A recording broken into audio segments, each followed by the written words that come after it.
Okay, let everybody join and we'll start. So today, basically, what we're going to do, good evening, good evening, good evening, everyone, good evening.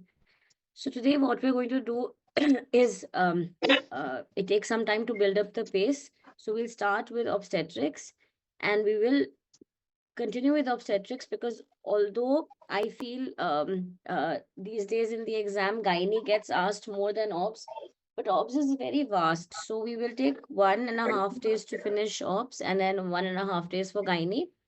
And then of course, the END is there. We will be discussing a lot of questions there. Okay. So what I want you to do, since this is lab 2, okay, so we are going to be more focused and we will go at a faster speed. You will have to excuse my voice a bit because I was down with the flu and a very bad flu I had, so my throat is still recovering. So you'll have to bear with that in between. But otherwise, I think we're good to go. We can start. So as I said, 28th, that is today, we'll be doing obstetrics, then obs and gynae, and then first is exam and discussion. So in the whatever you feel, any important topic which hasn't been covered and you want it to be covered, let me know. We'll cover it in the END. But I've tried to, is the network okay? I feel my video is lagging. Is the video okay? Should I just change the network? It's fine. Still, I'll just put it on my hotspot. I think वो better रहेगा.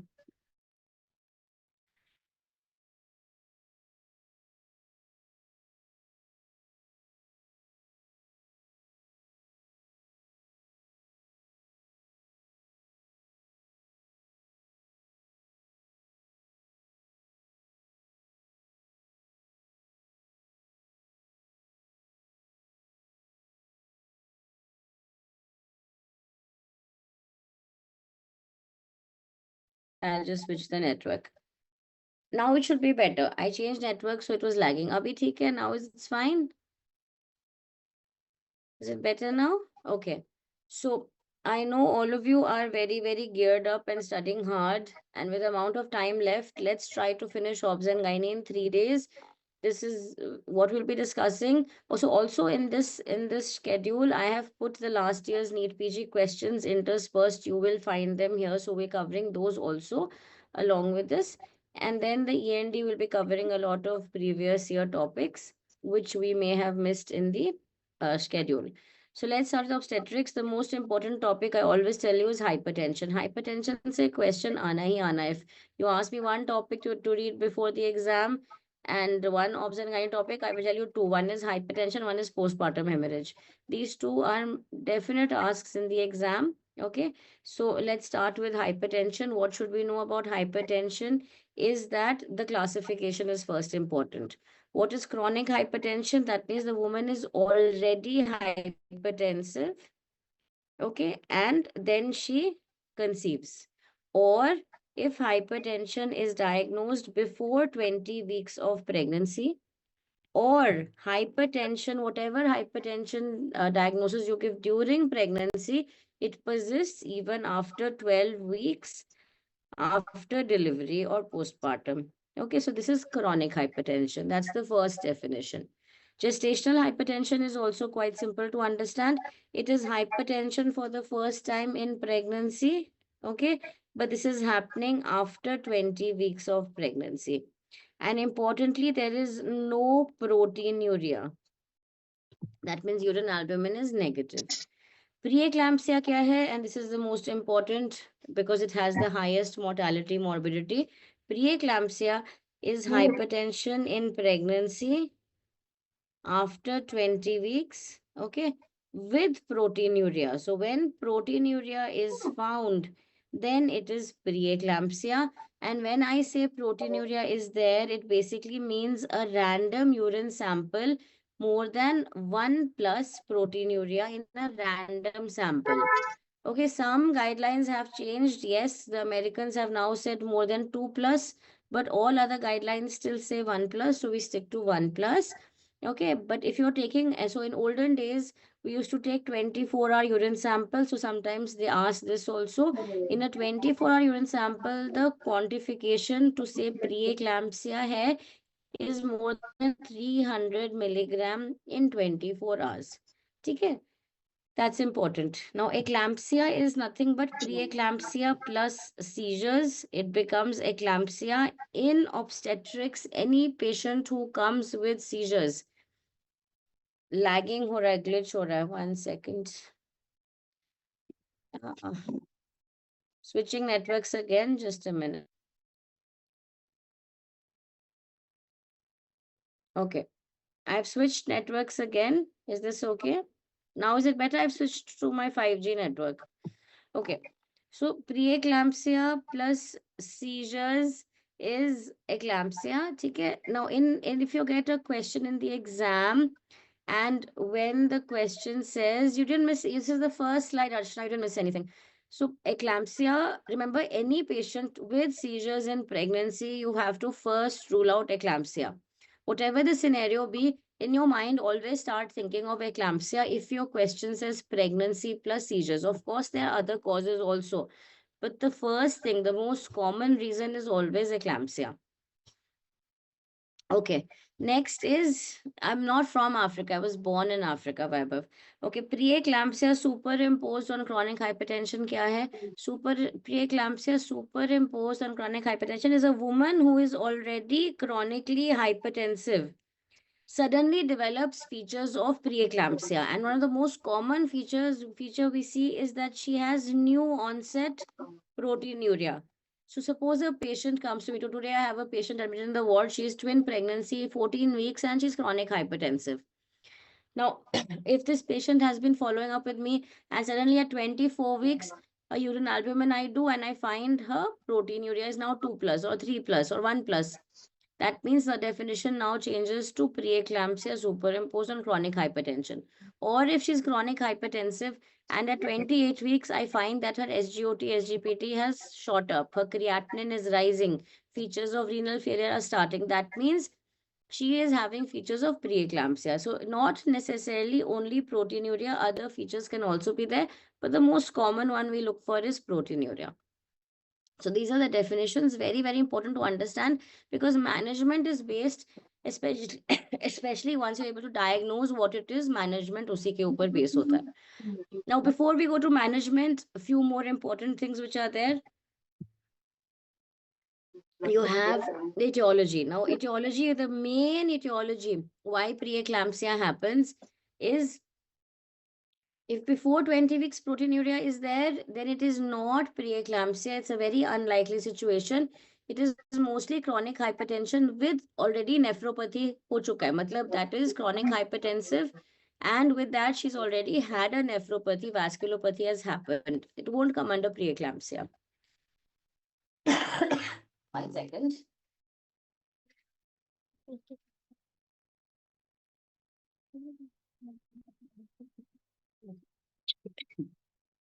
So, what is delta hypertension? Somebody was asking. Delta hypertension is an INI level question. What is delta hypertension? Is that the blood pressure may be less than 140 by 90. Okay, but she has features of preeclampsia.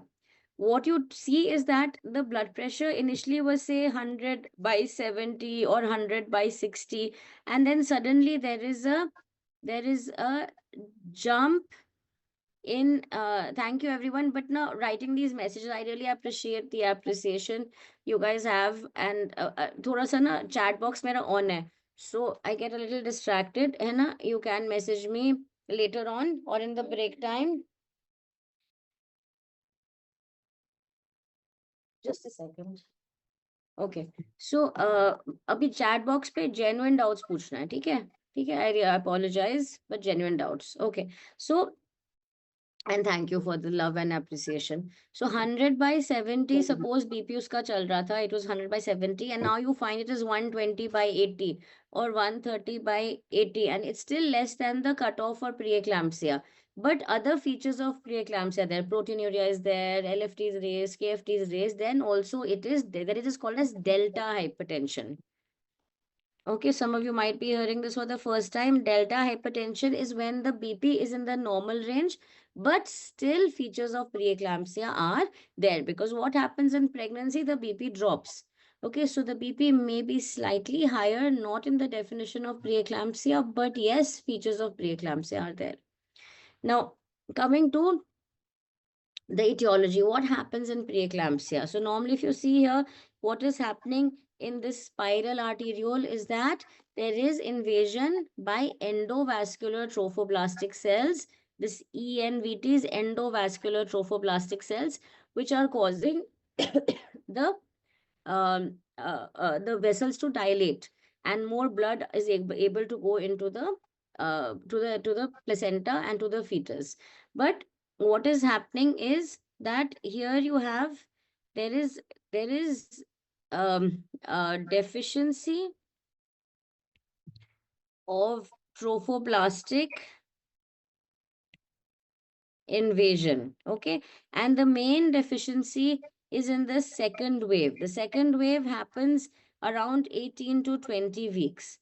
So this invasion happens in two forms, one in the first trimester, one in the second trimester.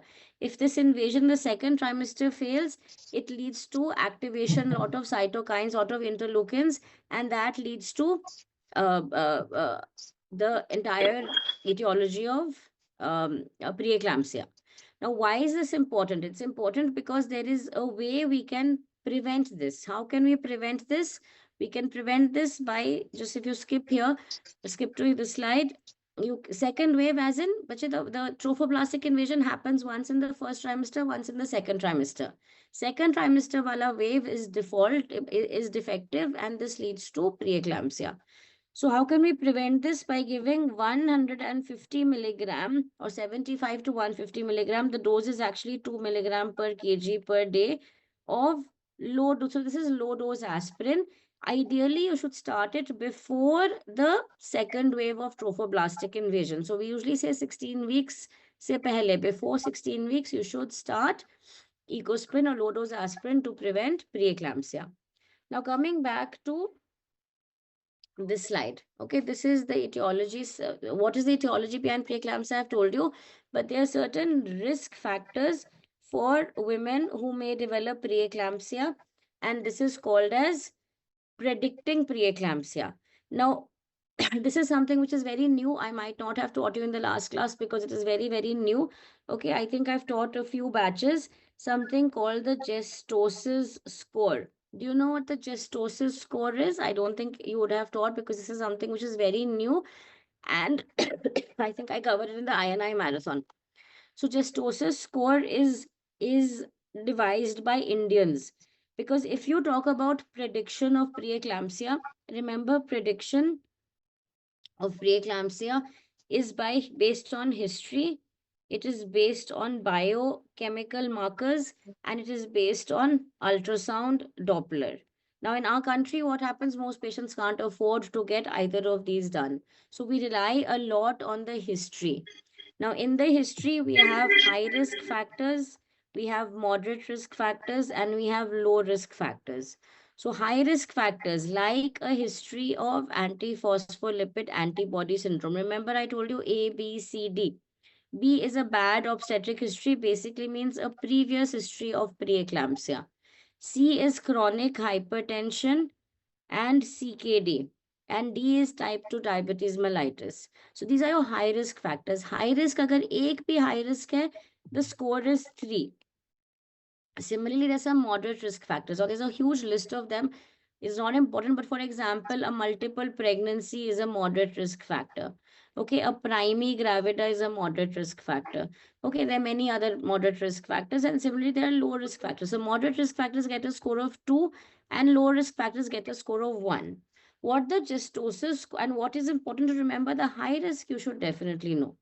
So the what is important to know is if the score is 3 or more, this is an indication to start low dose aspirin. Matlab, you don't have to do the Doppler, you don't have to do the biochemical markers. Simply, if your scores are based just on the risk, okay, adds up to 3 or more, you start the patient on aspirin. Okay, some other risk factors are an IVF conceived pregnancy, a teenage primate, or an elderly. So based on age, family history. So there are a lot of risk factors. But what's important to know is the high, because एक भी high risk factor, you're going to directly start her on, yes, obesity, age, you're directly going to start it on aspirin. So Gestosis score has been devised by a very famous Indian obstetrician. Okay, and this is very recent. We've been following this now for about a year. BOH basically means bad obstetric history, basically previous history of preeclampsia. So high risk factors are 5. APLA, previous history of preeclampsia, chronic hypertension, CKD and diabetes mellitus. Low मतलब score is 1, risk है but इतना नहीं है. For example, an IVF conception, age कम है, age ज़्यादा है, these come under the low risk factors. The moderate and low risk factors are a huge list. It's not important to remember. What's important to remember are only the high risk factors. And the name Gestosis score किसके लिए होता है? Gestosis score is for prediction of preeclampsia. Score of more than 3, start the patient on aspirin. Yes, Alzheimer's तो score 6 हो जाएगा तो start करना ही है. So what I had taught you पहले is the history. History, I told you the 5 high risk factors. And then to this, we can, so if you go properly, like I work in the corporate setup, so I will do the proper preeclampsia screening. For all my patients, I will take a history, but I will go one step ahead of the Gestosis score because I have affordable patients. I will ask them to get a biochemical screening done. In biochemical screening, there are certain biochemical markers which reduced if the risk of preeclampsia is there. Some increase if the risk of preeclampsia is there. The ones that are reduced are the ones starting with P, so placental growth factor, placental associated plasma protein A. And also remember the other growth factor, VEGF, vascular endothelial growth factor, are reduced. And the ones that are increased are the ones starting with S. So you have soluble endoglin and you have soluble FLT1. Okay, so amongst these, in clinical practice, the ones we actually do are the SFLT1 and the placental growth factor. Just a second, please.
Okay, sorry. So these are the biochemical markers. Then we have the ultrasound Doppler. Ultrasound Doppler, which vessel are we seeing? We are seeing the two uterine arteries, the right and the left uterine artery, and we see the mean uterine artery pulsatility index. Okay, S-ENG, soluble endoglin, ENG. Now, the mean uterine artery PI is pulsatility index. Remember, pulsatility index and resistance index, these are Doppler terminologies. Both PI and RI, अगर आपको दिखाई दे कहीं पे भी question में, means it both of them reflect or are directly proportional to the amount of resistance in the vessel. So a PI more than 1 is what we look for. Okay, this is a risk factor for preeclampsia. PI more than 1, and when are we doing this? Very important question they ask. We are doing this Doppler between 11 to 14 weeks. In fact, this entire testing of or prediction of preeclampsia is done before we reach 16 weeks because we want to look for or start the patient on aspirin at the appropriate time. So 11 to 14 weeks is the best time for screening where we do all this. What else screening do we do at 11 to 14 weeks? We screen for Down syndrome. Very good. What else? We look for chorionicity in twin pregnancy. This is a question. This is a question. Okay. And also if the patient is at high risk of preterm labor or mid-trimester abortion, we also look for cervical length. Okay, cervical length less than 2.5 centimeter means she's at risk of having a mid-trimester abortion or a preterm birth. Okay, so this is the importance of the 11 to 14 week scan. This is also called the level 1 scan. ठीक है, pregnancy में ना, just note this down because this came as a question once in INI. Scans कब कब करते हैं? When all do we do scans in pregnancy? We do सबसे पहले ultrasound in pregnancy. When do we do scans? The first one is usually the viability scan. Viability and the dating scan. Okay, this is usually done between 6 to 8 weeks. 6 weeks is when we first see the heartbeat, baby's heartbeat, है ना? And we, for dating, we look at the crown rump length, which is the best indicator for gestational age estimation. The next scan we do is the level 1 scan, which is also called the early anomaly. It's also called the NT-NB scan. This is the 11 to 14 week scan. Then we do the anomaly scan, also called the level 2 scan. This is done between 18 to 20 weeks. It's also called the TIFA, Targeted Imaging for Fetal Anomaly. Okay? TIFFA, if it comes in the exam, remember it stands for Targeted Imaging for Fetal Anomaly, where we look for the anomalies. Then the remainder scans are based on so there's no fixed timing of doing them or guidelines for doing them, but generally we get a scan done between 28 to 32 weeks. This is to look for fetal growth. Okay, this is also the time where you want to localize the placenta. Okay, because earlier low-lying placenta may have gone up. Okay, this is usually seen at around 32 weeks. And then we do a scan around term, so 37 to 38 weeks. In between, however, if the patient has risks, then we do scans more frequently. Very good question. Somebody is asking, when do we do fetal echo? Fetal echo is best done between 22 to 24 weeks is the best time. But again, universally, we don't do echo for all babies. We do if there's a risk factor. Okay, so this is like, for example, if the woman is diabetic, if she's on anti-epileptic drugs, if the woman is on any other teratogenic drug, which you might feel the need for looking at the heart. If any other anomaly has been detected on the anomaly scan, if there is a sibling or a parent with congenital heart disease, okay, or if the last one is if the aneuploidy screening, that means the Down syndrome screening is positive. Okay, these are the indications for doing fetal echo. Again, little higher level question, INI question. And one rare reason we do echo is also in patients who have phenylketonuria, because these babies are known to have cardiac issues. So these are the indications for doing fetal echos. You can just note them down. Again, it's an INI level question, but you should know when it is done at least between 22 to 24 weeks. Fetal echo will help us look more detailed at the heart. Basic anomaly scan may miss cardiac anomalies. AEDs, anti-epileptic drugs. Patient on anti-epileptic drug, cardiac anomaly, the risk is increased. Most anti-epileptic drugs have an associated incidence of congenital heart disease. Okay, लिख लिया? सबने लिख लिया? Viability के बाद क्या है? Viability के बाद डेटिंग है. वायबिलिटी और dating scan is done between 6 to 8 weeks. ठीक है. Point number 2 is level 1 scan. बच्चों, we just discussed this ना. इधर पॉइंट नंबर 2 या इधर point number 2? Last point, 37 to 38 weeks is again a fetal growth scan. But what do you think we look at term? We look at the estimated fetal weight. We also look at the amniotic fluid index, because what happens towards term, the amniotic fluid is going to start decreasing now. TIFA is targeted imaging for fetal anomaly. It's just a fancy way of saying level 2. In purple, the last is the patient has a sibling or a parent with congenital heart disease. So you're going to look for congenital heart disease in the fetus. What is NB? I'll come to NB later on. but NT is nuchal translucency, NB is nasal bone. So commonly patient commonly बोलता है NT NB scan कब करोगे, because they read a lot of Google ना. So NT NB is basically looking for Down syndrome. ठीक है, Down syndrome में क्या होता है, NT is increased and NB nasal bone is hypoplastic or absent. We'll come to it जब Down syndrome screening will lead. ठीक है. Now coming to treatment of preeclampsia. Treatment of preeclampsia is based on severity. So if you get a question preeclampsia, the first thing you have to see is this clinical question telling me that this patient has severe preeclampsia or is it mild preeclampsia? Mild को हम नहीं कहते हैं, हम बोलते हैं non-severe. There is no moderate. It's either severe or non-severe. So you should be able to identify which patients or your question which you get you, is it severe or is it mild? ठीक है, थोड़ा clear लिखो Lalit. I think you're attending my class for the first time. I'll try my very, very hardest. This is a revision class. I'm writing a bit fast, but it's okay. I'll try. Okay. So diastolic and systolic more than 160 by 110, if your question gives you, is a sign of severe preeclampsia. मतलब systolic more than 160 or diastolic more than 110. If any of these three are there in your question, it automatically becomes severe preeclampsia. These are called as imminent signs of eclampsia. Matlab, if patient walks in your OPD or emergency and you check her blood pressure, say it is 140/90, but she says my head is aching or mujhe dhundla dikhai de raha, I can't see, that means she's about to throw a seizure. What is the next immediate best step you will do to this patient? Yes, very good, very good. You'll give her magnesium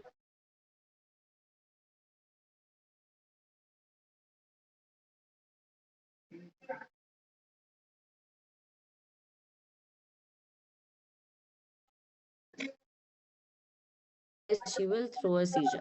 Okay, if the kidneys are affected, okay, that means this is severe preeclampsia. If there is thrombocytopenia, if there is raised SGOT, SGPT, this is both are pointing towards HELLP syndrome, which we will discuss in some time. What is HELLP syndrome? H stands for hemolysis. EL stands for elevated liver enzymes, that is AST, ALT or SGOT, SGPT are increased, and LP stands for low platelet count. Okay. So this is HELLP syndrome, hemolysis, elevated liver enzymes, low platelet count. Okay, now hemolysis, how do we know? Okay, we'll discuss in HELLP in a bit more detail and sometime, don't worry, I'll tell you the points. If there's features of fetal growth restriction or fetal distress also, and if there is pulmonary edema, all these point towards severe preeclampsia. Why is this important? How will this help you in the management? Because if it is mild preeclampsia, we are going to deliver her at 37 weeks. Okay, if it is severe preeclampsia, however, we will deliver her at 34 weeks or earlier. Sometimes the situation demands that this patient will require an earlier delivery also. Okay, now before we continue, one important point I told you, women at high risk, you give aspirin because aspirin is going to prevent early onset preeclampsia. Prevention of early onset preeclampsia. So when we say classification of preeclampsia, one is severe, non-severe. Another classification is early onset and late onset. Early onset means before 34 weeks, and this came as a question the last NEET PG. Late onset means more than 34 weeks. And the NEET PG before this, the question that came was aspirin prevents which kind of preeclampsia? It prevents early onset preeclampsia. Last INI, sorry, my bad. It prevents, but एक NEET PG में आया था, aspirin prevents which preeclampsia? It prevents early onset, not late onset. Other than imminent signs, any one sign, कुछ भी एक चीज हो, BP में be just 150/90 or 140/90, but anything else which is present, kidney failure के signs, liver enzymes are raised, it becomes severe and you will treat her as severe preeclampsia. So all of them need not be there, any one of these features. So this is why it's important. The definitive treatment of preeclampsia we all know is delivery, delivering her on time. And this whole all these disorders which we study, the basic purpose question that comes in the exam is, when will you deliver? This is your most important question. So for mild preeclampsia, I told you at 30, that is non-severe, terminate at 37 weeks, severe, deliver at 34 weeks or earlier. Okay, all this you can read. बाकी इसमें क्या important है, we don't do 24 iodine protein. Non-severe can be managed in the OPD basis, but the patient has to come routinely for checkups and you get a blood workup weekly, whereas severe preeclampsia, you have to admit the patient. You can't manage on the OPD basis. Now coming to severe preeclampsia, consider termination earlier if she has severe. So we deliver in severe preeclampsia, I told you, we deliver at 34 weeks or earlier. So what are the indications for delivering even earlier? If your question says the patient comes at 28 weeks and has HELP syndrome, that means deliver her. Why do we take 34 weeks as the cutoff for delivery? So we take 37 weeks in mild preeclampsia because 37 weeks पे term pregnancy start हो जाता है. So if you take the baby after 37 weeks out, the risk of preterm is not there. So हमारा aim हमेशा ये होता है कि जितना हम खींच सकते हैं pregnancy को, we will try and prolong. But certain situations demand that we have to save the mother's life or even to save the fetal life, sometimes we have to deliver her earlier. One such situation is severe preeclampsia. तो हम कोशिश करते हैं कि चलो 34 weeks तक तो ले जाओ, because 34 weeks पे क्या हो जाएगा, surfactant production is complete, so lung maturity is there, and this baby may have a lesser incidence of respiratory distress syndrome. Okay, but there are certain situations which you can't even wait till 34. When the patient comes, the situation is so critical that you have to take the baby out immediately. D stands for fetal distress. If the baby is distressed, take the baby out. E stands for eclampsia. Patient is having a seizure. Even if she's 24 weeks, you can't wait. Okay. There are exceptions to the rule. There's something called as intercurrent eclampsia, all that. But for all practical purposes, for the exam, you have to deliver even eclampsia. Okay. What about L? L is HELP syndrome. Okay, my mnemonics are not that great, but L basically means low platelet or liver enzymes raised. ठीक है, ऐसे याद कर लो. I stands for DIC. Again, not a very good mnemonic, but the I is prominent there, so DIC. V stands for a pre-viable fetus. इसका क्या मतलब है? So when we say period of viability means that if I take the baby out, this baby is capable of survival with some support. So in developed countries or in good setups, we take it at around 24 weeks. If you see the US, UK, they will go all out to save babies at 24 weeks. In India, depends on where you're practicing. If you're in most centers, they'll take it as 28 weeks. What does this mean? This means if a patient comes at 22 weeks, 23 weeks, 24 weeks with features of severe preeclampsia, you have to counsel the patient that by waiting even by 1, 2, 3, 4 weeks, jitna hum खींचना चाहेंगे, it's going to be more and more risky for the mother. So better option is to terminate the pregnancy. Either baby will not survive because it's pre-viable, but continuing the pregnancy is too risky for the mother. Okay. What is this E? This E is pulmonary edema. Pulmonary edema is a severe preeclampsia feature. It is also an indication for deliver. R is worsening renal parameters. So if a creatinine keeps rising or the oliguria keeps getting worse, you have to intervene and deliver. And A stands for, very importantly, abruption. So abruption, 50% of abruptions are hypertensive and you have to immediately deliver the baby. We'll be discussing abruption in detail in some time. Abruption means immediate delivery. Wait nahi karna hai. Okay? So this is very, very important to understand. When your question asks you, and very commonly questions are asked, कि 37 पे कब ले जाना है, 34 पे कब ले जाना है और immediately कब deliver. Now it's also important to understand that in most of these conditions, you will not even have time to give her steroids. Like So R is worsening renal parameters. R is worsening renal parameters. Okay. Edema nahi bache. Edema to could be physiological. Edema is, this is pulmonary edema, not plain edema. Pulmonary edema. Okay. Now it's important to understand that so this is managed, this table is from Williams. This is management of severe preeclampsia. The same thing which I have told you is here. Okay, admit the patient, consider magnesium sulfate not for treatment but for prophylaxis of eclampsia, so she doesn't throw a seizure. When can you not wait? The conditions I listed here are in this table. When can you not even wait till 34 weeks? If any of these are present, deliver. But if they're absent, then what do you do while you're waiting till 34 weeks? You will give corticosteroids, okay, and then deliver at 34 weeks. Okay, so if you have time, if the situation allows, give steroids and deliver at 34. But conditions like eclampsia, conditions like fetal distress, conditions like HELLP syndrome, and conditions like abruption, these are too acute. You will not have time to give steroids. Please remember, there's a lot of confusion in this. Steroid देने के लिए हमें चाहिए होता है at least 36 to 48 hours, depending on which steroid you're giving, whether you're giving dexamethasone or betamethasone. You need this much time, but you do not have this much time in in these situations. Okay, you may give one dose of steroid, but that is not the complete steroid cover.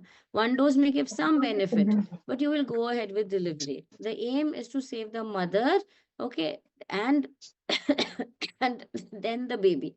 So eclampsia, fetal distress, HELLP syndrome, abruption are situations where there is no time for steroids. So if it comes at 28 weeks, the question comes, HELLP syndrome, how will you deliver?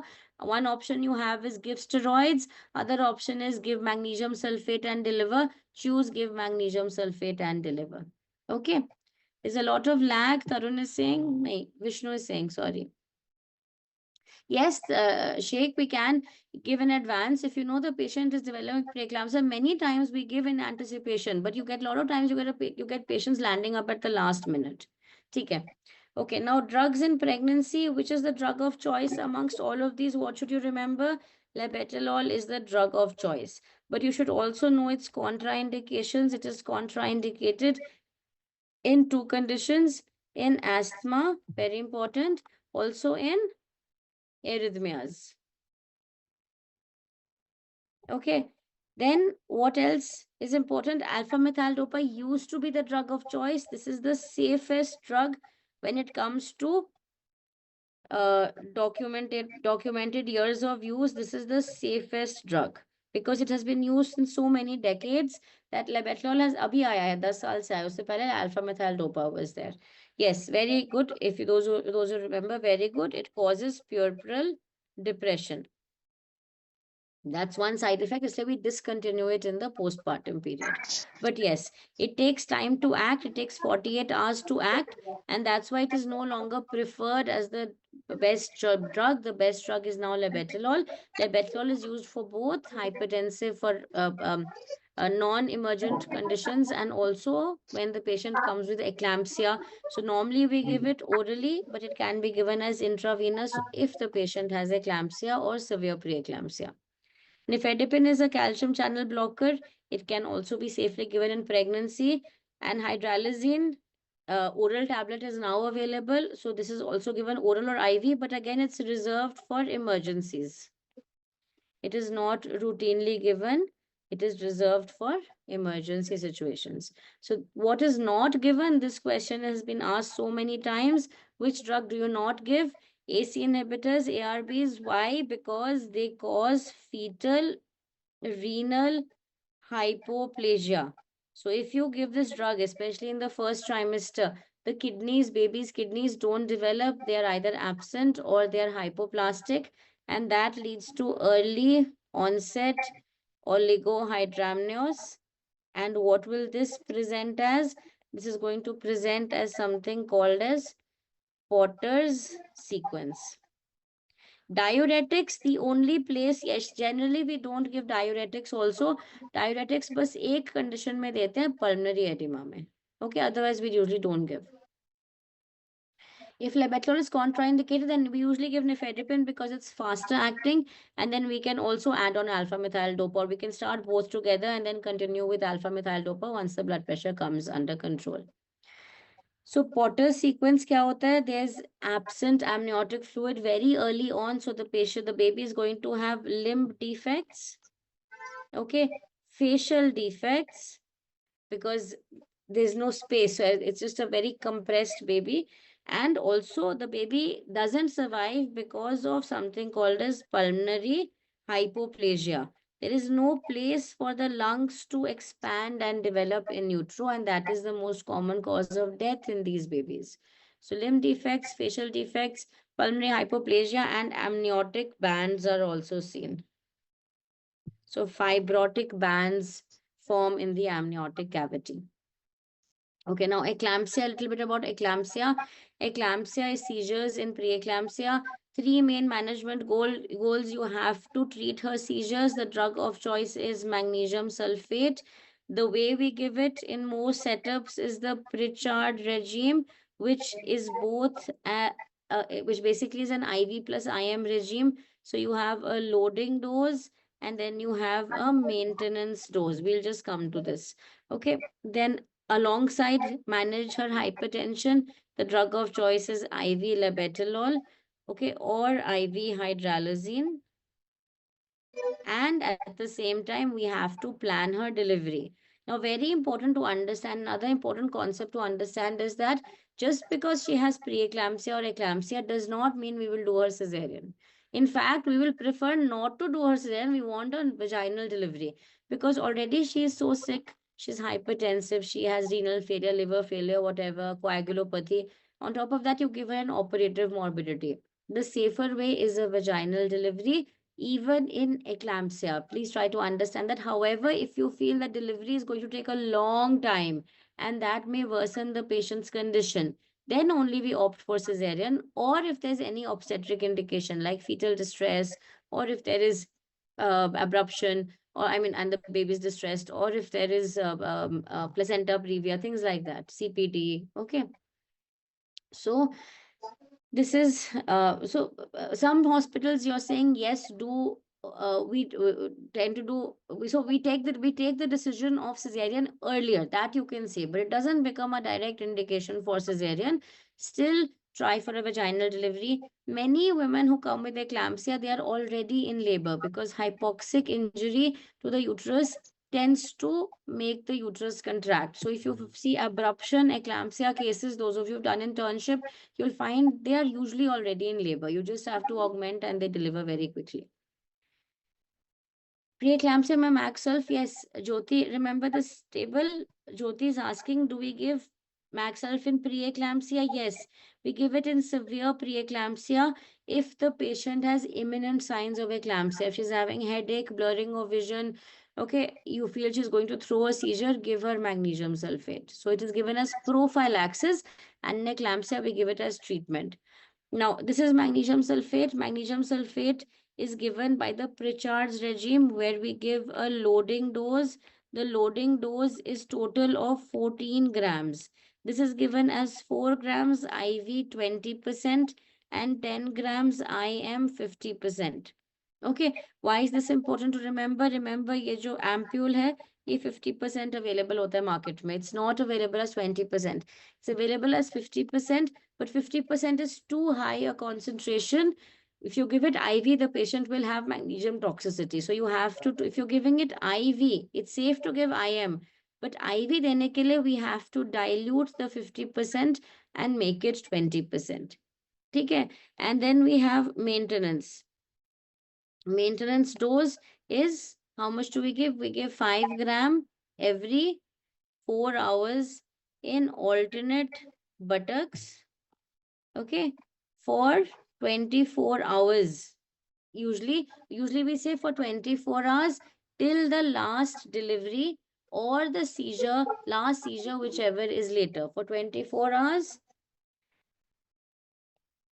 24 hours from the delivery or the last seizure, whichever is later. That's how long we continue the magnesium sulfate for. Okay. Now, this is the same thing I've written here. Okay. Question that came in the INICT question was once that how do you make 20% from 50%? So what do? So basically 1 ampule contains 1 gram, which contains 2 ml of solution. Okay, this is 50%. So to make 4 grams, you have to take 4 ampules and your solution will be 8 ml. कुछ नहीं करना, बस उसमें 12 ml add कर दो distilled water and you get a solution of 20 ml, which is now 20% magnesium sulfate. So just add 12 ml to your 50% solution and you will get a 20 ml 20% solution. Okay, that's all you remember. और कुछ मत याद रखो. Just add 12 ml. Now, this came in last year NEET PG morning session also question was asked, evening session also question was asked that what are the toxicity or what do we look for? So remember, we always check for clinical monitoring of toxicity. We don't do magnesium levels in all patients. We look for clinical evidence of toxicity. Clinical evidence, remember three things. The first to disappear is the deep tendon reflexes. The second thing that's going to happen is going to be respiratory depression and then cardiac arrest. Okay, so we look for DTRs, we look for respiratory rate. Okay, and the third thing, you can use NS also, but what's written in the book is distilled water. Depends on what you have at that time. We usually give distilled water. Okay, but NS is also safe. Now, DTR, respiratory depression, and the third thing we look for is the urine output. Why do we look for urine output? Not because magnesium is going to cause renal toxicity, but preeclampsia, eclampsia causes renal failure or renal toxicity, so the output may go down. But magnesium is excreted through the kidneys, so if the patient is going into renal failure, magnesium levels go up. Okay, and the patient may then have toxicity. So that's why output is important to look for, because output of more than 30 ml per hour, this was the question asked in NEET PG, more than 30 ml per hour is essential for ensuring magnesium is getting excreted properly. Okay, so DTR is the first to go. This also has come as a question. Respiratory rate should be more than 10, okay, per minute. Some places say more than 12, and more than 30 ml should be the output. Now, also remember that if any of these are present, okay, what are you going to do? The first thing you're going to do is you're going to stop the further maintenance doses of magnesium sulfate. The second thing you're going to do is you're going to, yes, administer calcium gluconate. Correct. That is the antidote. But no, directly हम इस step पे नहीं जाते. यहाँ पे हम क्या करते? We send the serum magnesium levels and confirm toxicity, and then we give the antidote if you want to go ideally. Okay, so stop magnesium sulfate, check the serum magnesium levels. Therapeutic range is between 4 to 7 milliequivalents per liter. इस range में है तो therapeutic range है ये. मतलब it's fine. It's more than 8, that means she's going into toxicity. Then we give calcium gluconate. Yashasvi, good question, sorry. Yashasvi is asking if patient is already in renal failure and comes with eclampsia, then what do? We still give the loading dose. Loading dose is given even in patients who are in renal failure. Okay, but further maintenance doses are calculated based on the patient's GFR, and for that we call our nephrology people to help us, okay, or the physicians. But loading dose sabko dena, even if she is in renal failure. ठीक है, maintenance doses will be adjusted as per the patient's GFR. ठीक है, या page nephro वही अपने calculations करके बैठते हैं. ठीक है, then when will you continue magnesium sulfate? Till 24 hours following delivery or the last seizure, whichever is later. Okay, next is HELP syndrome. HELP syndrome, I told you, what do we look for? We look for hemolysis. How do we know hemolysis is happening? Three things can happen. Hemoglobin can go out, unconjugated bilirubin can go up, but not very high. Less than 5 रहता है, बहुत high नहीं जाता है. And LDH, very important. The exam, they will give you this as the clue. LDH more than 600 is a sign of hemolysis. Another thing is on the peripheral smear, you'll find broken RBCs, schistocytes, okay, irregular RBCs. Those are signs of hemolysis, schistocytes. Okay, then we have EL. EL is elevated liver enzymes. This is AST or ALT, okay, is raised. We usually take it more than 70. Some guidelines will say more than 40, but more than 70 is usually what we take.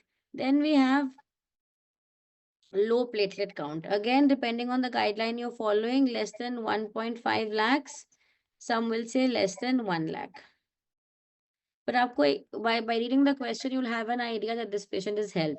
If there is HELLP syndrome, what is your treatment? What are you going to do? You're going to immediately deliver the patient. Okay, magnesium sulfate, yes, would be a good thing to give the patient. Corticosteroids, one dose you can give and then deliver. You won't have time for the full thing. Okay, good question, Abhishek. तीनों होने, do all three have to be there? No, all three need not be there. It could be partial HELP or it could be complete HELP. Complete HELP में all three are there. Partial HELP could be H plus EL. It could be H plus LP or EL plus LP or only LP. Partial HELP and complete HELP, either if it is there, the partial B head treatment does not change. You will deliver the patient. It doesn't change the prognosis. It doesn't change the management. So, agar if only in the exam, I understand why you're asking, because sirf LDH diya hua hai or AST-LT platelets are given normal. Still, she is HELP syndrome. It will not change your management. You're going to deliver her immediately. Give magnesium sulfate and deliver her. Okay, if platelets are less than 50,000, this is an indication for platelet transfusion prior to delivery, especially prior to cesarean section. Okay. That's why I said more than 70. Some places will be giving more than 40. Depends on which guideline you're following. Okay. Now coming to diabetes and pregnancy. So hypertension is most important. This way we spent 1 hour on it, but now the topics will go really fast. Okay, and we'll be discussing the most important points. Diabetes and pregnancy, the questions come from screening. Most of the questions come from screening or the differences between GDM and overt diabetes. Now, when we say diabetes and pregnancy, like hypertension, we have two types. We have either pre-gestational diabetes, also called as overt diabetes. The patient is already diabetic, she becomes pregnant. You don't, Himanshu, not required. Tennessee, Mississippi, not important. Okay. Pre-gestational, because why am I saying not important? Because of the time. Seeing the time left, we will be discussing only the most high yield topics. Okay. And don't feel FOMO कि ये नहीं पढ़ा वो नहीं पढ़ा. अब हमारे पास time ऐसे है कि we just have to concentrate on the most important topics. ठीक है. Pre-gestational or overt and gestational diabetes mellitus. Now, pre-gestational, so if I'm missing something which you feel I've taught earlier, I'm missing it on purpose because I feel it's not important at this stage. Okay. So pre-gestational and gestational kya hai? Pre-gestational is when the woman is already diabetic and she now has become pregnant. Okay. And GDM is when she develops diabetes for the first time in pregnancy. Now, why is this important? One of the most important things is screening. Screening is important. When a patient comes to us for the first time in her antenatal checkups, we screen in the first trimester, we screen for pre-gestational or overt diabetes, whereas GDM we screen at 24 to 28 weeks because this is the time. After 20 weeks is when GDM develops. Pre-gestational, the woman either tells us कि I am diabetic. That is very clear. फिर तो screen भी नहीं करना. But if the many patients have never been screened for diabetes, they have never had a checkup in their lives. So this is why we screen in the first trimester to see if she is diabetic or not. So what do? We can either do her HbA1c or we can do a fasting blood sample or we can do a random blood sample. HbA1c more than 6.5, fasting more than 126, RBS more than 200. Any of these, this or this or this, you just need to do one test. If any of these are there, that means she is overt diabetes mellitus. Okay. Now, overt diabetes mellitus is more difficult to treat. Number one reason is it worsens because of pregnancy. Pregnancy itself is a diabetogenic state. She's already diabetic. It's going to get her sugars as she progresses, her sugars will worsen. Also, over diabetes, the risk of congenital first trimester problems are more. So, there's a higher risk of congenital anomalies, the most common anomaly being cardiac anomalies. Amongst the cardiac, the most common is VST. And there is a specific type of anomaly. So, the most specific anomaly, which is seen only in diabetic mothers, is caudal regression syndrome, also called as sacral agenesis, also called as mermaid baby. This has come as an image-based question a few years back when AIMS ka exam hota tha, not INI. They had shown an image of a mermaid baby where both the lower limbs are fused. Okay, so this is a very rare anomaly, but you can say with up to 90% certainty if you see that baby that this mother must have had diabetes. Okay, that's why it's important. Now, GDM, how do we screen? GDM, we screen between 24 to 28 weeks, and there are two guidelines. One is if you follow the one which is asked in the INI exam and the AIMS exam, because AIMS people follow international guidelines. So, unki faculty is going to ask you IAD PSG, not IAPTSG. My bad. In International Association of Diabetes in Pregnancy Study Group. Okay. What do these people do? They call the patient fasting, then they give the woman 75 gram glucose mixed in water, and she has to drink it over 10 minutes. Then after 1 hour and after 2 hours, samples are taken. Venous blood samples are taken. The cutoffs taken are 92, 180, and 153. Any one value which is abnormal, okay, any one abnormal value, and she is said to be gestational diabetes mellitus. So the values, the cutoffs are very strict because India is a high risk population. So the cutoffs, this is only for India though, this is an international guideline based, but the cutoffs are strict for pregnancy because it has been found that values more than these, the complications go higher. So 92, 180, 153. And what we do, however, in low resource settings or in most medical colleges or most primary healthcare centers, we follow the DIPSI. DIPSI क्या कहता है? Same thing. Preferably between 24 to 28 weeks, but DIPSI ये भी कहता है कि don't miss any opportunity to do the DIPSI. You can do it at any time. Preferably between 24 to 28 weeks. We give the woman 75 gram glucose irrespective of prandial state. Matlab, she may just have had her food, doesn't matter.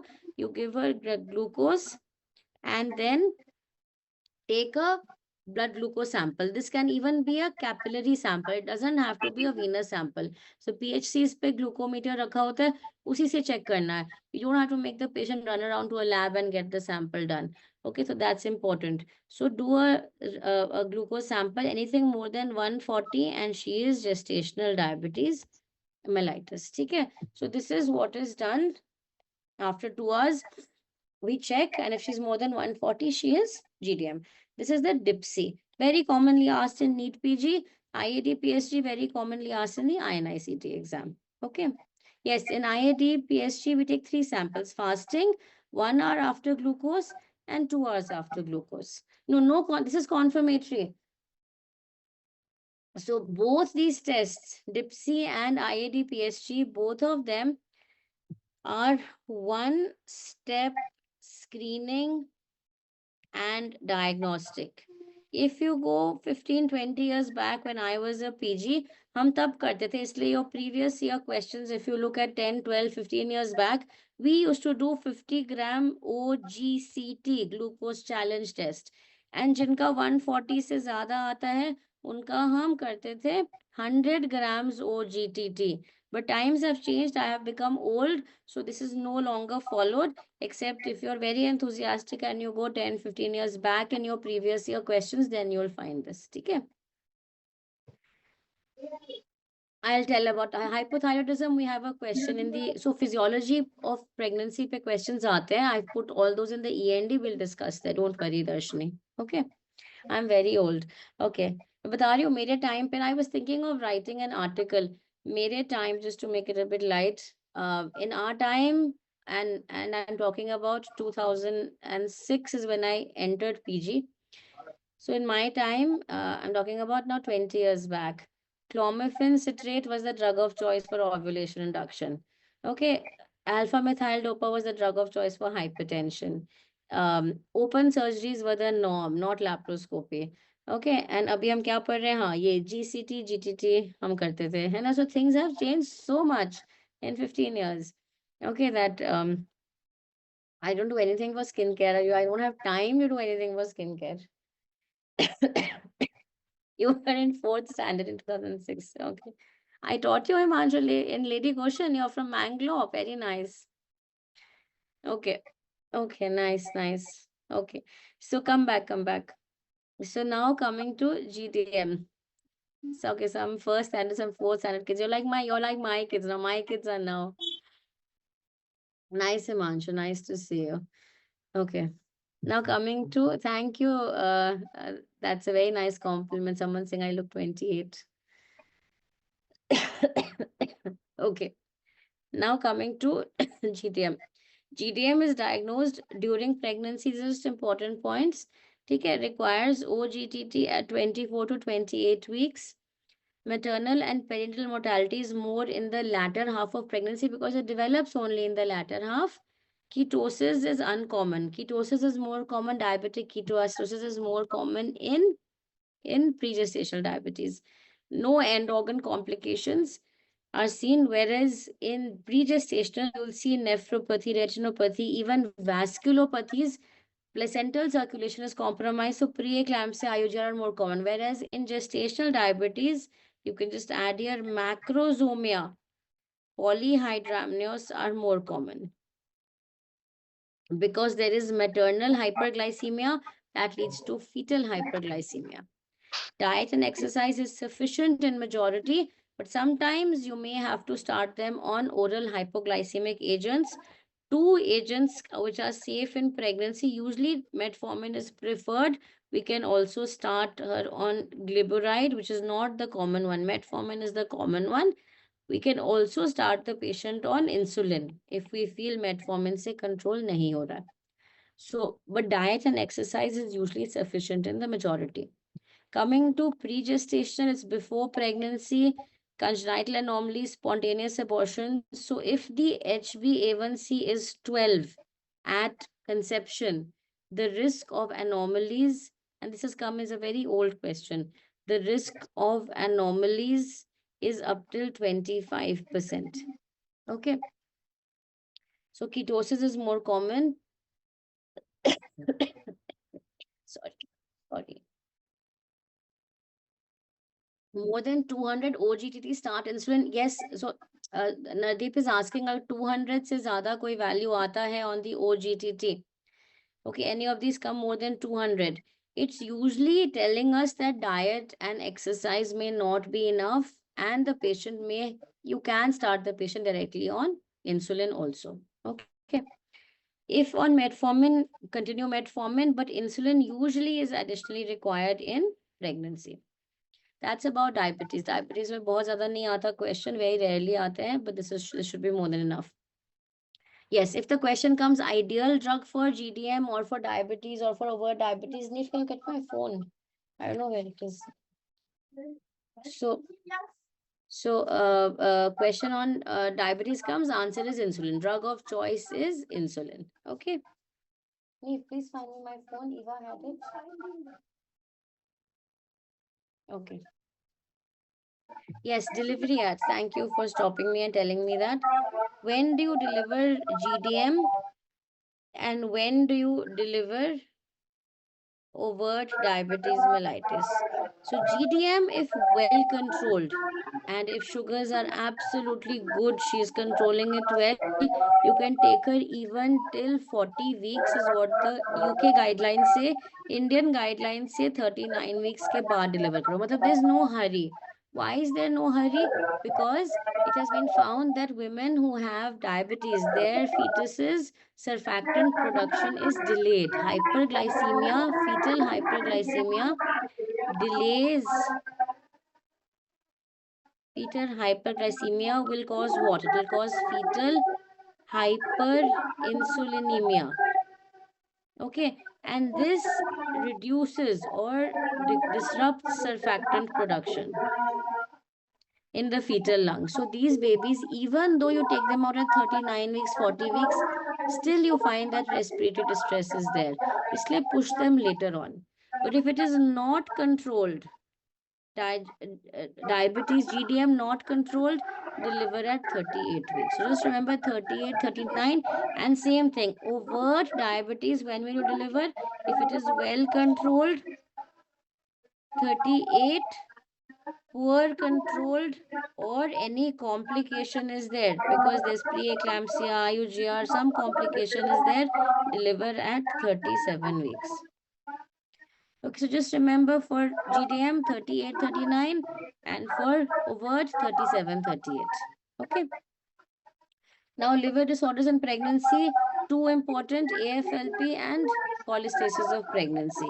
What is Pedersen's hypothesis? Bachit, this is Pedersen's hypothesis. What I wrote down here, that fetal hyperglycemia leads to fetal hyperinsulinemia, leads to reduced surfactant production. This, not only this, it leads to many other things. Fetal hyperinsulinemia will lead to more fat on the shoulders. So shoulder dystocia is more common. It also leads to fetal hypoxia. Okay, it leads to hypoglycemia. It leads to hypocalcemia. Correct. Very good. Hypomagnesemia. I'll just write them down. Okay, I think this year, Neet PG, there was a question on this also. So what is Pedersen's hypothesis? Explains this explains the complications in a neonate of a diabetic mother. Okay, so what it says is that maternal hyperglycemia, fetal hyperinsulinemia, and that will lead to most commonly hypoglycemia in the baby. Secondly, hyperbilirubinemia will be there. Thirdly, hypocalcemia, hypomagnesemia.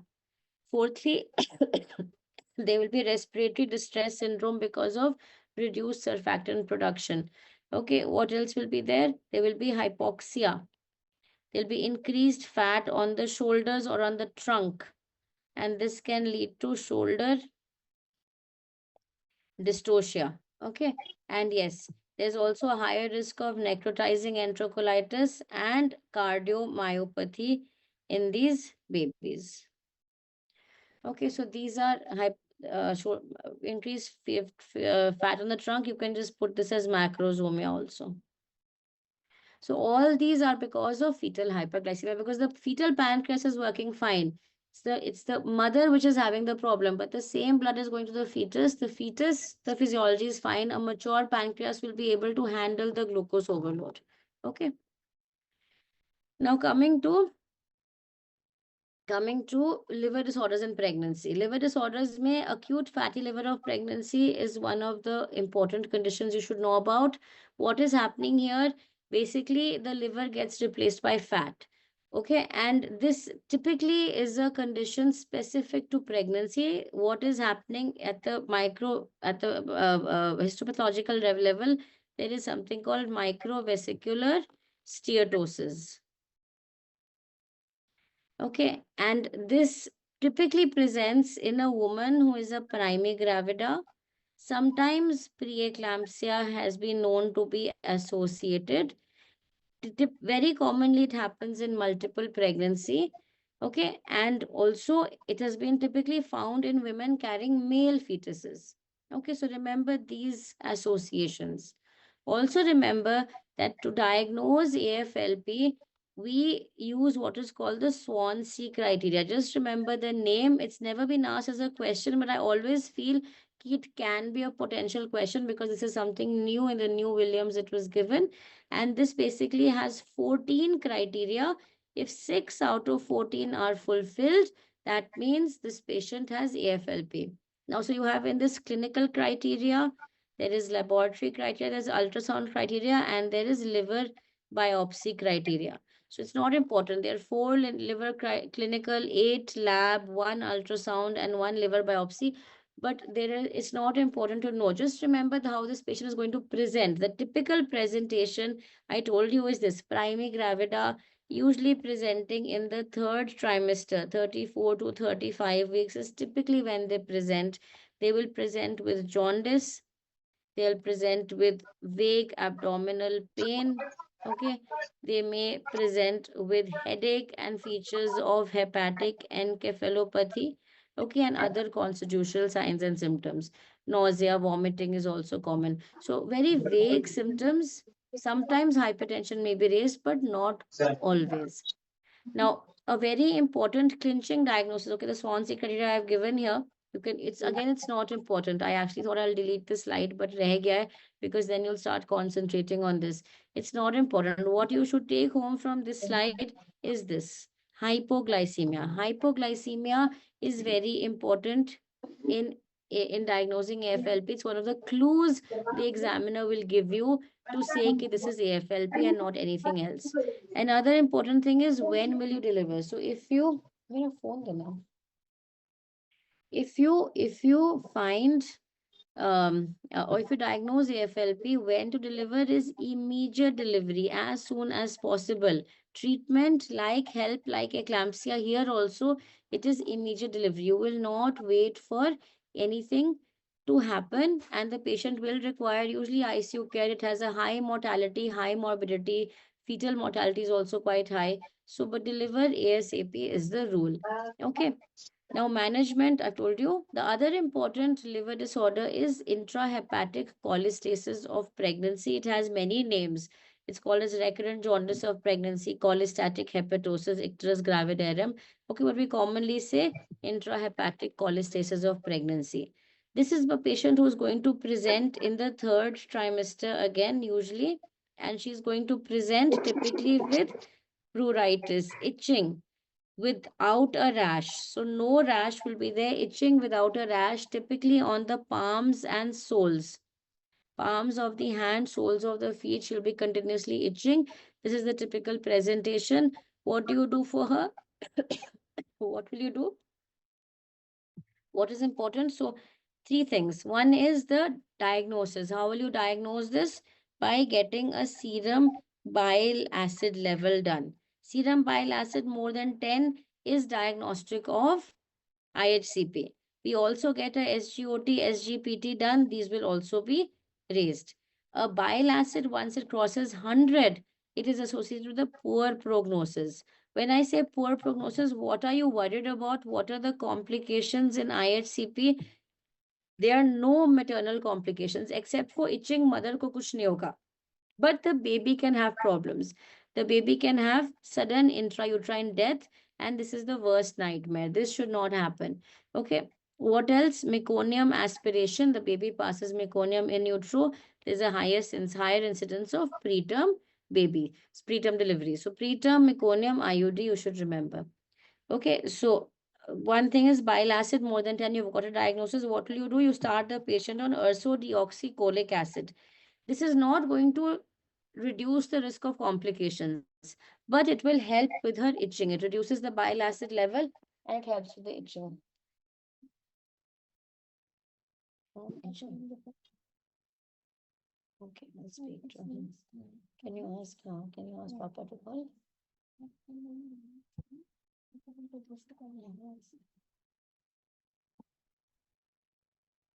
Okay, so, and the third thing is, when will you deliver? You will deliver her. Now, again, here guidelines have changed a bit. Just remember, 37 to 38 weeks is the safe period to deliver. UDCA is ursodeoxycholic acid. Delivery at 37 to 38 weeks is preferred, but if it is more than 100, you can deliver even as early as 36 weeks. Okay, so this is what you do for IHCP. Bilirubin levels are slightly raised, but they're not diagnostic, Ashwin. We'll come to that. Don't worry. Okay. So treatment is delivery at 37 to 38 weeks. This table here will solve all your doubts of liver disorders in pregnancy. So starting in the first trimester, which condition can cause liver disorders? It is excessive vomiting. If 100, delivery at 36 weeks, 36 weeks. HG is hyperemesis gravidarum. The onset is in the first trimester. Symptom is excessive vomiting. Here, this can affect the kidney. It can affect the liver also. AST, ALT may be raised. Bilirubin may be slightly raised. KFT may be abnormal if the patient is in dehydration. Hematology is unaffected and majority will resolve by 14 weeks. 90% will resolve. 99% resolve by around 20-22 weeks. So 14 weeks, the majority will resolve. The next is IHCP. This is onset is in the third trimester. Symptom is pruritus. AST, ALT is going to be raised. Bilirubin is raised, but it's less than 5 most of the time. KFT is not going to be affected. Hematology is not going to be affected. The specific test we get done is bile acid. And the thing you should remember is deliver at 37 to 38 weeks. Okay. Next is AFLP. Typically, again in the third trimester, symptoms are vague. The patient will have jaundice, clinically evident jaundice, pain, abdomen, nausea, vomiting, and encephalopathy. AST/ALT is going to be now very high, okay, much higher than in IHCP. Bilirubin levels are also going to be high. It usually goes to 10, sometimes 15 tak bhi jata hai. KFT can be abnormal, okay. KFT values can be abnormal. Kidney does get affected. In hematology, TLC may be raised and features of DIC might be present. Okay, this is what can happen. And in others, what's important to remember is that hypoglycemia. So RBS is important, it goes down, and the patient is to be delivered immediately, ASAP. Okay. In HELP syndrome, what happens? Again, usually in the third trimester, symptoms association with preeclampsia is going to be there. AST, ALT is going to be raised. Bilirubin again is going to be raised, but less than 5. KFT may be abnormal, not because of HELP, but because of preeclampsia. Hematology may platelet count will be reduced. And again here, deliver ASAP. Okay. Now, when it comes to viral hepatitis, this can happen in any trimester. And hepatitis is not because of pregnancies per se. These are all because of pregnancy. This is just an associated symptom. Symptoms are going to be again vague. Fever may be there, jaundice will be there, nausea, vomiting, constitutional malaise will be there. AST/ALT is going to be highest. It's going to be in thousands. And remember, viral hepatitis is the most common cause of jaundice in pregnancy. So this is actually the most common. This is what we also need to rule out. Bilirubin is going to be very high. KFT is normal, hematology is not affected, and the delivery is not as per, this is not related to pregnancy, so we treat it as any hepatitis as this one. Yes, you can give antivirals in pregnancy. Tenofovir is the drug of choice for hepatitis B, and this also helps in reduction of vertical transmission. Okay, it reduces vertical transmission to the fetus. But what is the best way to reduce transmission in a woman who's hepatitis B is to give both active and passive immunization at birth. Okay. HG is hyperemesis gravidarum. Okay, now infections in pregnancy, more important from the INI point of view. They like asking this, but we'll quickly cover this. Now, what about hepatitis C? Not important. Hepatitis B पे question आता है और किसी पे नहीं आता. But usually hepatitis B C present commonly, right? It presents similarly.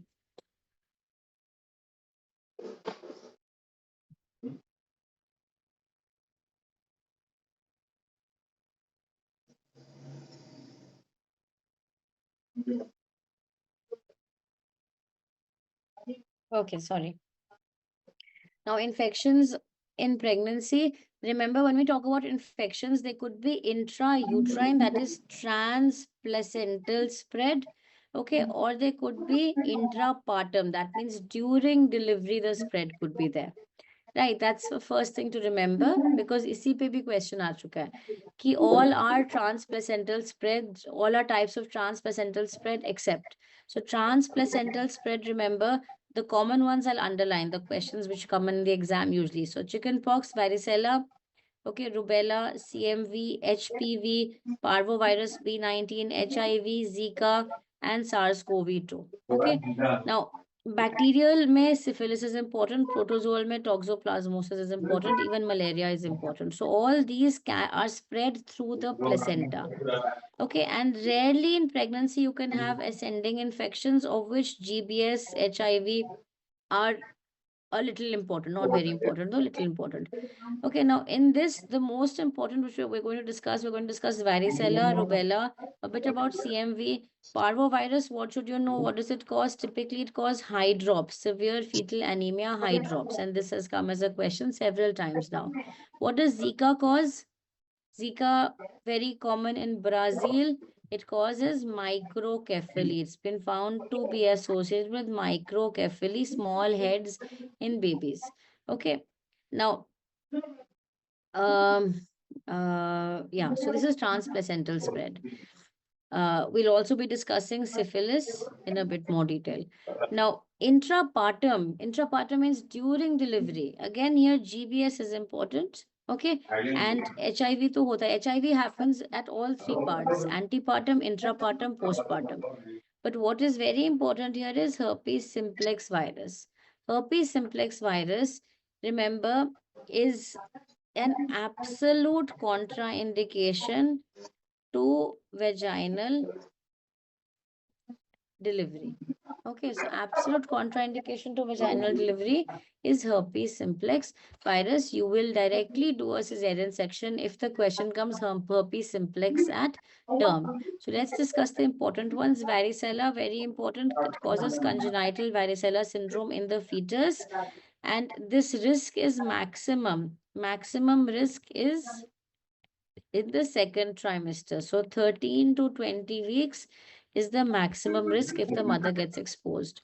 Now, the other risk is during delivery. If the baby is exposed during delivery to a woman who has active chickenpox lesions, the baby can develop neonatal varicella. Just a second. Just a second. Someone's asking a question. Why will someone give Dynogest to a 54-year-old woman, number one? She needs, someone's asking a question. I think it's a personal level question. Doctors, she needs an endometrial biopsy, first of all. 54 years, endometrial thickness of 14 millimeters, not normal. She needs an endometrial biopsy. Okay, even if no complaints, she still needs a biopsy. But why Dynogest was given at this age for endometriosis or for whatever reason, I don't know. Progesterone should cause endometrial atrophy. It should not increase the thickness. Okay, so that's something abnormal.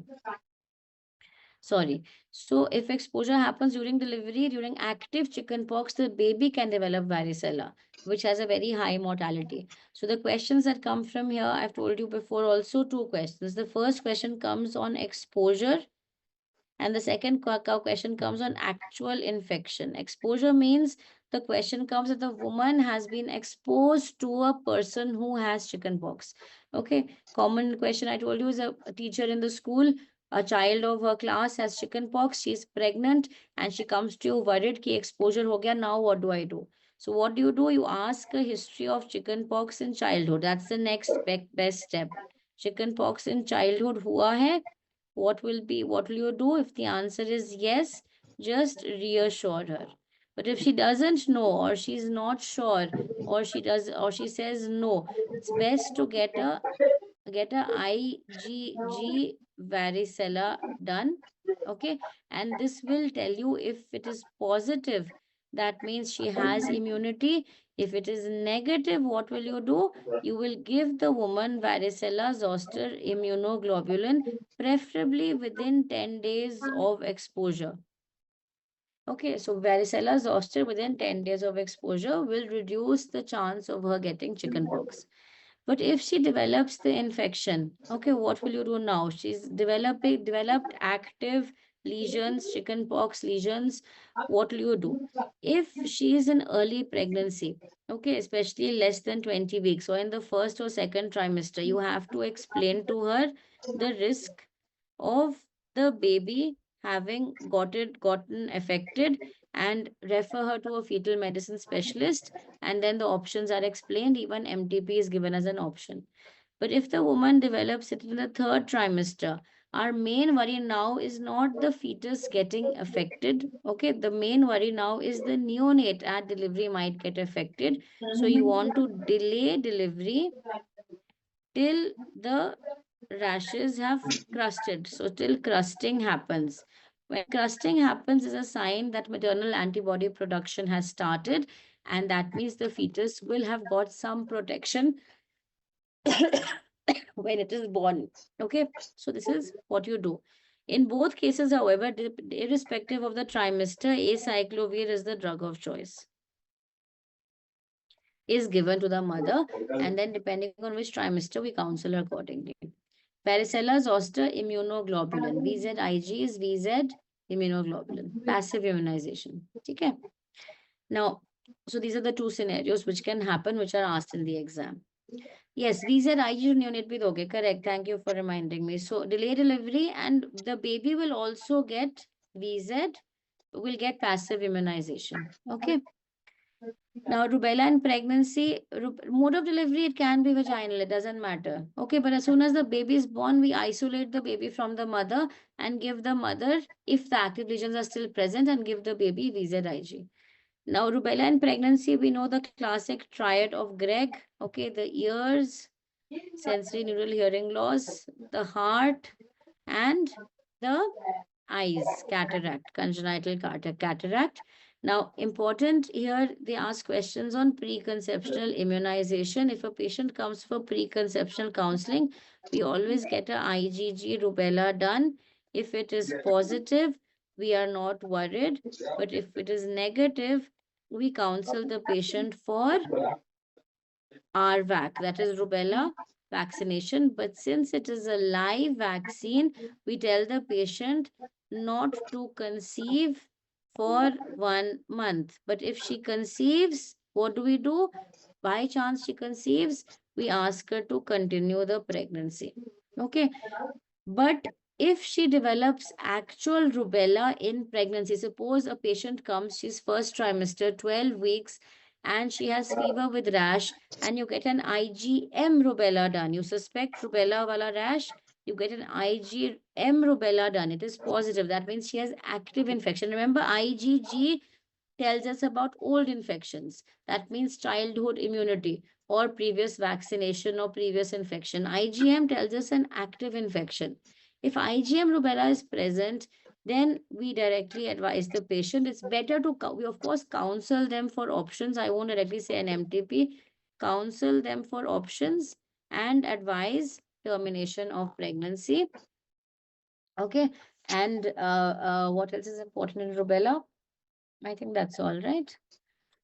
Remember, rubella maximum risk of fetal transmission is in the first trimester. 90% risk of transmission in the first trimester. I missed some doubts. They've gone up. Okay. Just write your doubts again. I missed some. That's about rubella. CMV, one word you should remember, periventricular calcification. Remember, CMV has a high risk of transmission in the third trimester. So first trimester is rubella, second trimester varicella, CMV is third trimester. Aditi, first and second trimester varicella, what to do? Tell the patient that there is a high risk of fetal infection or fetal congenital varicella syndrome. We refer the patient to fetal medicine specialist. What do they do? If the patient wants to continue the pregnancy, we keep them on strict checking. Usually 2 to 4 weeks later, after the initial infection, we get a scan done to look for signs of congenital varicella on the ultrasound. Another option is you can do an amniocentesis and culture the cells for varicella. Okay, so but that so basically you counsel them that the infection might be there to the fetus. They can choose a termination. They can choose to continue. If they choose to continue, then they have to be on close follow up and look for signs of fetal infection by ultrasound or by amniocentesis. In rubella, yes. So that's what I'm saying. In rubella, in pregnancy, in the first trimester, if the patient gets rubella, even in the second trimester, we counsel about the risk. Same with varicella, same with rubella, same with CMV also. CMV first, I told you maximum risk is in third trimester, but first, second maybe ho sakta hai. We will counsel them, will counsel the patient for about the risks and then leave the decision to them whether they want a MTP or they want to continue. Okay, Zika virus, which trimester? I'm not really sure, but I think third trimester. I'm not sure though.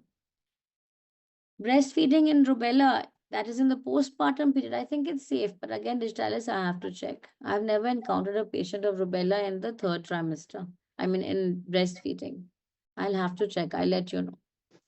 Okay, herpes in pregnancy, what you should remember is it has a high risk of prenatal infection, and you should know how the patient will present to. They may not give you herpes. They will say the patient has painful genital vesicular lesions. And if they are there in the third trimester, especially after 36 weeks, elective LSCS should be done because these lesions in the genital region, they have very high viral load. And if the baby touches these lesions, these can lead to a very high risk of neonatal herpes, which again has a very high mortality. So, nahi risk lena, it is a direct indication for a cesarean section. This question has come twice now, or maybe thrice, I think. Okay, group B, streptococcus, what you should know. This is again an INI topic, not a NEET PG topic. Important for group B is that it is implicated in early onset neonatal sepsis. Number one, yes, Streptococcus agalactiae is one of the most common organisms causing early onset neonatal sepsis. Now, in India, we don't do this, but the Americans, and as I told you, INICT people, faculty are all Williams this thing. So Williams is an American book. It follows ACOG guidelines. Isliye Williams is their Bible. And hence you get a lot of questions from there.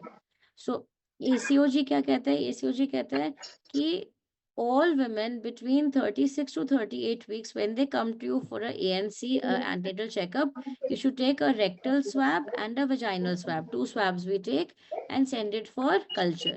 And if GBS is colonized, then we give that patient intrapartum prophylaxis. The drug of choice is penicillin. Intrapartum, whenever she comes in during labor. So that is one indication, ये वाला जो है, positive GBS screening or culture during current pregnancy. Other indications for giving intrapartum antibiotics are if she has, say, a UTI and you do a urine culture and she has GBS bacteriuria. Okay, or if the previous baby had early onset neonatal sepsis and GBS was detected. Or suppose she comes unbooked to you, okay, and you're in America, and she comes to you unbooked, she doesn't have the rectovaginal swab. So one thing you can do is you can take a rectovaginal swab at that time and send it for nucleic acid amplification. NAT is nucleic acid amplification testing. उसी time भेजो. Report comes in 2 hours. COVID के time पे भी ना NAT करते थे. So report comes in 2 hours and then we give her prophylaxis. ठीक है?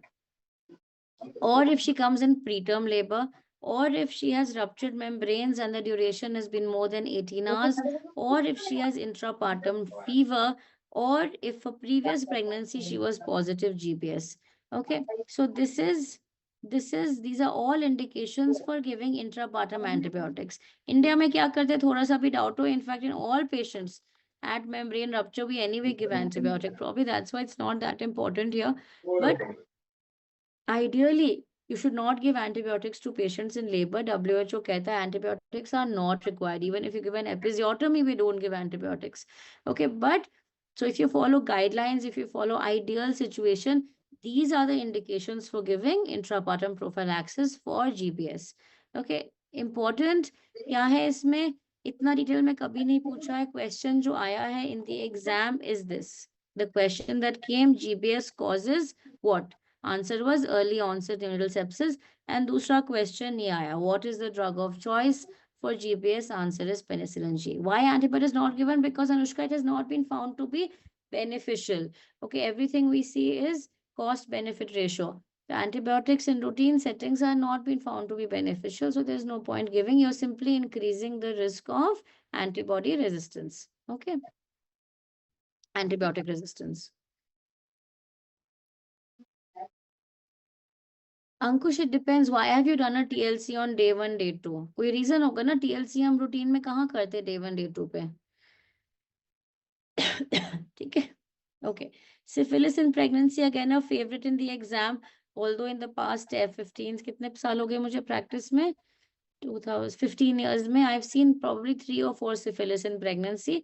ठीक है. So VDRL we still do, even though it's so rare, we do VDRL for all women, ठीक है, who are pregnant. And if it is positive, remember we always confirm, because there's always a chance it could be false positive. We usually do a TPA, TPHA, Treponema pallidum hemagglutination test. You can also do the other confirmatory test. You guys are better in microbiology than me, but you have to do a confirmatory test. The common one we do in our practice is TPHA. Now, the typical question they ask in syphilis in pregnancy is that if the mother has syphilis, the baby is at risk of having syphilis. Just a second, please.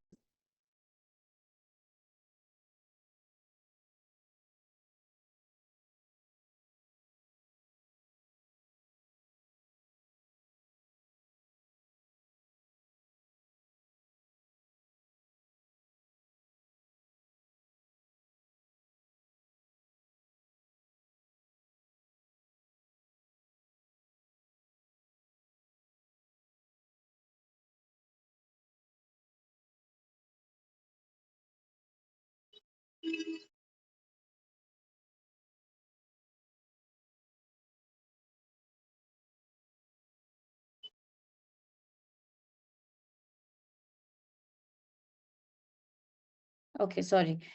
So congenital syphilis has this typical presentation that as the pregnancies happen, every time the outcome gets better and better and better. So first pregnancy, typically she'll have a miscarriage, or maybe 1 or 2 miscarriages she'll have, maybe one in first trimester, then second trimester, then she'll have an intrauterine death at term, then she'll have a baby who's absolutely fine. So gradually improving obstetric history. It's a very famous law called the Kassovitz law.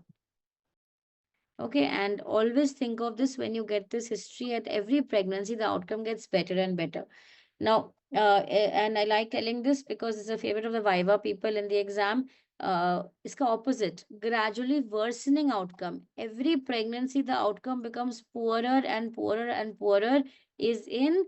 So gradually, very good. Somebody wrote it, 2 people have written, gradually worsening outcome is in an RH isoimmunized pregnancy. Okay, RH isoimmunization में क्या होता है कि antibodies बन गए हैं, ठीक है, they start attacking the baby's RBCs and the baby has hemolysis and high drops or anemia. Okay, that baby might survive or not. The next pregnancy, what happens? Those antibodies now are very highly sensitized.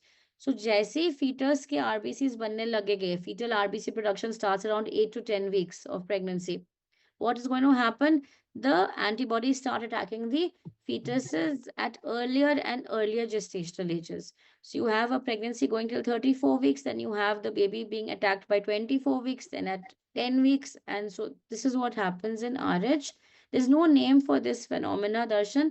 It's just that you should know that gradually worsening outcome. So in RH, isoimmunized, that one pregnancy where she's first detected to be RH isoimmunized is the best prognosis she has. So you should go all out and do everything to help that baby be fine, because you know in further pregnancies, the outcome is only going to get worse and there is no real treatment for that also. Okay.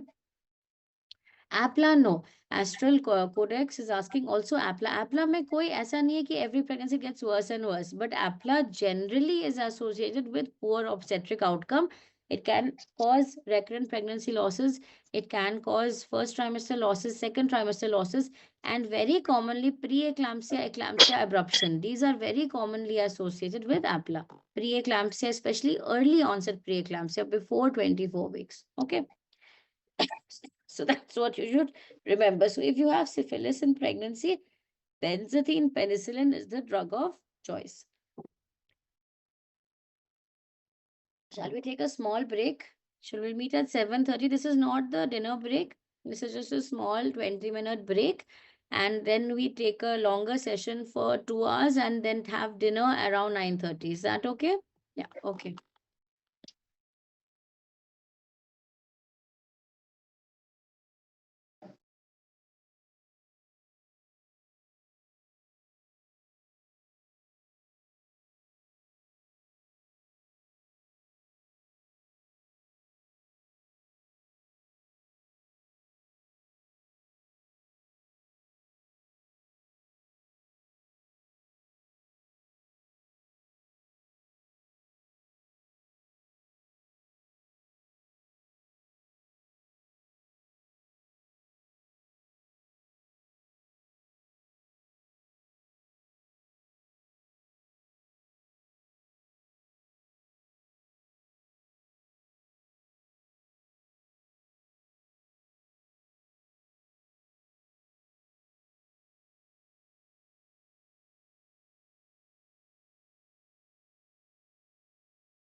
On कर दिया मैंने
लाना तो नहीं है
Okay, so now we start with complications in pregnancy.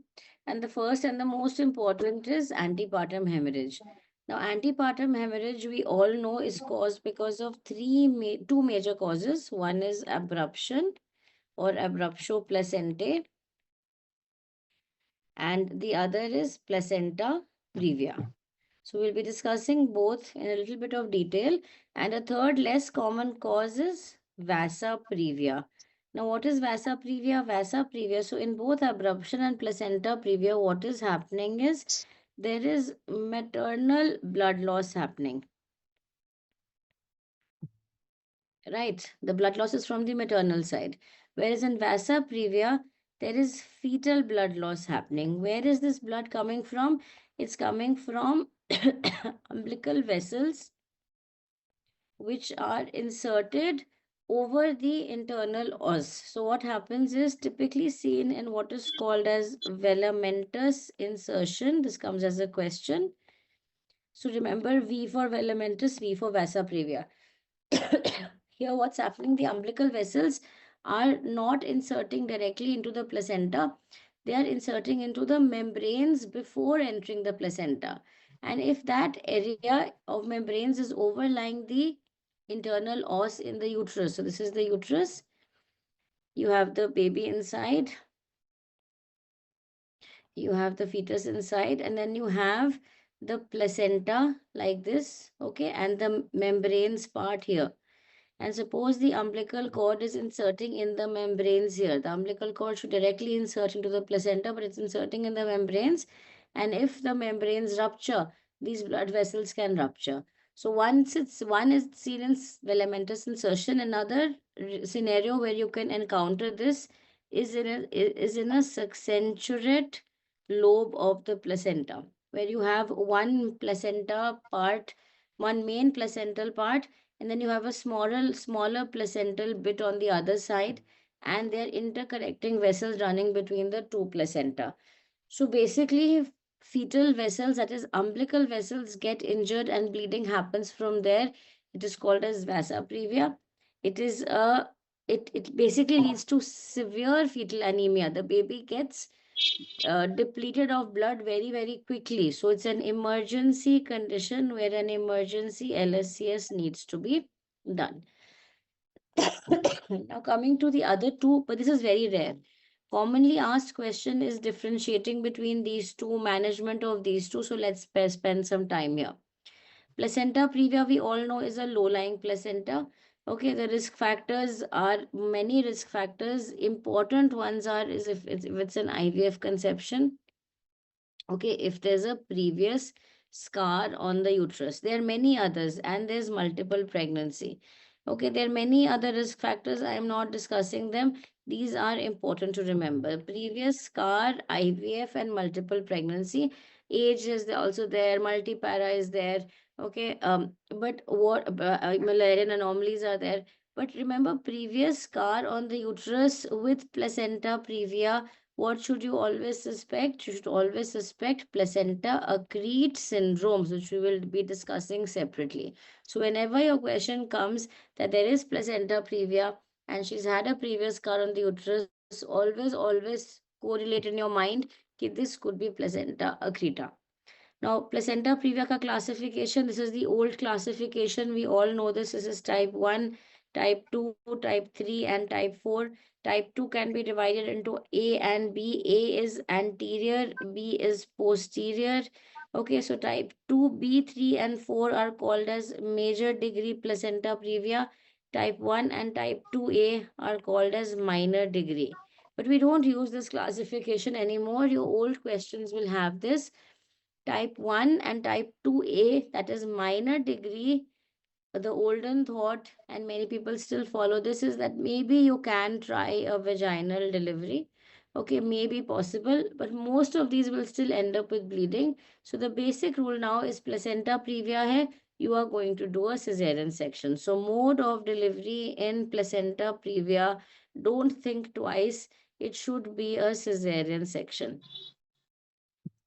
Okay, now the newer classification is very simple. It's based on doing a transvaginal scan. Remember, TVS is safe, okay, but PV is unsafe. What is the difference? Whenever a patient comes with bleeding, antepartum hemorrhage, and when I say antepartum hemorrhage, please remember APH means bleeding happening after 28 weeks or after the period of viability, 24 or 28. Okay, so we're talking about the later half of pregnancy. So remember, when a patient comes with bleeding, say at 28 weeks, 30 weeks, unless we are very sure, we never do a PV. PV doesn't mean you're putting your fingers in the vagina. Usse kuch nahi pata chalega. It means you're assessing the cervix. You're putting your fingers in the cervix. And if the placenta is previa and the cervix, your fingers are in the cervix, they may disturb the placenta even more and she may bleed even more. TVS में क्या करते हैं? TVS में the probe is in the vagina, so it's safe. You're not probing inside the cervix. So this is absolutely safe in pregnancy. PV नहीं करना है. Okay, and on TVS, we have two types of placenta previa. We have true. True means it is near the os or it is covering the os. Not near, sorry. It is reaching the os or it is covering the os. It is reaching the os, the internal os. When I say os, I mean the internal os or covering the os. And low-lying placenta means it is within, it is not reaching the os, but it is within 2.5 centimeters of the internal os. So we measure on ultrasound and see how near it's coming. Okay. Yes, Akshata, speculum is safe. Speculum पे आप सिर्फ vaginal walls examine कर रहे हो, cervix examine कर रहे हो. In fact, in antepartum hemorrhage, you have to rule out local lesions. So we do an abdominal examination, we do a speculum examination, and we do a PV only after ruling out placenta previa. Okay, but speculum we definitely do because sometimes a cervical growth could be there, a local lesion could be there. Okay. Bladder is not needed in TVS. Remember, transvaginal scan जब करते हैं ना, when we do a transvaginal scan, this is the uterus, okay, this is the vagina. What are we doing? We're putting the probe here. This is the transvaginal scan probe. So TVS is good if you want to look at structures near, like you're looking at this area, the lower part of the uterus. It's good for that. Or it's good, so if you're looking at the cervix, like cervical length is best looked by TVS, or placenta previa, or early pregnancy. That means pregnancies which are less than 12 weeks, first trimester, when the uterus is not yet a pelvic organ. And इसके लिए bladder नहीं चाहिए. Bladder has to be empty for looking at on a TVS. On a trans-abdominal scan, you're putting the probe per abdomen, है ना, जो normally हम scan करते हैं. That is a trans-abdominal scan. This is done for uteruses which are more than 12 weeks. Okay, even TVS is also used as routine gynae investigation if the uterus is a pelvic organ. Once the uterus becomes bigger than 12 weeks, like in pregnancy, or a large fibroid which is palpable, then you will prefer to do a trans-abdominal scan. And on trans-abdominal scan, if you are looking at, say you do a trans-abdominal scan and the patient is, say, 8 weeks pregnant. Okay, 8 weeks, ideally, you should do a TVS, but we have many patients who are not willing for TVS, है ना, वो नहीं कराना चाहते हैं, ठीक है, for whatever reason, it's uncomfortable for them. They insist on abdominal scan. So abdominal scan, remember the distance is farther from the structures you want to see. So you may not see things clearly. Okay, to see things clearly, you need a window, and that window is created by the bladder. So to see the pelvis, you need a full or a partially full bladder. Okay, if you're doing a trans-abdominal scan. So trans-abdominal scan, you will see things only if the you'll see the pelvis only if the bladder is full. The probe is longer, but it's only in the vagina, na Anshika. It is not going inside the cervix. PV में क्या करते हैं? PV में my finger will be probing inside the cervix. Okay. TVS में the probe is only in the vagina. Vagina में तो कुछ नहीं हो रहा. हम अंदर बहुत ज़्यादा disturb नहीं करते. We keep the probe in the vagina. It's close to the cervix, so you can see the cervix very well. Yes, all the double bleb, all that will come to the all that astral, वो सब TVS में ही होता है. TS में भी हो सकता है, but TS के लिए you need the bladder. Okay, so this is how we look at the placenta. So we look at the placenta. If it is reaching the os or covering the os, it is placenta previa. If it's coming, so this is the internal os. If it's coming like here, then you measure this distance. If it's less than 2.5 centimeters, it is low-lying placenta. Okay, so we have two definitions, true placenta previa and low-lying placenta. Now, how will this patient present? This is where questions come from. Questions come, they'll give you a clinical scenario, they'll ask you to differentiate it or what's the diagnosis, and they'll ask you the management.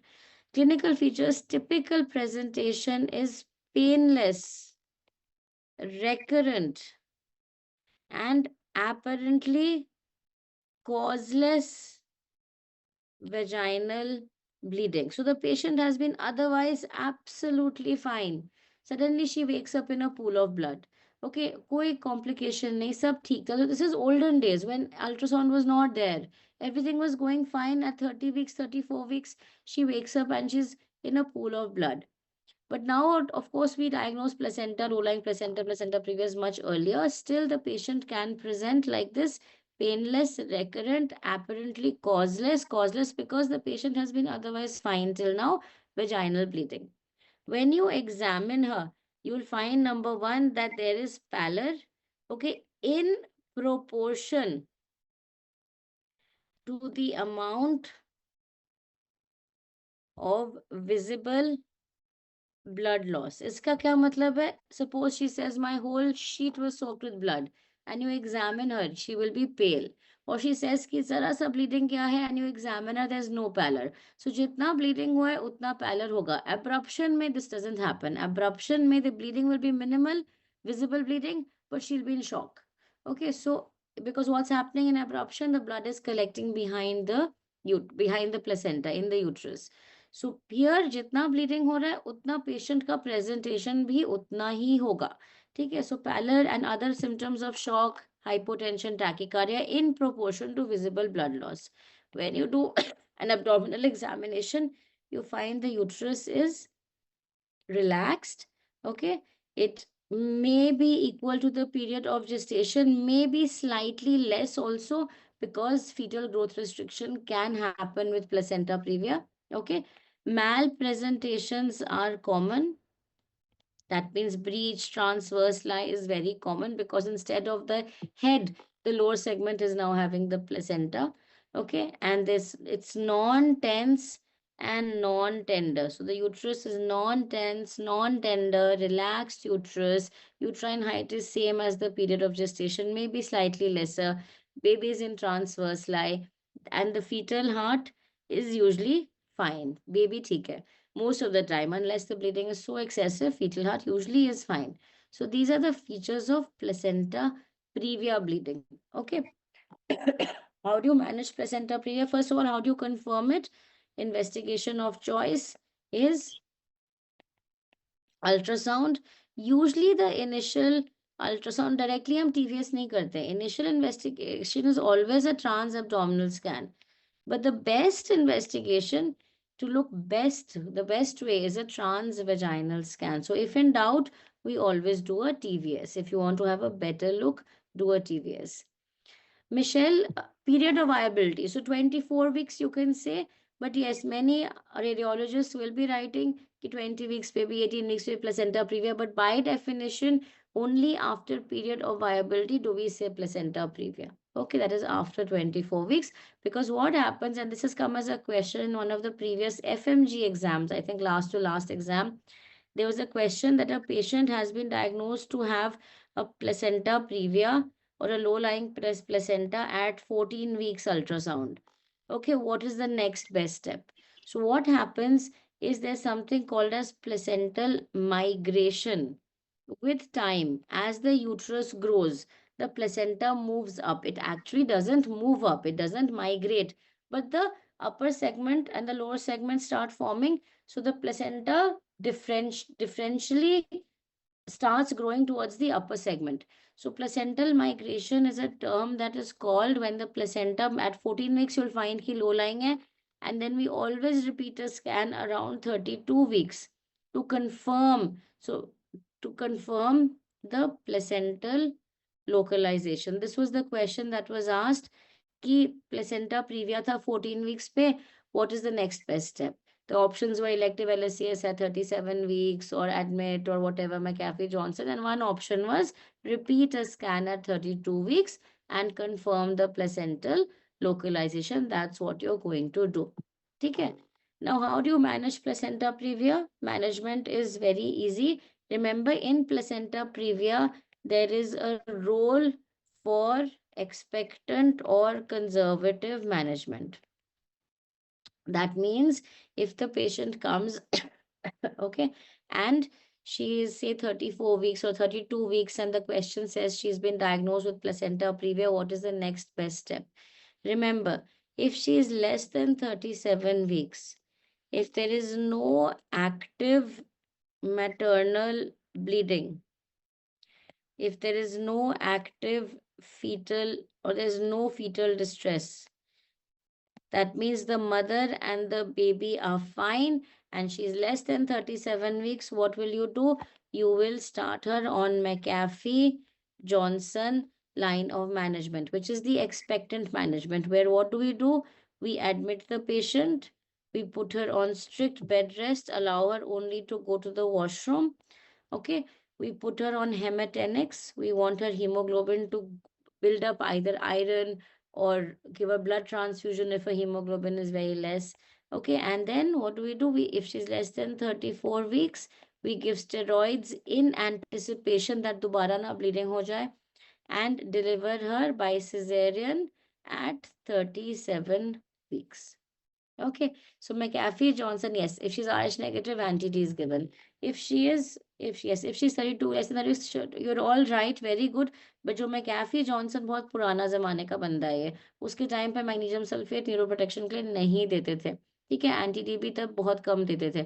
So McAfee Johnson, if you ask the question McAfee Johnson, उसने यही describe किया था: admit, bed rest, haematinics and steroids. This is all he said, the 4 components of McAfee-Johnson. So you may get a question, all are components except, and somebody writes magnesium sulfate for, one of the options is magnesium sulfate for tocolysis. That is not part of McAfee. But yes, you are right otherwise, because magnesium sulfate does offer neuroprotection. But also remember, tocolytics are contraindicated in antepartum hemorrhage. Whether it is placenta previa or abruption, avoid tocolysis. Okay, because most tocolytic agents are going to cause tachycardia and hypotension, and that may mask the tachycardia and hypotension, which may be because of bleeding. Okay, delivery by LSCS in majority, yes.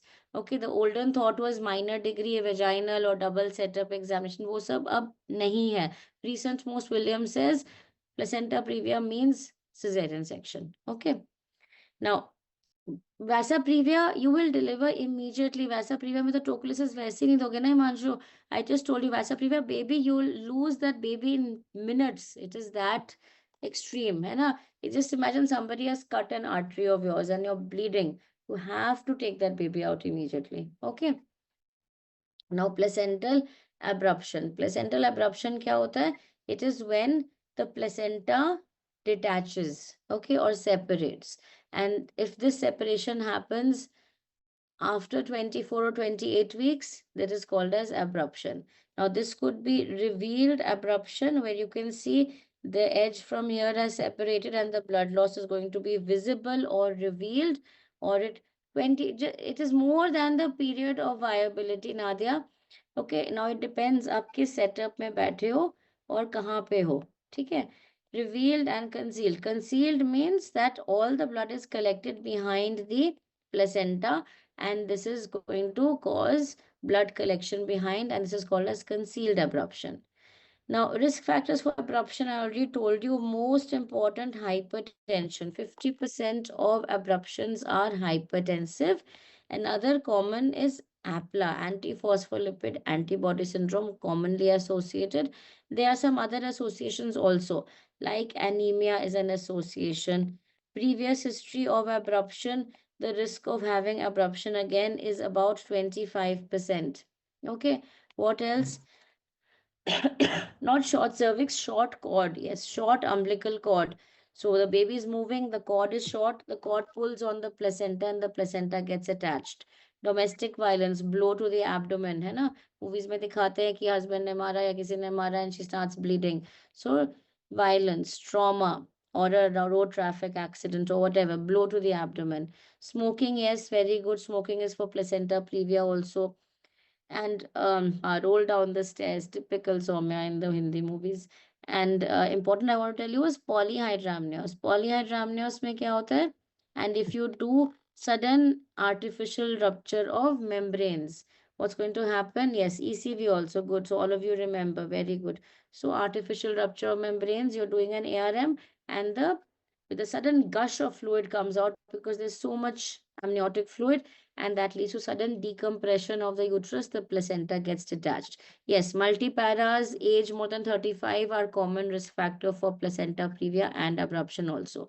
Okay, so these are some risk factors. Most important, usually the clue in the question would be hypertensive or history of APLA. Complications, now remember, abruption is a very dangerous condition. Okay, why? Because it can lead to maternal complications like hypovolemic shock. Remember, placenta previa वाला जो bleed होता है ना, वो रुक जाता है. It happens because there's slight disturbance in the lower segment. The lower segment is continuously forming. So the slight disturbance, bleeding happens. Whereas abruption, the placenta has actually separated. Okay, there's no way it's going to go back. And the patient will keep bleeding until you deliver the woman. So hypovolemic shock, acute renal failure, DIC, okay, and even death. The most common cause, and this comes as a question, most common cause of DIC in pregnancy is, or in obstetrics, is abruptio placentae. Okay, so this is important. And of course, in the fetus also complications can happen: fetal hypoxia, fetal distress, and fetal death. Okay, so this is an acute emergency. Now you understood placenta previa में wait कर सकते हैं. Abruption में wait नहीं करना है. Abruption is an indication for immediate delivery. So if you get a scenario and you've diagnosed it as abruption, immediate delivery is the rule in abruption. Now, how will a patient with abruption present? What are the clinical features? She's going to present with painful vaginal bleeding. Okay, there's going to be pain. When you examine her on examination, you will find that pallor, especially in concealed abruption, is not in proportion to visible blood loss. Okay. What else? When you do a per abdomen examination, the uterine height is more than the POG, again in concealed abruption. Okay, it will be a tense, tender uterus. Okay, fetal heart rate is usually the fetus is distressed or the fetal heart is absent. Common scenarios you will find with abruption. So it's an acute emergency. Delivery is the rule. There is a classification called the Page's classification, which is a clinical classification. Remember, abruption is a clinical diagnosis. You don't need an ultrasound to diagnose abruption. You need an ultrasound to rule out placenta previa, not to diagnose abruption. Okay. इसमें it's very easy. Grade 0 means asymptomatic. मतलब hypertensive woman, question comes, woman is hypertensive, and after delivery, you examine the placenta and you find a retroplacental clot. What is your diagnosis? She is grade 0 abruption. Okay. Grade 1 is when it's minimal. So both mother and baby, if they are fine, both mother and baby, ठीक है. Symptoms or signs hai. She's having bleeding, she's having pain, there is tenderness, but it's minimal. And mother is otherwise absolutely fine, baby is also not distressed. Grade 2 mein kya hota? Remember, in abruption, the baby is the first one to lose its life. So fetal distress, so the fetal affection. If the fetus is affected, it's grade 2. In grade 3, there is maternal complications. That is, a mother has gone into shock, ARF, TIC, death. That is grade 3 abruption. I'm coming to that, Harshal. Just wait. Okay, so grade 0, asymptomatic. Grade 1, mother, baby doing good. Grade 2, baby is distressed or dead. Grade 3, mother is distressed. Okay, so this is the clinical classification. Now, the most important, so this is an image showing abruption. Okay, but remember, ultrasound हमने इसलिए नहीं किया to diagnose it. Incidentally, we find this finding. This is the fetus. Okay, this is amniotic fluid. Remember, on ultrasound, anything black is fluid. It could be amniotic fluid, it could be blood, and this is the placenta. So the placenta has separated, and behind the placenta, you see a massive, massive fluid collection that is blood. This is a picture of concealed abruption. Okay, but remember, the diagnosis is primarily clinical. Now, management is very important. There are two important rules to management.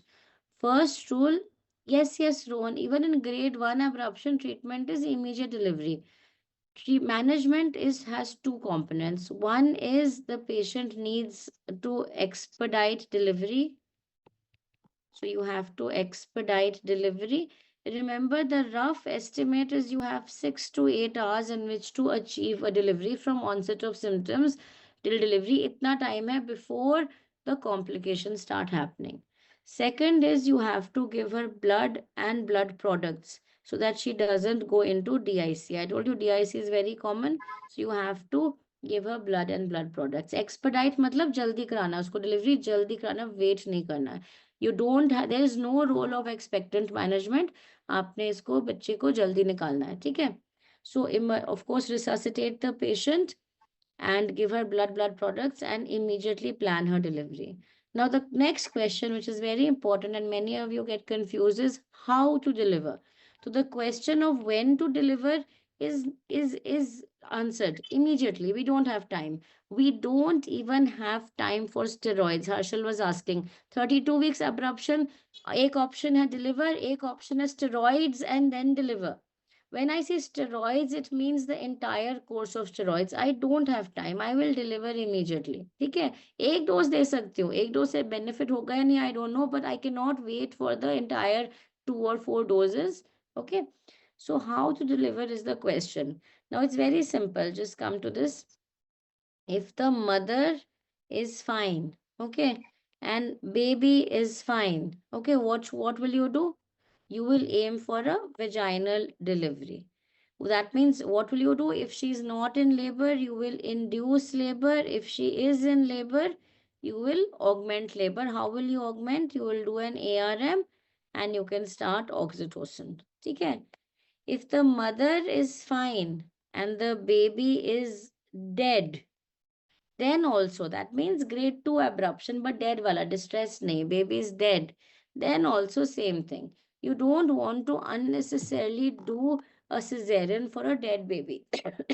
That's usually what we do in obstetrics. Mother abhi theek hai, but remember, mother is not distressed. Her vital signs are stable. Okay. And baby is okay. So this is grade 1 abruption, vaginal delivery. Mother fine, baby dead. Again, also we will, but remember, we have to expedite. हमारा बहुत ज़्यादा wait नहीं कर सकते हैं. जल्दी से augment करके उसको we need to deliver this baby. This mother. Okay, now the other situation is mother distressed or fetus distressed. So if the question says the mother is having excessive bleeding, she's having hypotension, tachycardia, or she's going into coagulopathy, or the question says fetal heart rate is 100, 90, fetal distress ho raha hai, late decelerations are coming because of uteroplacental insufficiency, then you're not going to wait. Then the quickest way, as soon as possible, take the patient up for cesarean section. So this is what is done in abruption.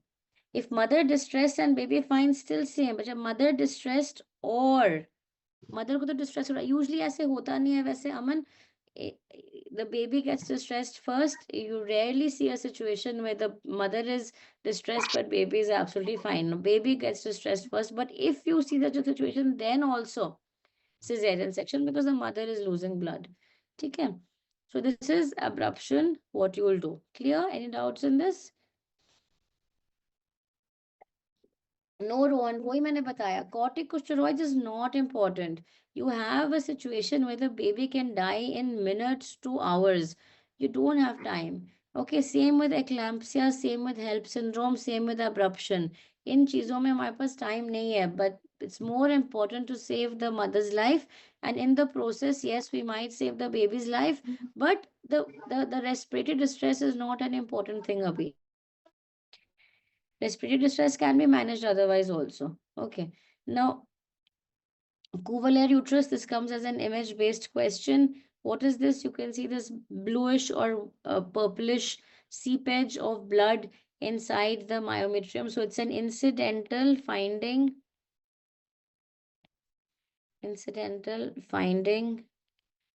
on cesarean seen in concealed abruption. Okay, so what do you do if you see this? You don't have to do anything. My PC is showing wrong date and time. I know 9:41. Honestly, जब से मैंने iPad खरीदा है, to be very honest, it's been 2.5 years, I think, since I joined Cerebellum. I bought my own iPad, and I have not had time to sit and figure out how an iPad works. All I use my iPad for is the class. वो भी किसी ने मुझे सिखाया. I told you ना, I'm very old. I'm not tech savvy. ठीक है, so बस टाइम ही नहीं है. That's to be very honest.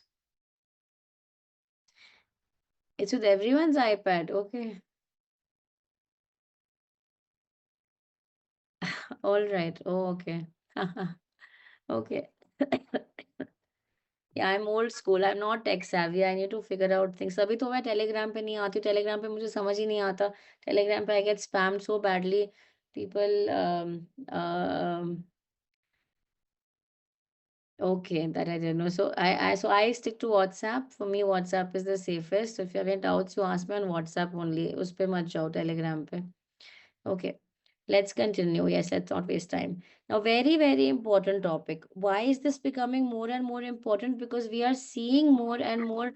Vijay, that is a question which even I don't know how I'm managing. It's for another time. Placenta accrete syndromes. Placenta accrete syndromes is very important because we are seeing it so commonly. Every month, every second month, one or two cases we are seeing. Whereas when I was a postgraduate, we used to see one case in 1 year.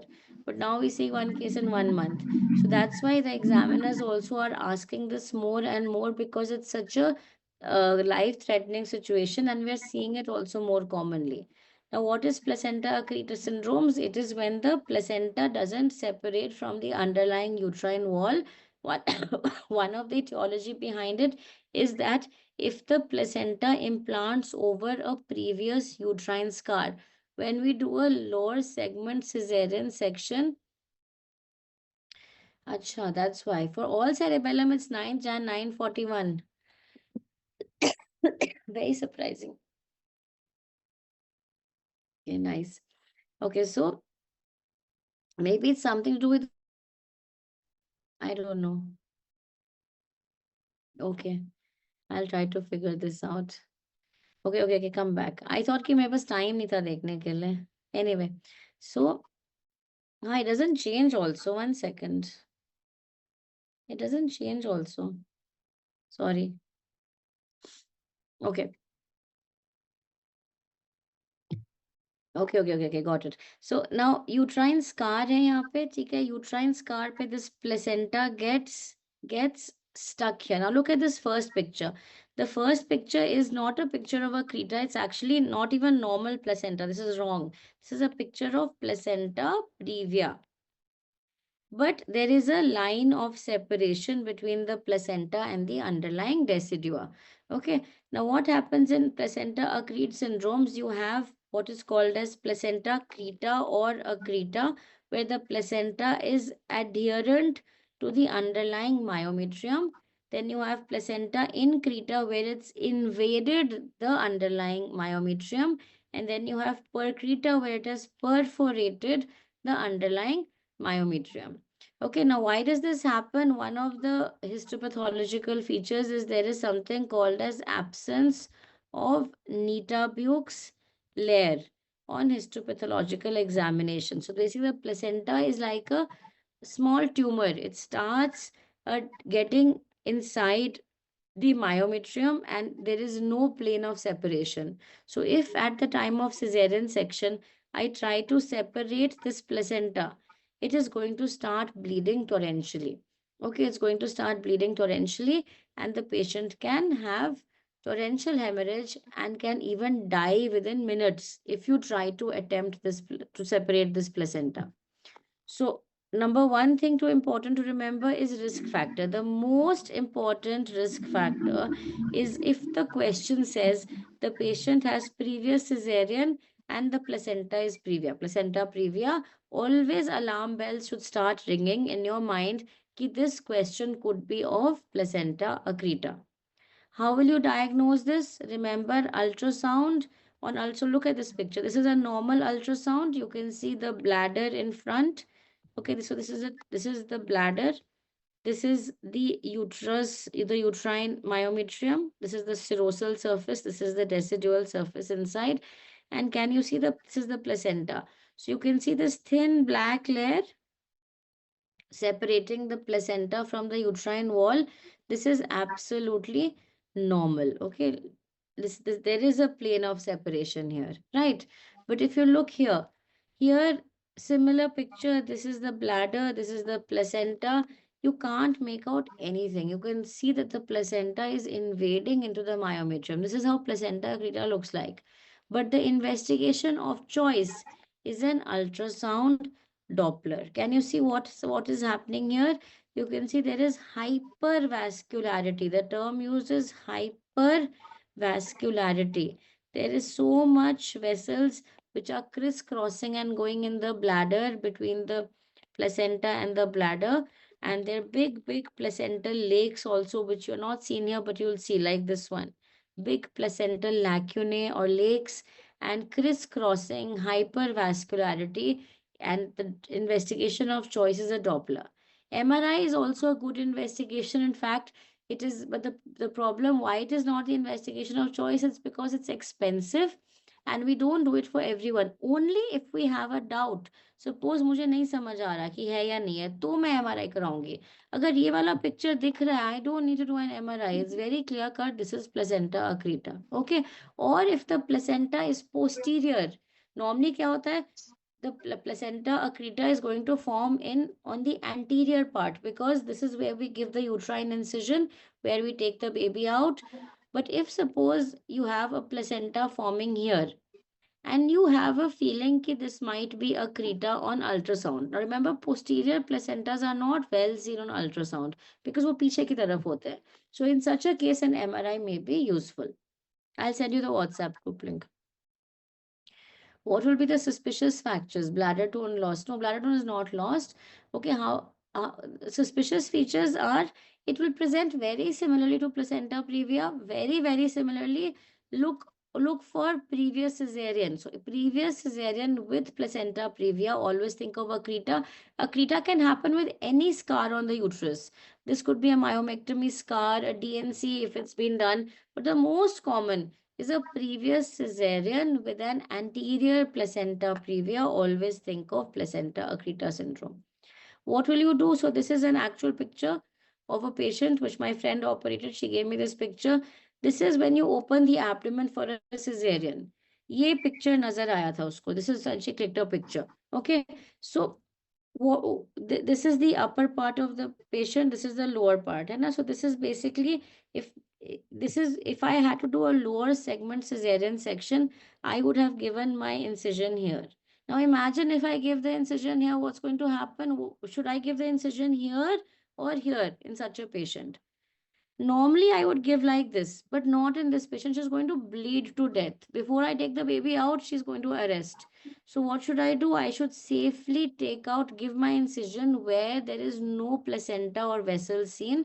Okay, so I will do an upper segment cesarean section, also called a classical cesarean section, and take the baby out. Do not attempt to remove the placenta at all. Okay, baby out, and then do a cesarean section with the placenta in, sorry, do a hysterectomy. Sorry. Do a hysterectomy with the placenta in situ. Okay, and this came in the last NEET PG question. There was an image, okay, there was an image of a uterus, okay, and uterus से क्या दिख रहा था बाहर? Umbilical cord दिख रहा था, है ना? And they had said that this is not in the mission book, it is there in the newer wala bache. Placenta accreta was added later on, it's there in the newer one. Otherwise, just listen to what I'm saying, you'll have it then. Okay, so there was a umbilical cord coming out of the placenta, and the question was that it was a proper specimen, it was a uterine specimen, and they had mentioned this is the uterus of a patient who underwent hysterectomy because of excessive bleeding during cesarean section. What is your diagnosis? So if you see that the cord and the placenta is still inside, so any specimen of the uterus with the placenta in situ, that means the uterus has been removed with the placenta in situ. It is nothing else but placenta accrete syndromes. Or किसी भी situation में, where else do we do a obstetric hysterectomy? So what are the indications for an obstetric hysterectomy? There are not too many indications. There are very few indications. What are they? One is PPH, not controlled by other medical or surgical methods. And a last resort is hysterectomy. Another is if there is a broad ligament hematoma, sometimes you have to resort to a hysterectomy. Third is if there is a rupture uterus. And a rupture uterus में क्या हो जाता है? If you can't repair the uterus, previous scar, patient in labor, uterus has given way, it's ruptured. Many times we have to do a hysterectomy, we can't repair. Okay, and the last is placenta accrete syndromes. Now in all of these, Where do you think the placenta will still be inside when you do the hysterectomy? It is only in placenta accrete syndromes. Okay, so this is the question that was asked in the last NEET PG. Okay, so a lot of questions are coming now. Another question which came in the last to last INI was, in placenta accrete syndromes, you will counsel the patient for all except. One option was blood transfusion. Yes, this patient, you have to be ready with lot of blood. Second is, you have to explain the need of hysterectomy. This patient will require hysterectomy. Yes. This patient will have a risk of urological injury. Yes, why? Because especially in increta and percreta, the placenta is going to invade into the bladder. So we always have a multidisciplinary team. I don't operate alone. I will have the surgeon with me. I will have the urologist with me. Okay, I'll have the interventional radiologist ready in case we require any interventional radiological procedure to stop the bleeding. Okay, and the last option was bowel injury. Bowel injury is not additionally, the risk is increased. जितना होता है किसी भी surgery में उतना है. Additional risk नहीं है because of placenta accreta. Okay, second point, which is broad ligament hematoma, somebody was asking. Any role of methotrexate, Janisha? That's a good question. So in 99% of patients with accreta, this is going to be your management. Upper segment cesarean, baby out, clamp the cord, cut the cord, and then proceed with hysterectomy with the placenta in situ. In 1% of patients, okay, sometimes the placenta is left inside, the uterus is closed, okay, and the patient is given methotrexate in the hope that the placenta will dissolve. Okay, but it's not a standard treatment, it's not recommended. Some people have tried it, some studies are there. The problem is many of these women come back with secondary hemorrhage or secondary infection, and then you have to do a hysterectomy. So for all practical purposes, you will remove the uterus in 99%, and in a very few minority of patients, sometimes there is something called as focal accreta. पूरा placenta नहीं चिपका हुआ, only very small part is चिपका हुआ, that part you can excise. So that also has some role of conserving the uterus, but in majority of patients, 99% you will do a hysterectomy. Okay. Now another important topic is twin pregnancy. Twin pregnancy, the question mainly comes from types of twins, or a question comes from these two signs, or a question comes from management. Okay. Third point क्या था? Third point था बच्चे rupture uterus. PPH, uncontrolled PPH, you will do a hysterectomy. These are indications for obstetric, मतलब pregnancy related hysterectomies. PPH, broad ligament hematoma, rupture uterus, placenta accrete syndromes. Yes, the baby is safe, Michelle. Baby absolutely safe है. Baby को बस हमें निकालना है. कैसे निकालना है? ठीक है? From a different incision. Otherwise, baby is not harmed. Okay. Now, multiple pregnancy. Vaibhav exactly वही placenta accreta presents like placenta previa. Okay, but you should have warning bells ringing in your mind if the patient who has come with placenta previa wale symptoms, if she has a previous cesarean section also. Okay, fibroid with pregnancy, you will not do a hysterectomy. Okay, rupture में क्या करेंगे? Rupture uterus में either repair the uterus or remove the uterus. Rupture uterus, the treatment is 2 hours. Either repair the uterus or remove the uterus. That means do a hysterectomy. Depends on the condition of the uterus. Okay. Okay. Classification of twin pregnancy. It could be monozygotic, where one sperm fuses with one ova, okay, forms one embryo, and the embryo then splits. Okay, so these are also called as identical twins. Dizygotic में क्या हो रहा है? Two separate sperms fusing with two ova released in the same cycle. Okay, and this forms two separate, absolutely different embryos which grow separately. So dizygotic, because two separate embryos are formed, they are called diamniotic. They are each in their own amniotic cavity, and they each form their own placenta. So dizygotic twins are dichorionic diamniotic. They have their separate amniotic membrane, separate placenta. Monozygotic में क्या हो रहा है? Monozygotic में depending on when this splitting happens, if it happens very early within 72 hours, what happens? Same thing happens. Each baby has its own amniotic sac, okay, and its own placenta. So you have the same picture. You have dichorionic, diamniotic. But if the splitting happens slightly later, between the third to the eighth or fourth to the eighth day, you can remember what has happened now is that the placenta has already formed. Okay, but the amniotic cavity is split and you have two babies splitting. So you have monochorionic diamniotic, single shared placenta. If the splitting happens even later, 9th to 12th day, क्या होता है इसमें? Placenta बन गया है. Amniotic cavity has formed. Only the baby is separate. Okay, and this forms what is called a monochorionic monoamniotic twin. And if the splitting happens after the 13th day, what happens?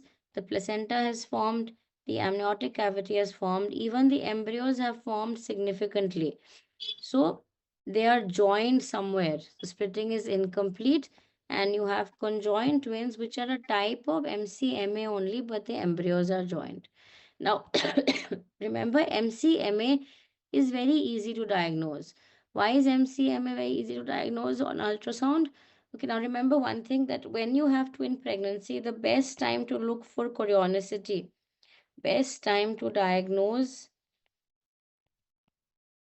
chorionicity is between 11 to 14 weeks. I cannot determine zygosity on ultrasound antenatally. Zygosity I can only examine once the babies are out on DNA testing. But I can look for chorionicity. That means how is the placenta and the amniotic membranes. So monochorionic, monoamniotic is very easy. Why? Because both the babies are lying in the same amniotic cavity. There is nothing separating the babies. कोई बीच में septa या membrane नहीं है. There is no intertwin membrane.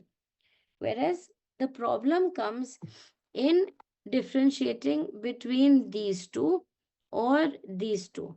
Now, if you look at this and this, they are the same. They look absolutely the same, है ना? That means we can't differentiate is this DCDA of monozygotic or is this DCDA of dizygotic. All we can tell is this MCDA or is this DCDA. And how can we do this? By doing an ultrasound where we look for the look at the intertwin membrane. This is the intertwin membrane. Now, if the intertwin membrane is thick, can you see here? It has four layers. It has amnion of one twin, chorion of one twin, chorion of another twin, and amnion of another twin. So one baby is here, one baby is here. So it's very thick, especially at the origin. So this is the part we're saying. This is called the lambda sign or the twin peak sign.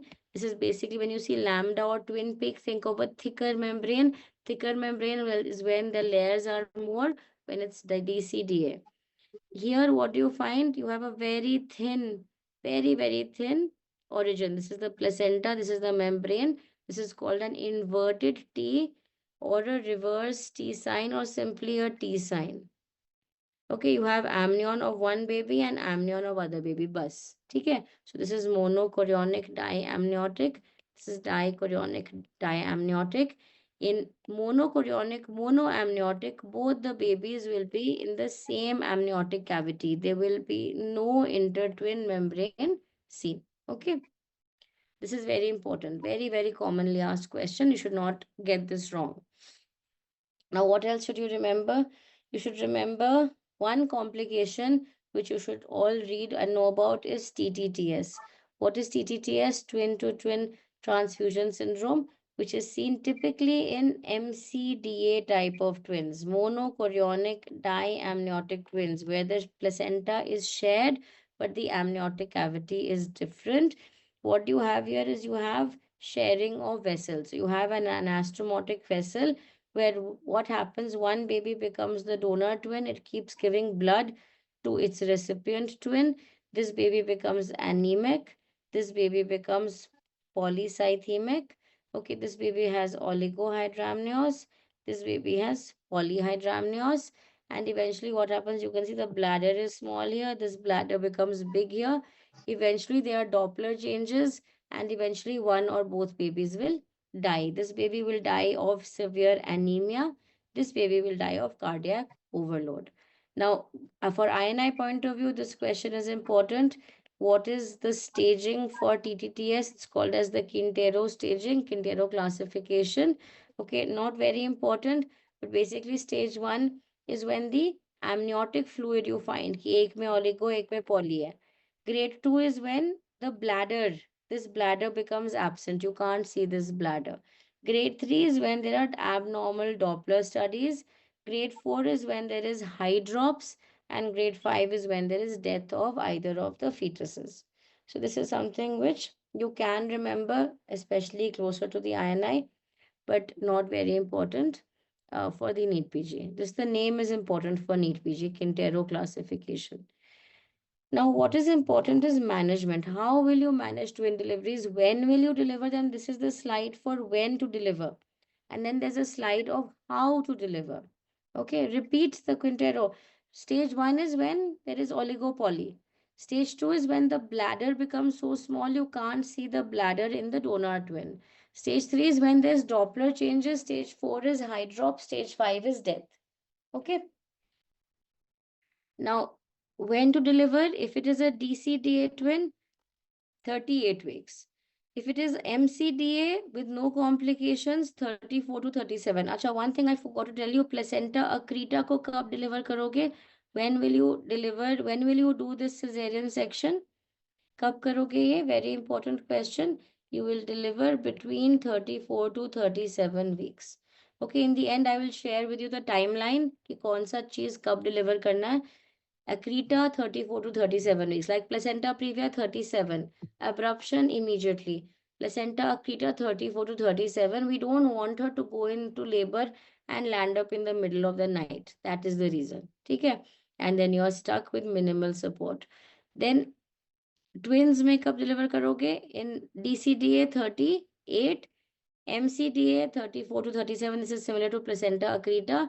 And monochorionic monoamniotic. These are a very dangerous kind of twins. Why? What happens? Both the babies in the same amniotic cavity. They are both moving around. क्या हो जाता है? Move around करते करते the cords get entangled, and the true knots are common. Cord entanglement is common. They basically cause asphyxia of each other. And very commonly, we find intrauterine demise of one or both the twins. So take them out very early, 32 to 34 weeks. We will deliver them. Okay. So, and how will we deliver them? In MCMA, it is directly a cesarean section, elective cesarean section plan karoge. Someone is asking conjoined twins, what happens? In conjoined twins, if you detect them early on, it is best to offer them an MTP. I have seen one conjoined twin in my life, which we diagnosed around 14, 15 weeks, and then MTP was done. So we offered them, very few will choose to continue conjoined twins because a lot depends on where they are joined. Most of the conjoined twins you see on the news or those who are there have been undiagnosed, unbooked pregnancies. They end up in obstructed labor, cesarean karte hain, you find they are conjoined, and the prognosis depends on where they are joined. Okay, sometimes you just have minimal skin tag, that's okay. But if they have shared organs, okay, especially shared essential organs like the brain, like the heart, then it becomes a very big issue. Surgical treatment is the choice, but surgery is associated with risks. Sometimes they survive, sometimes they don't, sometimes one survives, one doesn't. So a lot of stories you'll find on the internet. Okay. Okay, so most common type is thoracophagus, joined at the thorax. Now, indications for the next question is how to deliver. So one question is when to deliver. This is the answer. How to deliver. Remember, cesarean kab karoge? Ek to I told you, monoamniotic twins, no second doubts, you will directly do a cesarean because the risk of cord accidents is very high. Conjoined twins, also no doubt in this. Triplets and above, again, no doubts in this. You will directly do a cesarean section. Triplets, quadruplets, pentuplets, whatever, cesarean section. And very important and the most common scenario and a question that came in the last NEET PG is which group? Is if the first fetus is non-cephalic. Question जो आया था last NEET PG में, I think I have it somewhere in this presentation. हाँ, ये वाला question it's there. So what will be the mode of delivery in images 1 and 2? Okay, so look, this was the question that came. The images might have been different, but see, this is twin 1. Remember, the lowermost twin is the first twin, and here both are cephalic. So our main aim is to look at the lowermost twin. Here you will deliver this baby cephalic, and the lowermost twin here is breech. This baby is going to be given LSCS. Okay. So image 1 vaginal, image 2 cesarean. Okay, this is what your answer will be. So the first fetus determines the mode of delivery. If the first fetus is cephalic, suppose ऐसे था, first cephalic है, second, even if it's transverse lie, you can still allow a vaginal delivery. What is most important is the first twin ka presentation. Okay. And one other indication for cesarean section is severe discordancy. What is severe discordancy? Basically it means fetal growth restriction of one twin. One twin is big, one twin is small. Okay. Okay. Sorry, I think I missed a few. Okay, so one more important thing is in twin pregnancy, before we move to FGR, one more important thing which I wanted to discuss is attempting a vaginal delivery in twin pregnancy. What are the important points that you should know?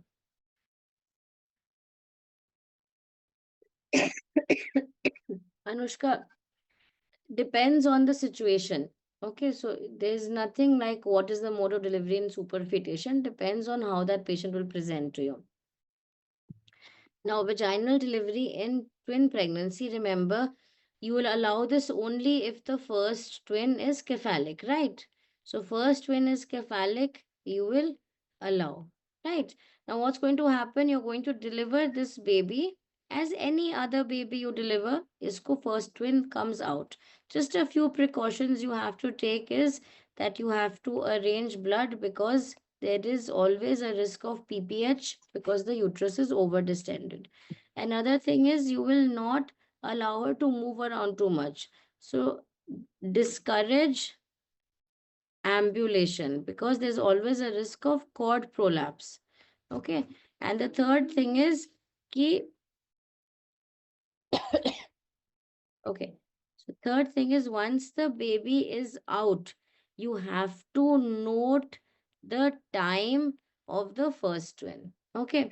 And one more thing, yes, avoid uterotonics. Once the first baby is out, avoid giving methergin, avoid giving oxytocin because that is going to cause the uterus to contract over the second baby. So once you deliver the second baby, note the time. The time is going to tell you that how much time you have now for the second baby. That is around 30 minutes. Okay, so now you know कि अभी 8:30 पे baby deliver हुआ है. So now I have 30 minutes for which to deliver the second child.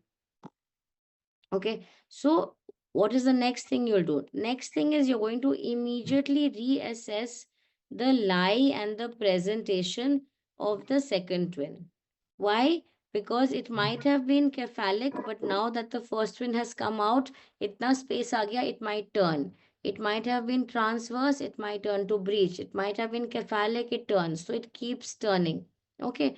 So reassess the lie and the presentation of the second twin. So once first twin is out, uterus khali ho gaya hai, space bahut zyada hai, the baby is going to move. So do a quick Leopold's maneuver, do a vaginal examination, see how the second twin is. If the second twin is in longitudinal lie, so second twin we have reassessed, second twin is in longitudinal lie. That means it could either be cephalic or breech. What will you do? You will deliver her vaginally. Cephalic है तो normal delivery, breech है तो assisted breech delivery. That means you will aim for a vaginal delivery. But the problem comes if the baby is in transverse lie. So that means the first baby has come out, the second baby is in transverse lie. Now what do you do? Now there is a role of external cephalic version or external podalic version. Basically, whichever part of the fetus is near the lower pole, usko niche लाने की कोशिश करो. Basically, your aim is to turn this baby into longitudinal lie. Whether the head comes down or the breech comes down, whichever. No, this is external. बाहर से कर रहे हो. You always try external maneuver first. ECV or EPV, and try to bring this baby into longitudinal lie. If this fails, remember the clock is ticking. You don't have too much time. You try one attempt, fail हो गया, छोड़ो. क्या करोगे? Shift the patient to the operation theater. Okay, and under ask the anesthetist to give general anesthesia. Under general anesthesia, put your hand inside, grab the feet of the baby, and bring the baby towards the lower pole. That is called as internal podalic version. And then take the whole baby out. This is called as total breech extraction. So under anesthesia ही हो पाएगा, normally नहीं हो पाएगा because the uterus will be relaxed under anesthesia, the os will be open, you will be able to do this maneuver. So take the put your hand inside, look for the feet of the baby and bring the feet to the lower pole, that is called as internal podalic version, plus total breech extraction, then take the whole baby out. Okay, or suppose, and this is not an easy maneuver, this is a difficult maneuver. Many people will not know how to do this. So if you don't know how to do this, another option, the easy way out, is do a cesarean section. Okay, yes, IPV is always done under GA.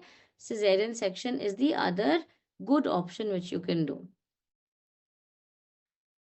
Thoracophagus, as far as I know, Nancy, but I will check since Dr. Zainab has said paraphagus. Let me check and get back to you. Okay, Nancy? What we've always taught so many years is thoraco, but I will check. Okay. So, LSCS, but अब ऐसे questions नहीं आते. Most common conjoined twin is this. अब questions आते हैं clinical वाले. ठीक है, but I'll still check. Now, this is what is the treatment or how you will deliver. Okay, fine. This is how you will deliver twins. I will repeat. First twin you will deliver like any other pregnancy. Look at the time. Don't give uterotonics right now. Let the second baby come out. Once the first baby is out, clamp the cord, check the time. You know you have 30 minutes and quickly reassess the lie and presentation of second twin. अगर second twin longitudinal है, सीधा है, head है या breech है, doesn't matter. Deliver like this or like this. Deliver it like how you will deliver any vaginal delivery. Okay. But the problem comes if the baby is in transverse lie. Here you will first try to move it externally. If this fails, then internally, that is internal podalic version with total breech extraction under anesthesia or a cesarean section. If cord prolapse happens while you are doing this maneuver, then you either quickly complete this maneuver or do a cesarean section. With cord prolapse, your aim is take the baby out quickly, right? So we'll come to cord prolapse also, but basically expedite delivery the quickest way possible. Arunav, nice question. No, I have never done this maneuver. I have encountered this situation. I feel it's less traumatic and easier to do a cesarean section. Okay. But question आता है exam में इसलिए. Tight loops of cord, where do you nick the cord, मतलब digitalis समझ नहीं आया मुझे. Tight loops of cord round the neck. Okay, ask me separately. Now, coming to the next important topic, we'll do this topic. I think then we can break for dinner because then we have, I think, early pregnancy complications after this. Let me just check. We have preterm also. We'll finish both preterm and IUGR. And I think we also have amniotic fluid disorder. Let's see how much we can do. 9:30 is the time for dinner. Class till what time? Around 11:30, 12, I think we can go. Let's see. Okay, dinner break at 9. Okay, dinner break at 9. Fine. मुझे भी भूख लग रही है इसलिए मैंने बोला. Okay, fetal growth restriction diagnosis by ultrasound. What does this mean? Basically, we always suspect fetal growth restriction based on clinical exam. So on clinical exam, you will find that the symphysiofundal height is less, okay, than the POG. You'll find that the uterine height is less than the POG. So whenever you have clinical suspicion, you will confirm fetal growth restriction on ultrasound. What is fetal growth restriction? It is when the estimated fetal weight is less than the 10th percentile for that gestational age. Okay, so this is how it is plotted. You have a patient, say this patient at 38 weeks, you do a scan and you find that the weight is around 2.2 kg. So this is less than the 10th percentile. So this baby is now diagnosed as fetal growth restriction. So the baby, if it's growing within these lines, you are fine.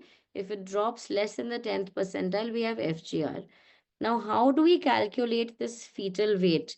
The estimated fetal weight is calculated by different formula using four ultrasound parameters: the biparietal diameter, the head circumference, the abdominal circumference, and the femur length. So the most common formula used is something called the Hadlock's formula. The ultrasound software itself calculates the fetal weight and gives it to you. It even plots it on the growth chart, because these are customized growth charts. It will plot on the growth chart and tell you कि 10th percentile कितना है, ये कम है या ज़्यादा है या कितना है. ठीक है. Now, the question comes when this baby is small. You've diagnosed a small baby, you've diagnosed FGR. How will you manage this baby? Now, the management depends on Doppler. So, Doppler is very important to understand in management of fetal growth restriction. Now, there are four Dopplers we check. One is uterine artery. Uterine artery, where else have we read? We've read in preeclampsia. Hai na? Uterine artery is also important in FGR. So uterine artery, if the resistance to flow is high, it not only predicts preeclampsia, it also predicts fetal growth restriction. Okay. Another thing we look at is the umbilical artery, and this is your most important Doppler, which is going to decide when to deliver. So when to deliver is decided by the umbilical artery Doppler. Then we have another one, which is the MCA, middle cerebral artery, is part of the circle of Willis. And this is a Doppler we check. If the MCA Doppler showing increased flow, okay, so if the flow is increased in the MCA, this is not a good sign. This basically means that there is a brain sparing effect. That means the brain is getting more blood. I should not be happy. I should be upset, because that means this baby is compromised. Okay, this is also seen in RH isoimmunized babies, where fetal anemia, when the baby has fetal anemia, it again will have send more blood to the brain. So brain sparing effect is also seen in RH isoimmunized pregnancy. It is also seen in fetal growth restriction, where more blood starts going to the more important organs of the body. The liver, the kidney, these are less important. So less blood in IUGR goes to the liver. That's why the abdominal circumference goes down, because the liver is not getting enough blood. Kidney is not getting enough blood. What's going to happen? There's going to be less urine production. So there's going to be oligohydramnios. So these are not important organs for the baby. The brain is the more, and the heart are the most important, and that's why this is what we look for on Doppler. Venous Doppler, remember, are the last to show changes in a hypoxic baby. तो सबसे पहले umbilical artery affect होगा, फिर MCA, फिर venous. Venous is the last. When you see changes in the venous Doppler basically means the ductus venosus and the umbilical vein. This is a sign that this baby is just about to die. Okay, so it is a terminal sign when you see changes in the venous Doppler. We should not wait for these changes to happen. We need to intervene when the umbilical artery is affected. Okay, so this is umbilical artery. Sorry, this is the uterine artery. Uterine artery, I told you there's a raised pulsatility index. That is one thing we see. And another thing we see is this. Okay, so this is a normal uterine artery Doppler. Look at this one. Can you see this beach mein essay, there's this notching happening here. This notching is normally seen in the uterine artery, but it should disappear by 22 to 24 weeks of pregnancy. If the notch is persistent even beyond 22 24 weeks, it is a risk factor for both FGR and preeclampsia. But तब कोई फायदा नहीं है because preeclampsia के लिए we needed to start Ecosprin before 16 weeks. Remember? So it's not of much use nowadays because nobody waits for for a predictive test for so long, I mean, so late in pregnancy. It's always better to use those tests where you can detect or predict things earlier. So it's not of much use if you're diagnosing something at 24 weeks, right? But you should know persistence of notch, raised pulsatility index, both are markers of both preeclampsia and FGR. Now, now, yes, बच्चे Ajit, my mistake. FGR is the new terminology. पहले हम कहते थे IUGR, but बहुत सालों से अब change हो गया. Now we say fetal growth restriction. Okay, now umbilical artery is the most important flow. Remember, the umbilical cord has one umbilical vein and it has two umbilical arteries. The umbilical vein carries blood from the placenta, oxygenated blood, to the fetus, and this has come as a question. And the umbilical arteries carry deoxygenated blood from the fetus to the placenta.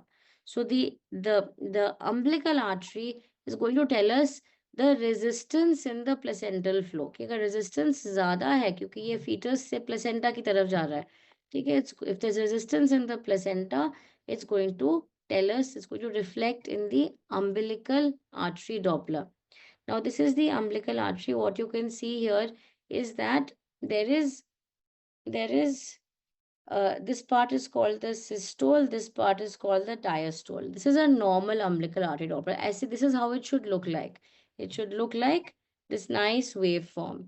What happens as IUGR increases, as blood flow to the baby reduces, okay, as there is uteroplacental insufficiency, you can see the diastole has gone down. So there is reduced diastolic flow. This is the first step that's going to be shown.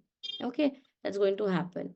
As IUGR progresses, you see this where there is no diastole. So it's an absent diastole. There's only systole. There is absent diastolic flow. Then you reach a stage where there is reversal of the diastolic flow. So you can see it's gone like this. It's gone below the baseline. This is called as reversal of diastolic flow. Whenever the question shows in the picture either absent or reversed flow, what does this mean? In the umbilical artery, this means you have to, it is an indication to deliver this baby. Okay, if she is more than 34 weeks, deliver immediately. फिर तो कुछ करना ही नहीं, wait. But if she is less than 34 weeks, remember you have that much time that you can give steroids and then deliver. Okay, so give steroids because remember umbilical artery के बाद umbilical vein में changes होंगे, then only something will happen to the baby. So you have time, 24, 36, 48 hours है. Yes, complete steroids though and then deliver the baby. Of course, this baby we will also be doing fetal, antenatal fetal monitoring. You'll be doing NSTs, you'll be doing fetal movement count, and you'll be checking the fetal heart rate. So give the complete course of steroids and deliver her if she is less than 34 weeks. Now, MCA Doppler का क्या role है? MCA Doppler, I told you, a compromised fetus will redistribute blood to the essential organs, that is the brain. So if you look at the Doppler, this is the umbilical artery Doppler, which we just discussed. You have normal, reduced, absent, and then reversal. This is absent, this is reversal. Look what's happening at this in the same fetus at the same time in the middle cerebral artery. The flow is actually increasing. So it's not a good sign. It may seem very, you might be very happy. No, it's not a good sign. It is a sign of brain sparing or redistribution of blood flow. Okay, but it is not an indication. This will not determine delivery. What determines delivery is the umbilical is the umbilical artery Doppler. One important thing that you should know, which is important from the INI-CET and it is gaining more importance, is something called the CP ratio or cerebroplacental ratio. This is the ratio of the PI in the sorry, MCA against the PI in the umbilical artery. Okay, so it's the ratio of the pulsatility index in the MCA to the pulsatility index in the umbilical artery. A PI of more than 1 is good. Okay, no, a PI of more than 1 is good. A PI of less than 1 will basically means brain sparing. Okay, the PI shows resistance. Okay, diastolic notch is in the uterine artery, which is the diastolic notch, which we discussed, is in the uterine artery. Persistence at that notch, which you see, should disappear by 24 weeks. If it is still seen at 24 weeks, that means baby को blood enough नहीं जा रहा है. ठीक है? Donald Trump, what an interesting name. Donald Trump, we look at the pulsatility index in the MCA divided by pulsatility index in the umbilical artery. Okay, this is called the CP ratio. A CP ratio, just remember, CP na C means cerebro matlab brain. Brain wala upar aayega, matlab MCA upar aayega. And anything more than 1 is normal. If it's more than 1, you're not worried. बच्चे वो Mohammad that is in uterine artery बच्चे ये हम बात कर रहे हैं CP ratio हम रेशो की बात कर रहे हैं the actual value of PI, you are right, in the uterine artery should not be more than 1. Okay, in the uterine artery. But यहाँ हम बात कर रहे हैं ratio of the MCA to the umbilical. ठीक है? Yeah, PI more than 1 is normal. PI less than 1 is brain sparing. Disha, I didn't understand your doubt.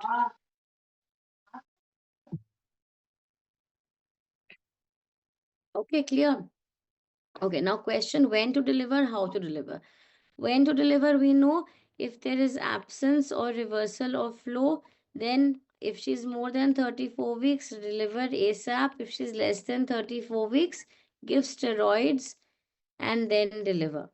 Otherwise, if all goes well, when should you deliver? If Doppler remains normal but baby is small, otherwise deliver at 37 weeks. IUGR, there is no point taking beyond 37 weeks because there is some problem in the uterus जिससे बच्चे को blood नहीं मिल रहा, growth नहीं हो रहा है. You once she reaches term, safely take the baby out. Okay. Asha, sorry, my mistake. Understood now. Sorry. This is CP ratio and this is also CP ratio. My bad. Sorry. Okay. How to deliver this baby? How will you deliver this baby? Again, same as preeclampsia, eclampsia. Your aim is for a vaginal birth. Just because it is IUGR does not mean you will do a cesarean section. But yes, a compromised baby, a compromised or a hypoxic baby may not tolerate labor very well, and what can happen during labor, late decelerations may start taking place. Okay, so LSCS may be preferred when the baby is severely compromised. Okay, so yes, LSCS, you're correct. Noman, thank you for writing it. Cesarean section sometimes preferred over vaginal delivery in IUGR, especially if there is absence or reversal of flow. छोटा मोटा IUGR the baby will be able to manage, but if the baby is hypoxic, जैसे contractions start होंगे, baby heart will drop. Okay, so fetal growth restriction, this is the timeline. When will you deliver? At 37 weeks for mild fetal growth restriction. Mild means no Doppler changes. And otherwise, if there are Doppler changes, absence or reversal, then you have to deliver immediately depending on whether she's less or more than 34 weeks. Okay. Now, this is flowchart from Williams on management of FGR. Based on history and examination, you suspect IUGR, you confirm it by a fetal biometry, and then you do an umbilical artery Doppler. If the umbilical artery Doppler is normal, repeat the Doppler 2 weekly, okay, and plan delivery at 37 weeks. If, however, the PI-RI start going bad, that means there is reduced end diastolic volume. ठीक है, reduced flow है भाई, absent नहीं हुआ है. What do? You simply increase your monitoring. Instead of once in 2 weeks, do it twice a week. Okay. And when you deliver her at 37 weeks again. Sometimes you might have to deliver her before, especially if in 3 weeks there is no growth. 3 हफ्ते पहले भी देखा था, baby weight was 1.8 kg. Now again you do after 3 weeks, it is still 1.8 kg, not a single little bit increase in growth. You can consider delivery even before 37 weeks. Okay, but for all practical purposes, just remember कि Doppler, if it is not affected, deliver at 37 weeks. If there is absence or reversal, delivery, if more than 34 weeks, deliver. If less than 34 weeks, corticosteroids and then plan delivery. ठीक है? So this should be clear. Previous slide, ये लो, इसमें तो कुछ नहीं है. Yes, Abhishek, reversal pay 32 weeks pay be deliver. You might have to deliver if this reversal at 32 weeks, give steroids and deliver. Okay. Absent or reversal. Reversal is even worse. Absent may maybe sometimes we do wait and watch, but for exam purpose, absent and reversal means delivery. बीच वाला समझा दो, बीच वाला था ये वाला बच्चे, बीच वाला होता है कि डॉपलर आपका ये वाला चल रहा है. It's not normal, but it's not reduced also. It's not absent, it's reduced. Okay, तो इस वाले में क्या करोगे? You will continue monitoring, but you will be more strict with monitoring. You will call her for Doppler more frequently. And you will deliver again at 37 weeks or earlier if there is no growth at all. LSCS preferred for absent or reversal, yes. Reversal allow time for, yes, reversal will allow time for cesarean. Reversal will allow time for steroids also. Only when you see umbilical vein pulsations. Normally umbilical vein कैसे होता है Doppler? If you see an umbilical vein, I don't have the picture here, but I'll just try to show you. Umbilical vein का Doppler ना is like this. मतलब it is non-pulsatile. Okay, मतलब ऐसे systole diastole नहीं होगा. Umbilical vein is like a continuous this thing. Umbilical vein, when you see pulsatility in the umbilical vein, pulsatile umbilical vein is an end sign. That means this baby is just about to die. This is the last sign. So इतना time होता है reversal और इसको होने में it takes 1 or 2 weeks for this to happen. So you have those 1 or 2 weeks, but you don't want to risk it, है ना? So give steroids and take the baby out. ठीक है? Okay, now preterm labor. We'll just discuss this topic and then break for dinner. Preterm labor. After this topic, Priyanka, small topic. ठीक है? This is the definition is 37 weeks से पहले if the patient delivers. Again, lower limit depends on when you are considering the period of viability. If you follow Williams, then 24 weeks to 37 weeks is preterm. This can be further classified. In fact, there's a new classification. 24 to 28 weeks is called extremely preterm. 28 to 32 is called very preterm. 32 to 34 is called moderate preterm. And 34 to 37 is called as late preterm. So this is sub-classification of preterm. ठीक है? Extremely, very, moderate and late. ठीक है? Then if you talk about term pregnancy is 37 to 42 weeks. This is a term pregnancy. Term pregnancy also you can break up. 37 to 39 weeks is called as early term. 39 to 41 weeks is called as full term. And 41 to 42 is called as late term. And anything after 42 is called as post-term pregnancy. Okay, so if this is a new classification given in Williams, so the INI people might be thinking of asking something on this. This is a sub-classification of the different both the preterm, term, and post-term. So you have extremely preterm, 24 to 28, very 28 to 32, moderate 30 to 34, and late is 34 to 37. Then early term, full term, and late term. Early term is 37 to 39, full term is 39 to 41, late term is 41 to 42, and post term is after 42. Okay, so something which you can keep in mind. Never been asked though. Okay, now question that comes on preterm. This is very commonly asked. Patient comes at 34 weeks or 35 weeks with abdominal pain. Okay, what is the next thing you're going to do? She has pain which is intermittent. The question comes, she has pain, intermittent abdominal pain. What is the next best step? Yes, you're going to do a PV because you can't diagnose preterm labor. Preterm labor means regular contractions before 37 weeks associated with cervical change. What cervical change? Either the cervix is more than 80% effaced or more than 1 centimeters dilated. और है ये दोनों doesn't have to be both. Okay, so more than 80% effaced, that means it's thinned out or more than 1 centimeter. And how do we do this? By doing a vaginal examination. So if you put your hand on the patient's abdomen and contractions are there, the next thing you're going to do is do a PV. Okay, if the PV is showing that the cervix is effacing means thinning out, or it is dilating, that means she's in preterm labor. So what will you do now? How will you manage preterm labor? We'll come to that. But before that, small slide on prediction of preterm labor. Is there any way we can predict preterm labor? We talked about this. Yes, we can check the cervical length. Okay, on ultrasound between 16 to 24 weeks, or you can actually put this as less than between 12 to 24 weeks, the cervix, uh, I didn't get you, Muskan, क्या कह रहे हो? Okay, I'll come back to that. Okay, so the cervix is less than 25 millimeter is a warning sign. It is a predictor for preterm labor. It is the best predictor for preterm labor. Can you see this picture? This is the bladder.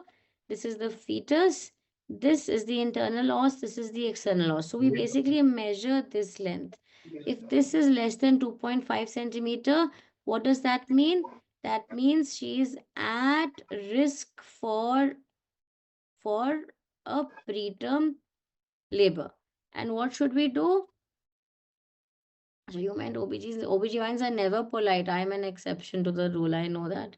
Okay, so what will you do? Will you do a cerclage? So it depends on her history now. Suppose she's a primi gravida.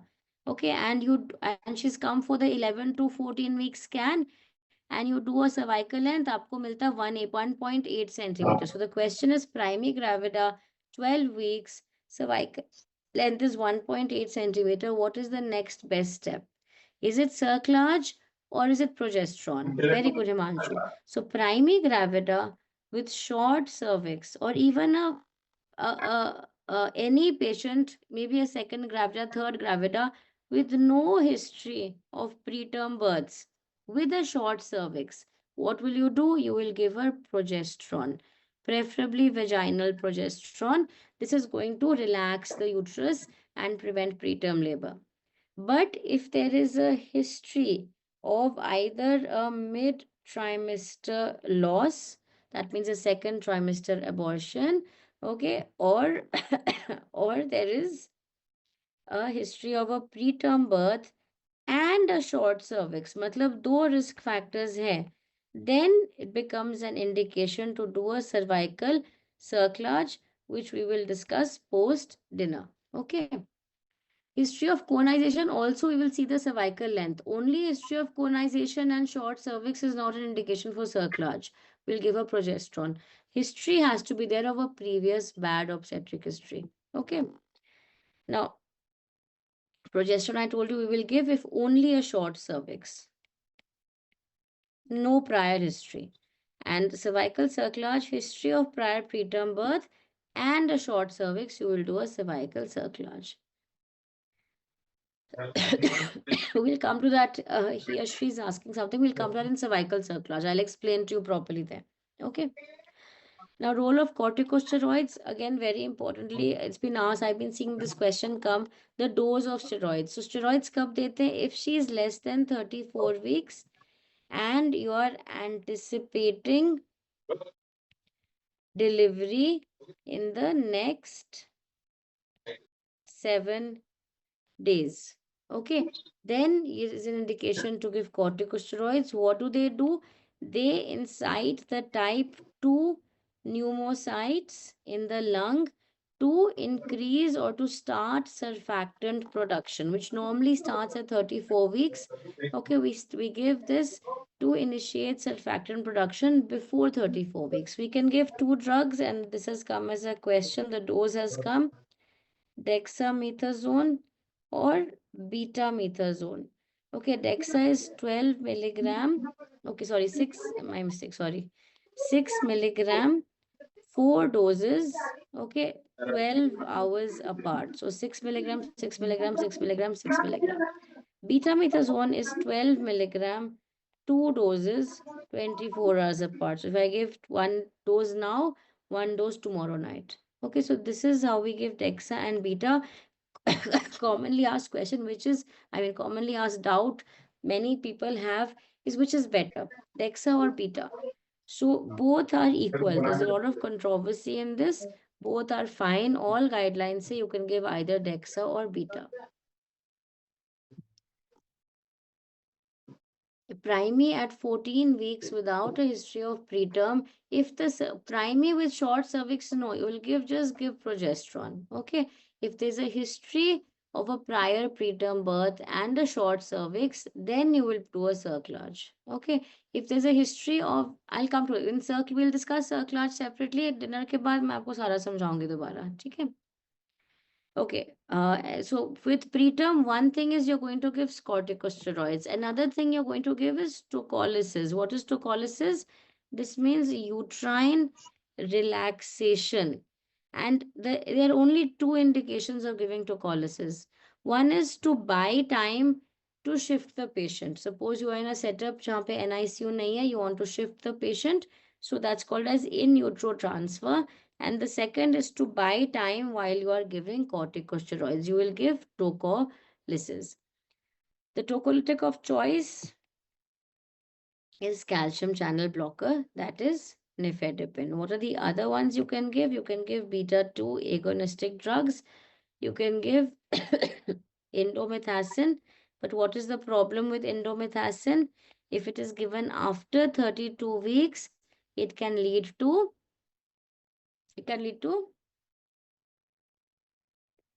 premature closure of the ductus arteriosus, and you don't want this to happen. So 32 weeks के बाद हम नहीं देते हैं. ठीक है? What else can you give? You can give atosiban. Atosiban is a very good drug. It is basically an oxytocin antagonist. Okay, that means oxytocin receptor antagonist. So it acts opposite of oxytocin, but it's very expensive. So that's why it's not the drug of choice. Otherwise, it's a very good drug, but it's very expensive. And then magnesium sulfate is also a tocolytic. We don't give it commonly. Magnesium sulfate we give more for the role of neuroprotection. It has been found that preterm infants, the incidence of cerebral palsy is high.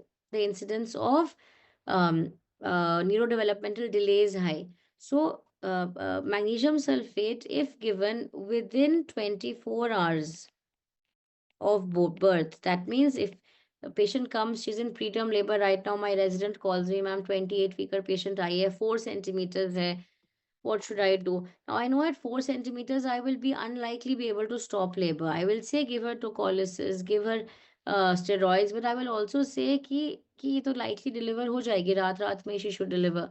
I'll tell her to give magnesium sulfate. Okay, this will not only act as a tocolysis, it will also give neuroprotective effect to the fetus. The recommendation is in fetuses less than 32 weeks, where you're anticipating delivery within 24 hours, give magnesium sulfate for neuroprotection. Okay, so let's break for dinner. Chota sa topic hai amniotic fluid, then we move on to ectopic and all. Yeah. Just drop me a message here, I will add you.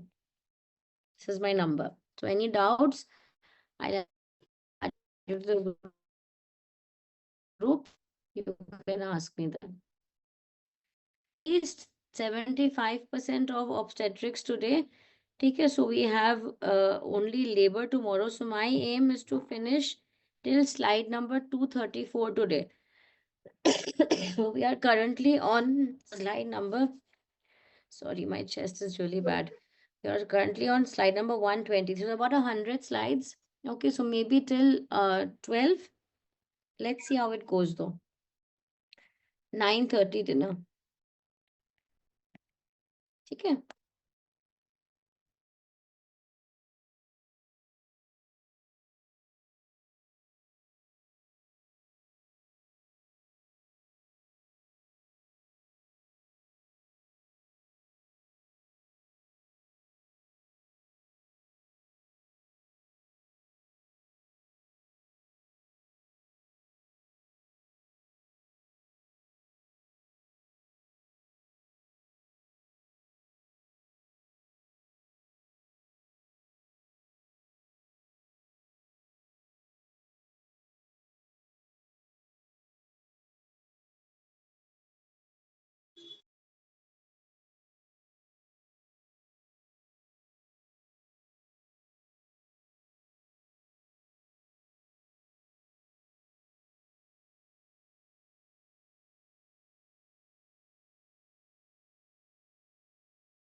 यदि उसका कपड़ा press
बात है ना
We continue with amniotic fluid abnormalities. Okay. Now, amniotic fluid is a topic which is very easy, sometimes asked. What is important to know is, first of all, the different colors of amniotic fluid. The first is this one, the normal amniotic fluid, and this has come as a question before, is what is the normal color of the amniotic fluid? So the normal, it is straw, it is clear or sometimes straw colored, and this is how it will look like. Now, if it is green in color, it is called as meconium, stained amniotic fluid. Where do we see meconium? We see it in two scenarios. We see it in fetal distress. So when the baby is distressed, it may pass meconium in utero. The second is when the pregnancy goes post-dated or post-term. The baby is mature and tends to pass meconium in utero. Now, in both situations, When there is meconium inside the amniotic cavity, the baby can aspirate the meconium, and that can lead to meconium aspiration syndrome, which is a chemical pneumonitis and can cause respiratory distress. This is a deep yellow color of the amniotic fluid. This is seen in fetal anemia or fetal hemolysis. So RH isoimmunization is where you will see this. Just a second, please.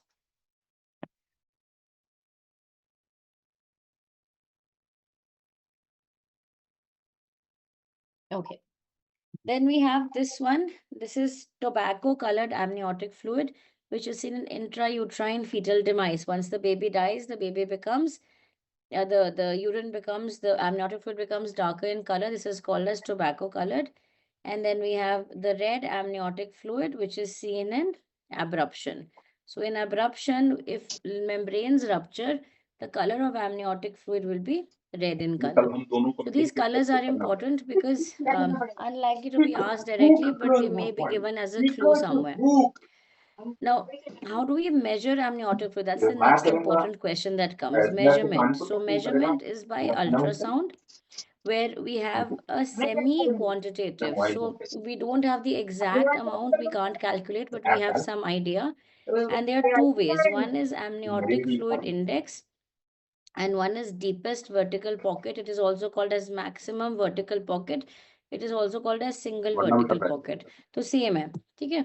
What is AFI? AFI is this. So you put the ultrasound probe over 4 imaginary quadrants of the maternal abdomen, and we add 1 plus 2 plus 3 plus 4, and we get the amniotic fluid index. This will be in centimeters. Okay, the unit is in centimeters because we're basically measuring the largest pocket, vertical pocket of amniotic fluid in different quadrants. Okay, and a normal AFI is between 5 to 25 centimeter. Anything less than 5 is oligohydramnios, more than 25 is polyhydramnios. If we're taking the single deepest pocket, we pick up the largest pocket in the entire uterine cavity, and we measure that single pocket. Now, if you're measuring single vertical pocket, 2 to 8 centimeters is normal. Anything less than 2 is oligo. More than 8 is poly. Okay. Now, when we talk about polyhydramnios, question that comes from polyhydramnios are the causes of polyhydramnios. Now, most common cause, 60% of all polyhydramnios is idiopathic. There is no cause. You find the amniotic fluid is more than 25, but there's no cause. But we need to rule out fetal anomalies. This is very important because fetal anomalies commonly cause um, polyhydramnios. Basically, how is amniotic fluid formed? Amniotic fluid is mainly formed from fetal urine, okay, and it is circulated back in the system by fetal swallowing. These are the two prime mechanisms of amniotic fluid circulation, especially after 20 weeks. Okay, so kidneys start functioning around 12 to 14 weeks. Fetal kidneys start functioning around 12 to 14 weeks, and urine production becomes the major source of amniotic fluid at 20 weeks. Now, what we do is whenever there is swallowing, that anomaly is going to cause polyhydramnios. So any GI obstruction, like you have esophageal atresia, which is commonly associated with tracheoesophageal fistulas. If you have duodenal atresia, ileal atresia, okay, these will all lead to increased amniotic fluid. On the other hand, things which can inhibit swallowing, other things like a large swelling in the upper part of the patient, of the fetus, like a large neck swelling, a cystic hygroma, even neural tube defects, especially open neural tube defects. What happens in these? There is increased risk of poly because CSF is continuously draining into the amniotic cavity. So these are common. And another one you can just add here to complete the list: musculoskeletal dystrophies. Now, musculoskeletal dystrophies, the baby doesn't move much. So because the baby is not moving, the baby is unable to swallow, that can lead to increased risk of polyhydramnios. Other causes are diabetes, placental tumors. Which placental tumor? There's something called as placental core angioma, okay, which typically causes polyhydramnios. Then multiple pregnancy, okay, and some infectious uh, in some infections like CMV, toxosyphilis parvo can also cause poly. Multiple pregnancy is the TTTS, twin to twin transfusion syndrome. One has oligo, one has poly. A rare metabolic syndrome in the fetus called Bartter syndrome also is associated with polyhydramnios. So these are common causes of polyhydramnios, but remember the most common cause is idiopathic. Now, oligohydramnios is opposite AFI less than 5, single vertical pocket less than 2 centimeter.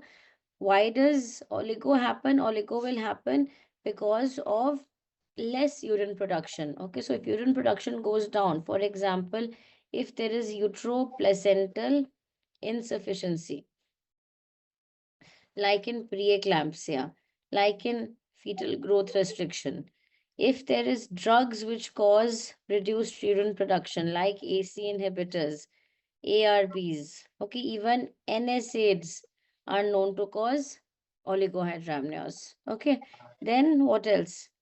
If there is any obstruction to the passage of urine, urine is not being passed, then that can also lead. So if there is posterior urethral valve, some obstruction to the passage of urine, typically on ultrasound, you see the keyhole sign here. Then if there is a renal problem, the kidneys haven't formed. So renal agenesis, bilateral or bilateral dysplastic, that means non-functional kidneys of the fetus, this can also lead to oligohydramnios. If there is PROM, PPROM, what are these terms? PROM is pre-labor rupture of membranes.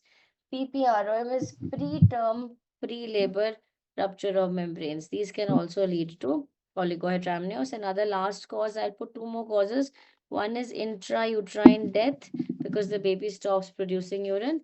Another is post-dated pregnancy. This is because of placental maturity. Less blood is now going to the fetus. And once she's crossed 40 weeks, and then once she crosses 42 weeks, the amount of amniotic fluid gradually keeps going down or down. And TTTS may, one will be oligo, the other will be poly. So you can put TTTS here also. Okay. So these are the causes of oligohydramnios that you should remember. Now we move on to early pregnancy complications. And okay, before that, attempting clinical scenarios in obstetrics. This is that same thing, when to deliver, how to deliver. So I'll share this on the groups. This will be maybe later on tonight. I'll add you in the groups. I think those of you who are in the groups would have seen this. When to deliver and how to deliver is so when to deliver is what is usually asked in the exam, preeclampsia, GTM, multiple pregnancy, all that. And how to deliver, we just have two choices. We have a cesarean section and we have a vaginal delivery. Remember, vaginal delivery is the preferred route. Okay. Cesarean section के कुछ fixed indications होते हैं. For example, if there is fetal distress, if there is cephalopelvic disproportion, if there's placenta previa, okay, herpes simplex virus, previous scar on the uterus. So previous lower segment scar, you can allow a vaginal delivery, but previous 2 or more LSCS or a previous upper segment cesarean section become a direct indication for cesarean section. Then if there is malpresentation, transverse lie, breach in some indications, okay, multiple pregnancy with first twin, non-cephalic, okay. Then labor related, like non-progress of labor, obstructed labor, okay. And yeah, so all these come under CPD. Okay, so these are, yeah, placenta Creed syndromes. So these are more common indications for cesarean section, right? And as we go along, we understand better. Now coming to remember two other things. If the delivery is before 34 weeks, give corticosteroids, but only if you have time. So that means what? You don't have time in eclampsia, you don't have time in HELP syndrome, you don't have time in abruption, you don't have time. These are three common scenarios which they put across. You don't have time. Okay. AFLP, you might have time. Okay, depends on the severity and the situation asked. But in these three, definitely you don't have time. If delivery is before 32 weeks, give magnesium sulfate for neuroprotection of the fetus. Okay, so remember these other 2 points when you're solving questions. Okay, now coming to bleeding in early pregnancy. Bleeding in early pregnancy, basically, we will be talking about three things. One is abortions, the other is ectopic, and then we'll be talking about molar pregnancy also. Now, in abortions, remember what is the definition of an abortion? It is fetal loss before 20 weeks. No, it's not important, Dr. Priyanka. That's why I'm ignoring what you're asking, na, bar bar. Okay, if I'm ignoring something, that means it mostly is not important. That's why I'm not covering it. Fetal loss less than 20 weeks is cause of is the definition of an abortion. This is the WHO definition. Another definition is if it's less than a 500-gram fetus, if a patient delivers, and irrespective of gestational age, if the fetus weighs less than 500 grams, this also comes under the WHO definition of an abortion. Okay. Now, the most common cause of a spontaneous abortion, more, in fact, more than 50% of causes of spontaneous abortions are a fetal chromosomal aneuploidy. So some chromosomal aneuploidy is the cause. In these aneuploidies, the most common aneuploidy as such, the most common group of aneuploidies to cause abortions are trisomies. Okay. In the trisomies, the most common is trisomy 16. But overall, the most common specific anomaly to cause an abortion, not groups, single anomaly, it is Turner syndrome, 45XO. So 45XO is more common than trisomy 16 also. Trisomy 16 is most common amongst the trisomies, but overall most common is 45XO, that is Turner syndrome. So now we come to clinical scenarios in abortions. Now, if a question has to be made on a clinical scenario, we talk about different types of abortion. So we have threatened abortion, then inevitable, incomplete, complete, and then two types, missed abortion and anembryonic pregnancy. So let's discuss each of these separately. The first one is a incomplete, is a threatened abortion. These are very easy to understand because the name itself tells you. Threatened means threat to abortion. That means abortion hasn't actually happened. Previous slide. कौन सा वाला ये वाला? So abortion hasn't actually happened in threatened abortion, but it's a threat. That means the patient has certain signs and symptoms.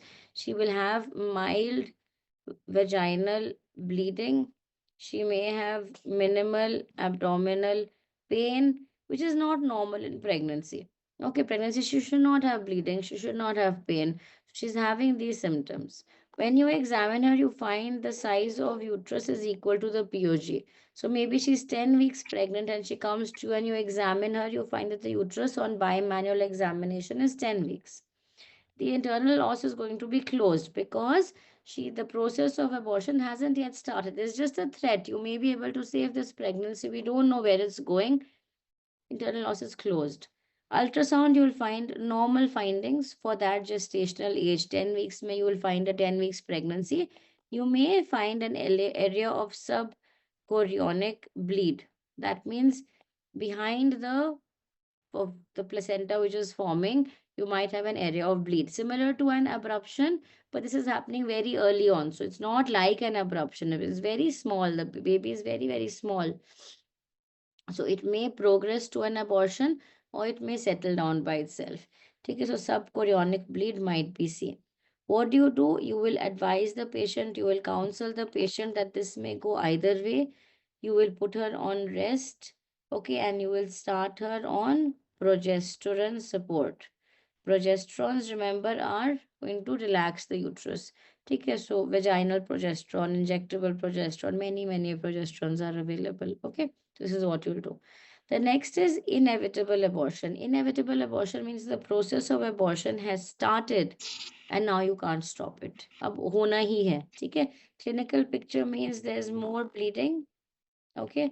There's more pain and you can't stop the process now. Size of the uterus will be equal to the POG, maybe slightly less, but most of the times it is equal to the POG, okay, or slightly less.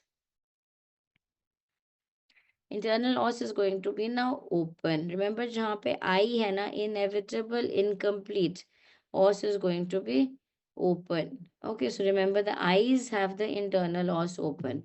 Os has opened, that's why you can't stop the process, it's going to happen. Ultrasound findings, you find that the gestational sac or the fetus are lying low in the uterus.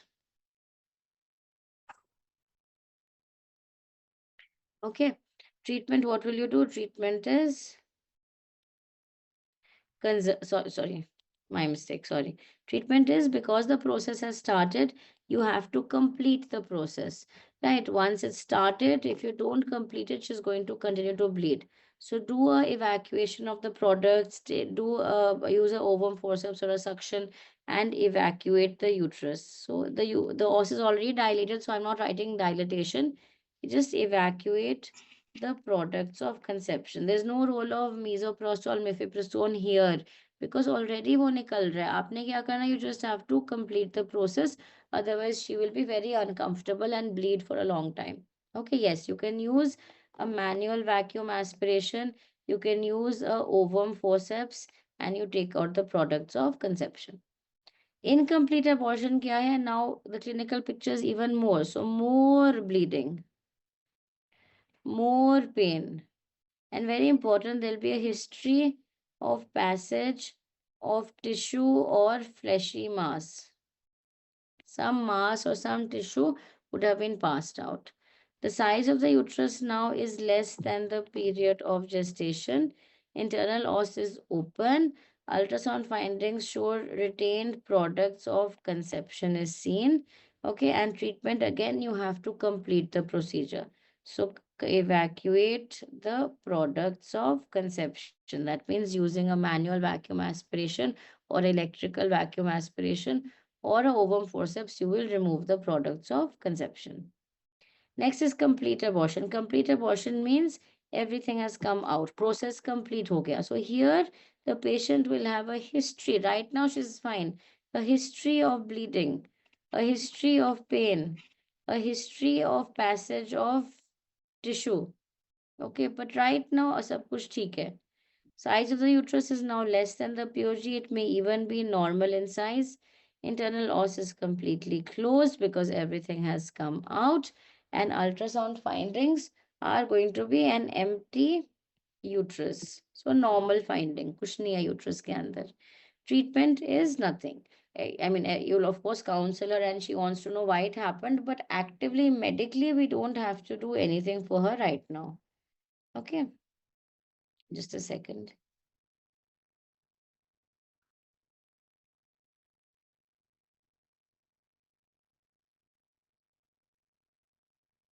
Okay.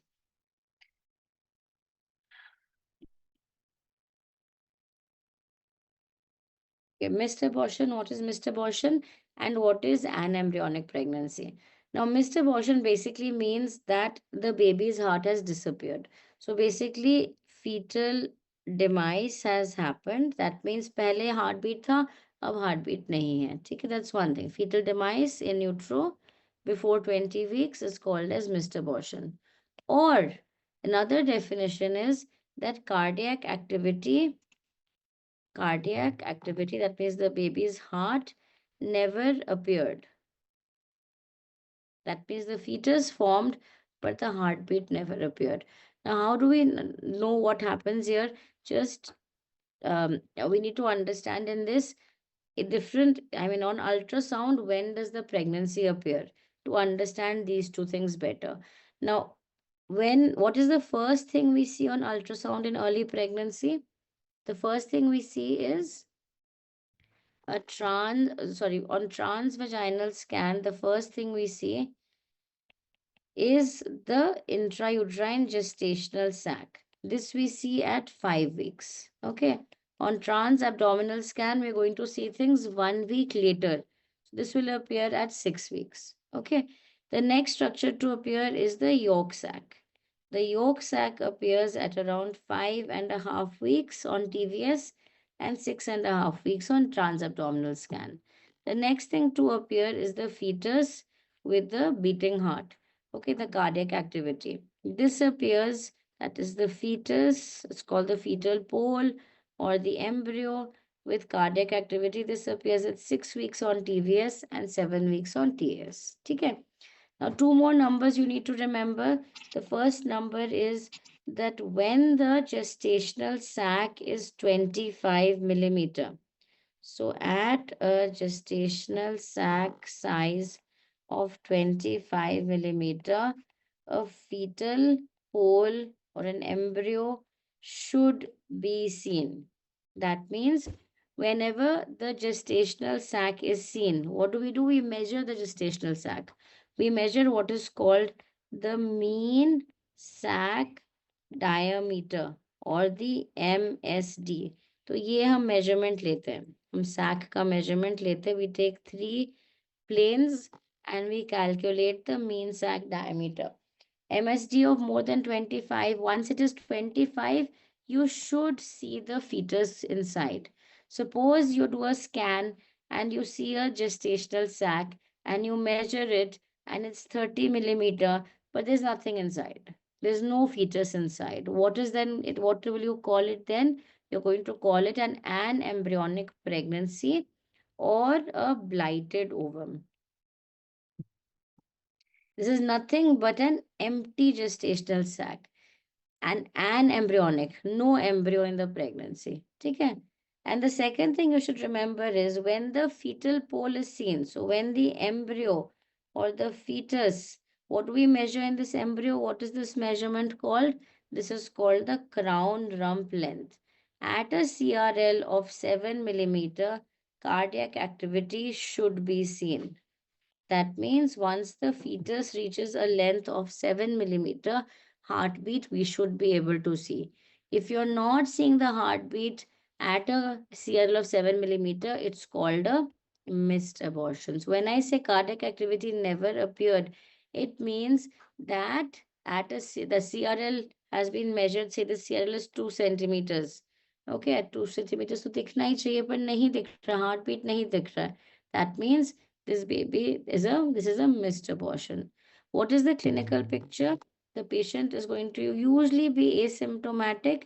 In fact, many times there is disappearance of normal signs of pregnancy or symptoms of pregnancy.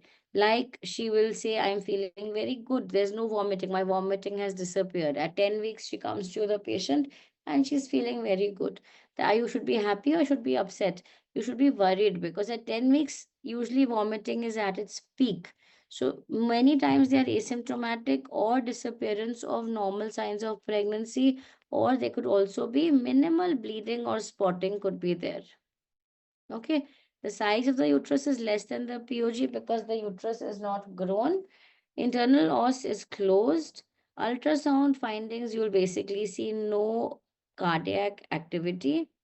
Fetus will be there, but heartbeat nahi hoga. And treatment here, you can do both medical, that is the mifepristone, mifepristone plus meso, what we give for medical MTP, or you can do a dilatation and evacuation using MVA, EVA, or ovum forceps. Okay? But this is what is missed abortion. The same exact same picture will be there in blighted ovum. Although this is usually detected much earlier, it happens much earlier because इसमें तो fetus भी नहीं बना है ना, so it's just an empty sac. Clinical picture again asymptomatic, or the patient has spotting or bleeding. Okay. Why less than the POG? Because this baby hasn't grown now. So suppose you do a scan, suppose the patient came to you at 6 weeks. आपने viability scan किया, cardiac activity था, everything was good. You call her back at 12 weeks for a repeat scan, 11 to 14 weeks वाला ना scan, we called her back. At 12 weeks scan, we find that there is no heartbeat. So somewhere between 6 and 12 weeks, this baby has died. Okay, we don't know when, so it's not grown. It's if it maybe it disappeared at 8 weeks, 9 weeks, 10 weeks. We don't know. So the size of the uterus is going to be less than the period of gestation. Disappearance of normal symptoms of pregnancy. Okay, size of the uterus here is also less than the POG. Internal os is going to be closed. Here you're going to find an empty gestational sac. Treatment same. You can either give medical, that is mifepristone plus misoprostol, or you can do a dilatation and evacuation. Okay, what happened, Okay. No, in anembryonic बच्चे आपको दिख रहा है ना, intrauterine दिख रहा है. So then you don't have to evaluate for ectopic.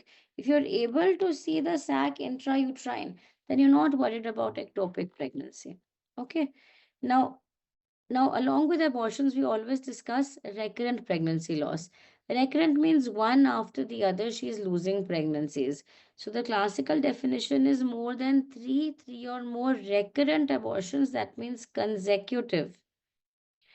The American Society for Reproductive Medicine says that they are, if there are more than two losses, you start evaluation, because it doesn't make sense to tell the patient कि एक और loss होगा फिर हम आपका checkup करेंगे, नहीं. So two losses is the new definition. At two losses, we start evaluating for recurrent pregnancy loss. ठीक है. Now, first trimester RPL, what is primary, what is secondary? Primary RPL means she's never, like primary infertility, she's never had she has no live issue, no living children. Secondary means she's had a child, then she's had RPL. So she has a living issue, becomes secondary RPL. Like we had in spontaneous abortion, we had the most common cause is chromosomal aneuploidy. But in RPL, it's different. Remember, chromosomal and aneuploidies do not cause recurrent pregnancy loss. They can cause a single loss, but वो बार नहीं होगा. So if a question comes on recurrent first trimester RPL,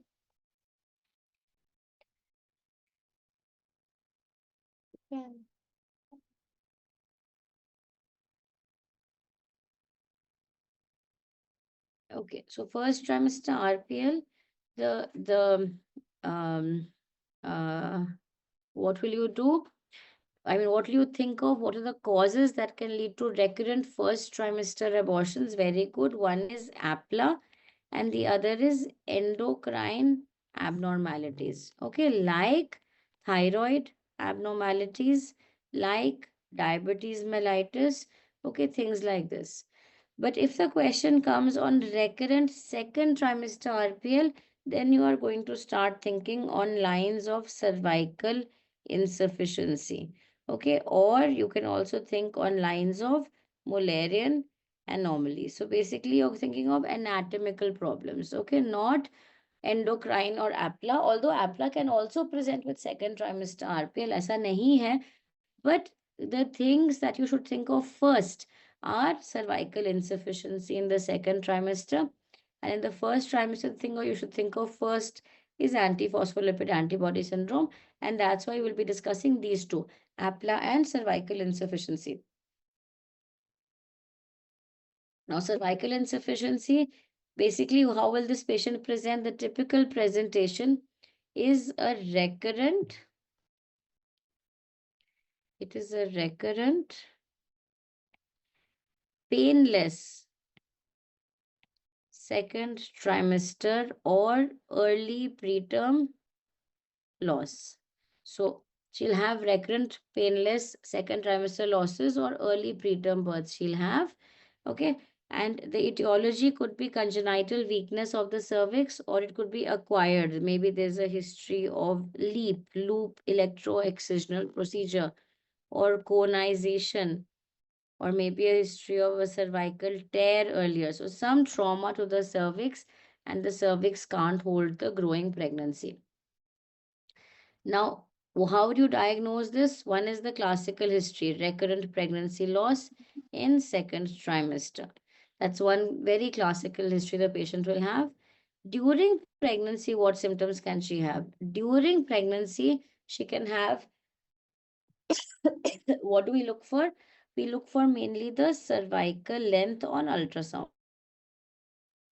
As I said, less than 2.5 centimeter before 24 weeks is a predictor for both cervical or mid trimester loss.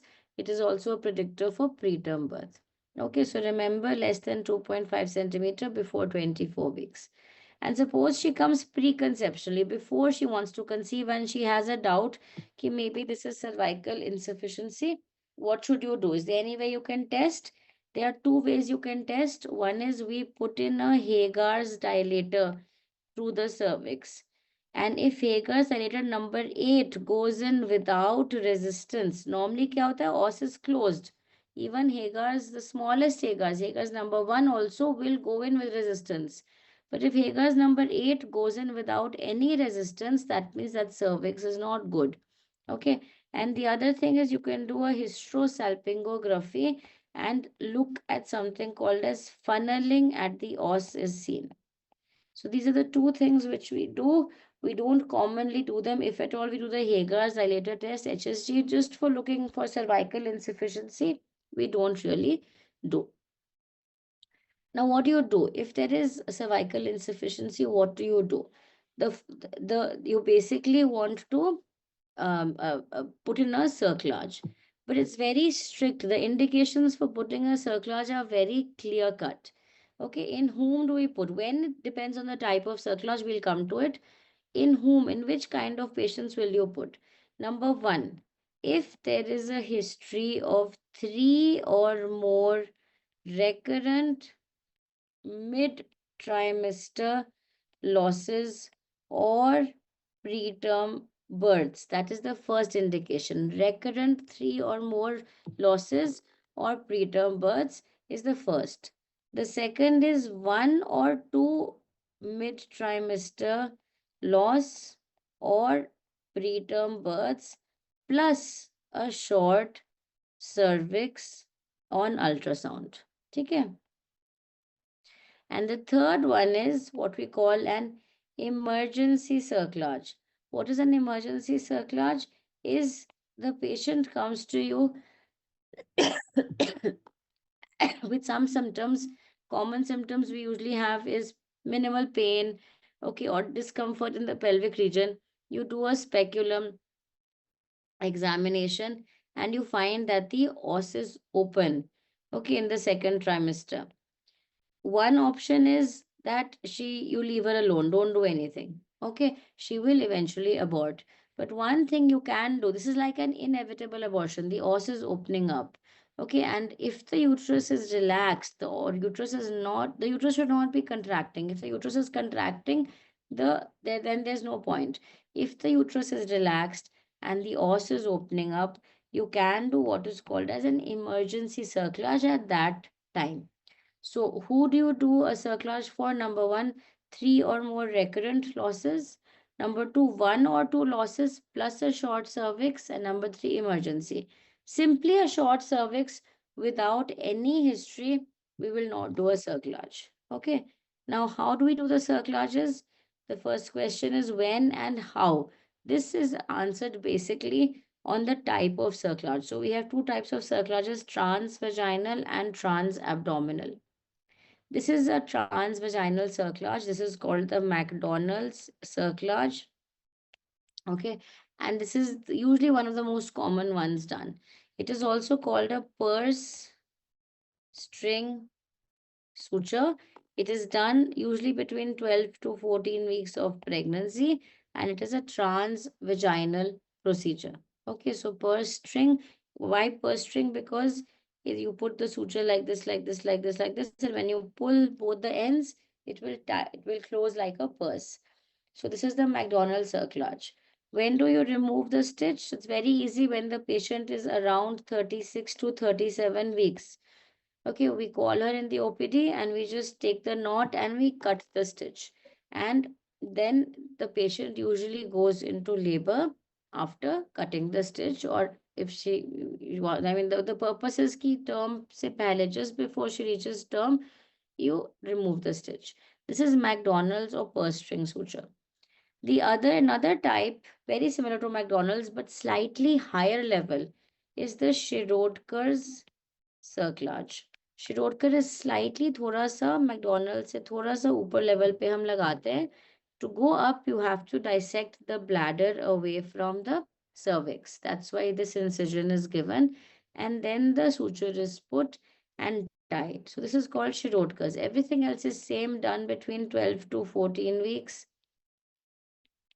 Okay, removed at around 36 to 37 weeks. Okay, and then the patient is allowed to go into labor. Similarly, similar to McDonald's, there is something called the worm stitch. This is also very low down. Just the way of putting the suture is different. One suture is like this, and one suture is like this. That's the only difference. Otherwise, it's very simple. What if a cerclage patient goes in preterm labor? Vijay, just cut the stitch, because if the patient goes into labor and the stitch is there, the cervix can tear. It can cause trauma. So just cut the stitch. If she leaks, if she has bleeding, if she goes into labor, cut the stitch. It has to be cut. Okay. Now, this is lash and lash. Lash and lash is a procedure which was described by these people, and it is not a cerclage. Cerclage means going all around. This is just correction of a defective area in the cervix. Okay, and remember, lash and lash ka few important points. It is not a commonly done procedure. Okay, it is not theoretically a cerclage. Okay, and it is always done before pregnancy. It is never ever done during pregnancy. That's the first thing you should remember. The second thing you should remember is stitches are not removed. Okay, we don't cut up the stitches, they're not removed. Okay, and third thing remember is delivery is always by a cesarean section. So because you've reconstructed the cervix, you don't want these stitches to give way. So you will take the baby out by a cesarean section. Now, the last type of cerclage is something called a tack. What is a tack? It's a trans-abdominal cerclage. Initially, it was described by Benson and Durfee. So it's also called as Benson stitch or Durfee stitch. This they described as a laparotomy. Okay, but what you see here nowadays, we have moved on to doing laparoscopy. Okay, so laparotomy pehle karte the, now it's done by laparoscopy. What is important here is that it can be done. Ideally, you should do it before pregnancy, but you can also do it during pregnancy also. Okay. Second important point is the stitch is not removed. Okay. The delivery is done by a cesarean section. And once the family is complete, once all the babies, I mean, if she wants to have 3 babies, 4 babies, 5 babies, जब बच्चे उसके पूरे खत्म हो जाएंगे, family complete हो जाएगी, then you remove the stitch on completion of family. ठीक है. Emergency cerclage, Ashwin, they present very tricky situations. They usually don't have, they just feel very uncomfortable. They'll have a lot of pelvic pressure or pain in the pelvic region. And by chance you do a speculum examination, you find that the os is opening up. Okay, yes, this suture is called a Marceline tape. This suture is called a Marceline tape. Okay. Now, this is just a diagram to show you that the levels of cerclage. So the least physiological, but also the most commonly performed cerclage is a McDonald's, but it's the least physiological because it's very, very far away from the internal os. The best one in terms of being most physiological is a tack. But tack हम तभी करते हैं जब previous failed vaginal cerclage. If a vaginal cerclage has failed, we will put a tack. Yes, tack always delivered by cesarean. So lash and tack delivery is always by a cesarean section.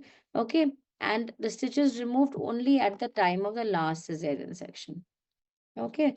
Now, which is preferred for emergency? Usually a McDonald's, because क्या होता है, os is opening up. You will not be able to go very high. It will be effacing, it will be thinned out.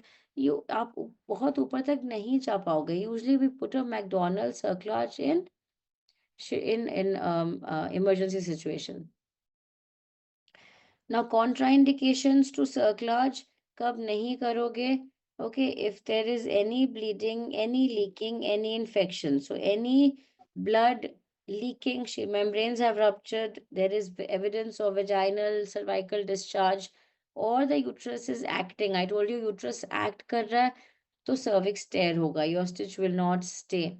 Okay, and fetal death or anomaly, there's anyway no point of putting in the cerclage. Abhishek, OBG is for 3 days, today, tomorrow, day after, and first is the END. So 3 days plus exam and discussion.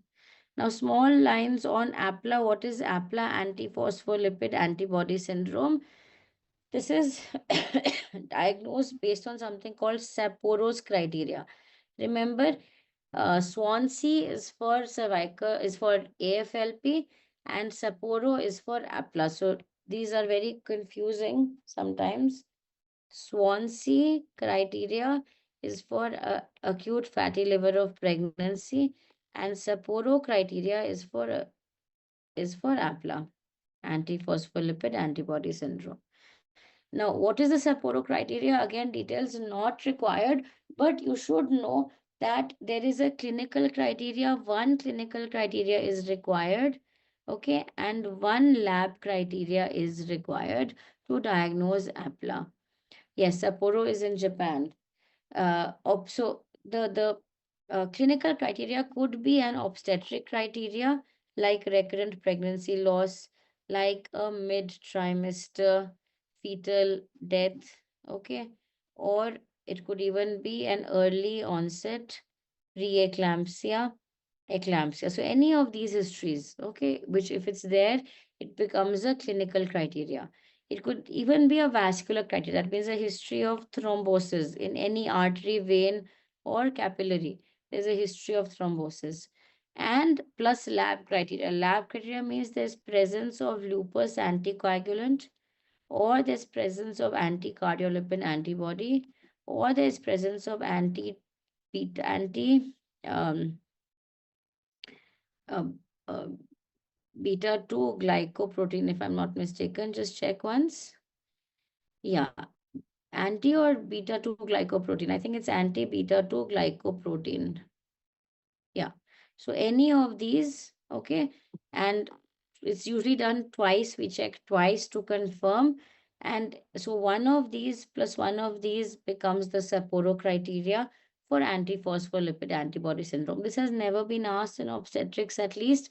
Okay, but what they do ask is how will you manage APLA? And once a question has come on why is there pregnancy loss in APLA? And the answer is there is trophoblastic dysfunction. So the placenta doesn't form properly because of inhibition of trophoblastic function. And how do we manage APLA? APLA is managed by giving the patient, putting the patient on, again, aspirin. But apart from aspirin, we also start the patient on low molecular weight heparin. This is the drug of choice for APLA, aspirin plus low molecular weight heparin. Okay, clear?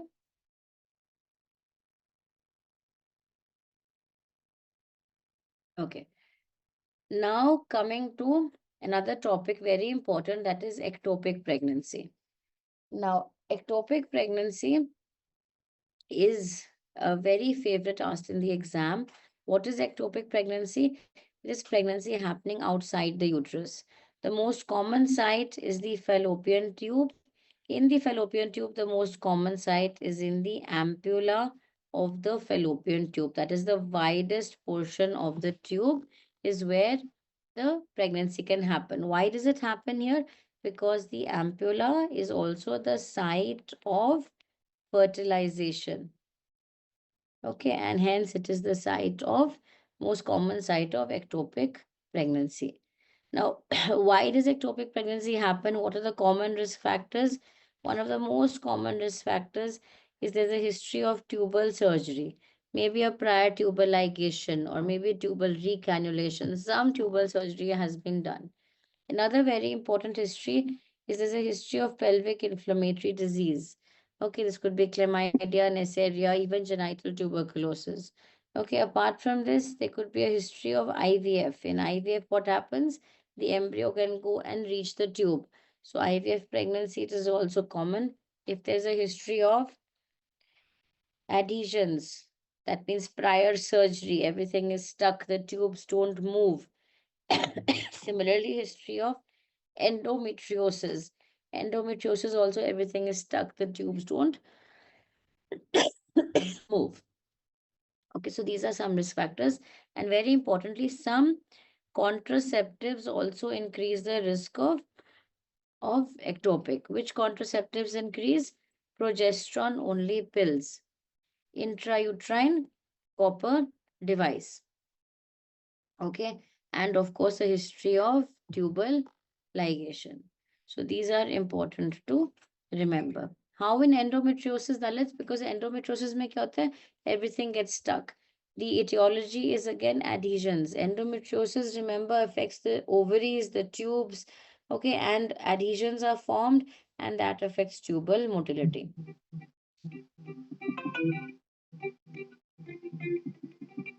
I didn't understand, Abhishek. Maximum risk, previous history of ectopic hoga, previous tubal surgery. Previous tubal surgery is the highest risk factor. Okay, this is clearly written in Williams. Okay. Now, clinical features of ectopic, remember, are three. There's a triad of symptoms. One is abdominal pain plus spotting or bleeding. Okay, plus delayed periods. Okay, or a positive UPT. So these are the common symptoms.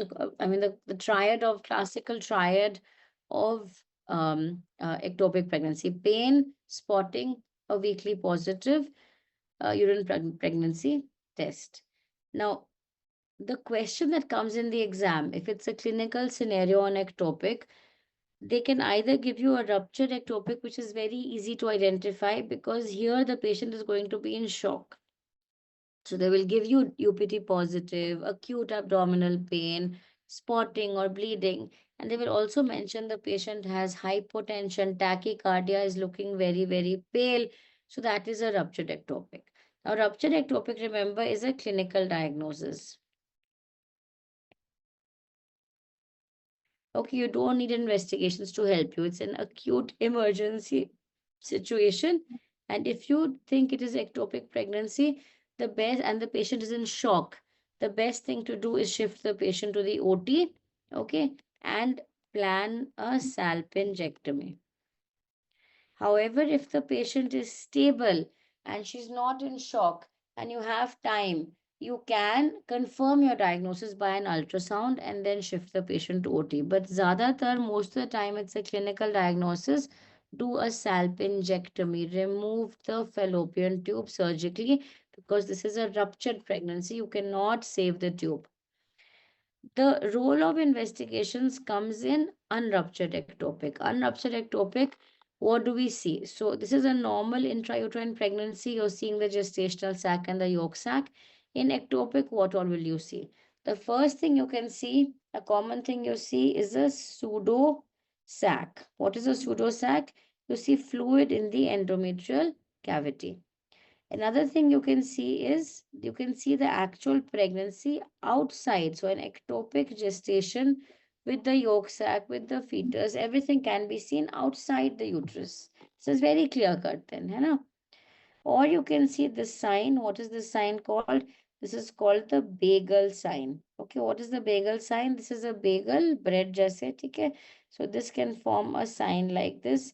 It's called the bagel sign. Sometimes you see what is called a blob sign, just not this hole in between, just a random haziness is called a blob sign. And if you switch on the Doppler, you will find this. What is this? This is called the ring of fire appearance. Because of significant vascularity around the ectopic, you have this ring of fire appearance. Now, one is ultrasound. So, if a patient comes to us with positive UPT plus pain plus bleeding, the first thing in the question we need to seek is she stable or is she unstable? If she is unstable, the immediate next step is to take her to the OT. But if she is stable, you have time now, you want to evaluate properly. The first thing you're going to do in a patient who comes with UPT positive with pain, with bleeding, is you're going to get an ultrasound, a transvaginal ultrasound. So in the TVS, you can either see an intrauterine pregnancy. If you see a normal intrauterine pregnancy, then you are not that worried. Then your diagnosis will be maybe threatened abortion or inevitable abortion. जो भी आप you will manage in terms of abortion. The second possibility is कि you see the bagel sign, the ring of fire, the blob sign, so you know it is ectopic. The problem comes when you don't see anything. Patient is UPT positive, bleeding, pain, scan पे कुछ नहीं दिख रहा है, ठीक है? So what will you do? You will think of, this is called now a pregnancy of unknown location, PUL, pregnancy of undetermined location or unknown location. And here, what will you do? Here comes the role of something called serum beta HCG doubling. Now, what is the serum beta HCG doubling? So, it has been found that in early intrauterine pregnancies, in early intrauterine pregnancies, it has been found that beta HCG will double, okay, every 48 hours. It's actually a misnomer. पूरा double नहीं होता. 60% से ज़्यादा it increases, okay, every 48 hours. This will tell us that the pregnancy is growing normally. Ectopic में नहीं होगा, only intrauterine में होगा. So it's suppose a patient comes to me at 5 weeks, I tell her कि it's unlikely we'll see something, let's get your doubling done, है ना? So doubling करते हैं तो we find that it was 100, now it's 200, so you know everything is fine. The discriminatory zone is the next important thing. Discriminatory zone is basically that value of beta HCG at which a gestational sac is visible on ultrasound. That means a patient who comes to you and a beta HCG is 200. Will you be able to see something on the scan? No. So you're able to see on the TVS only when the beta HCG crosses 1500. Okay, and on trans-abdominal scan, this is a little higher. It's around 6000. So at these values, will you find that there is a gestational sac seen in ultrasound?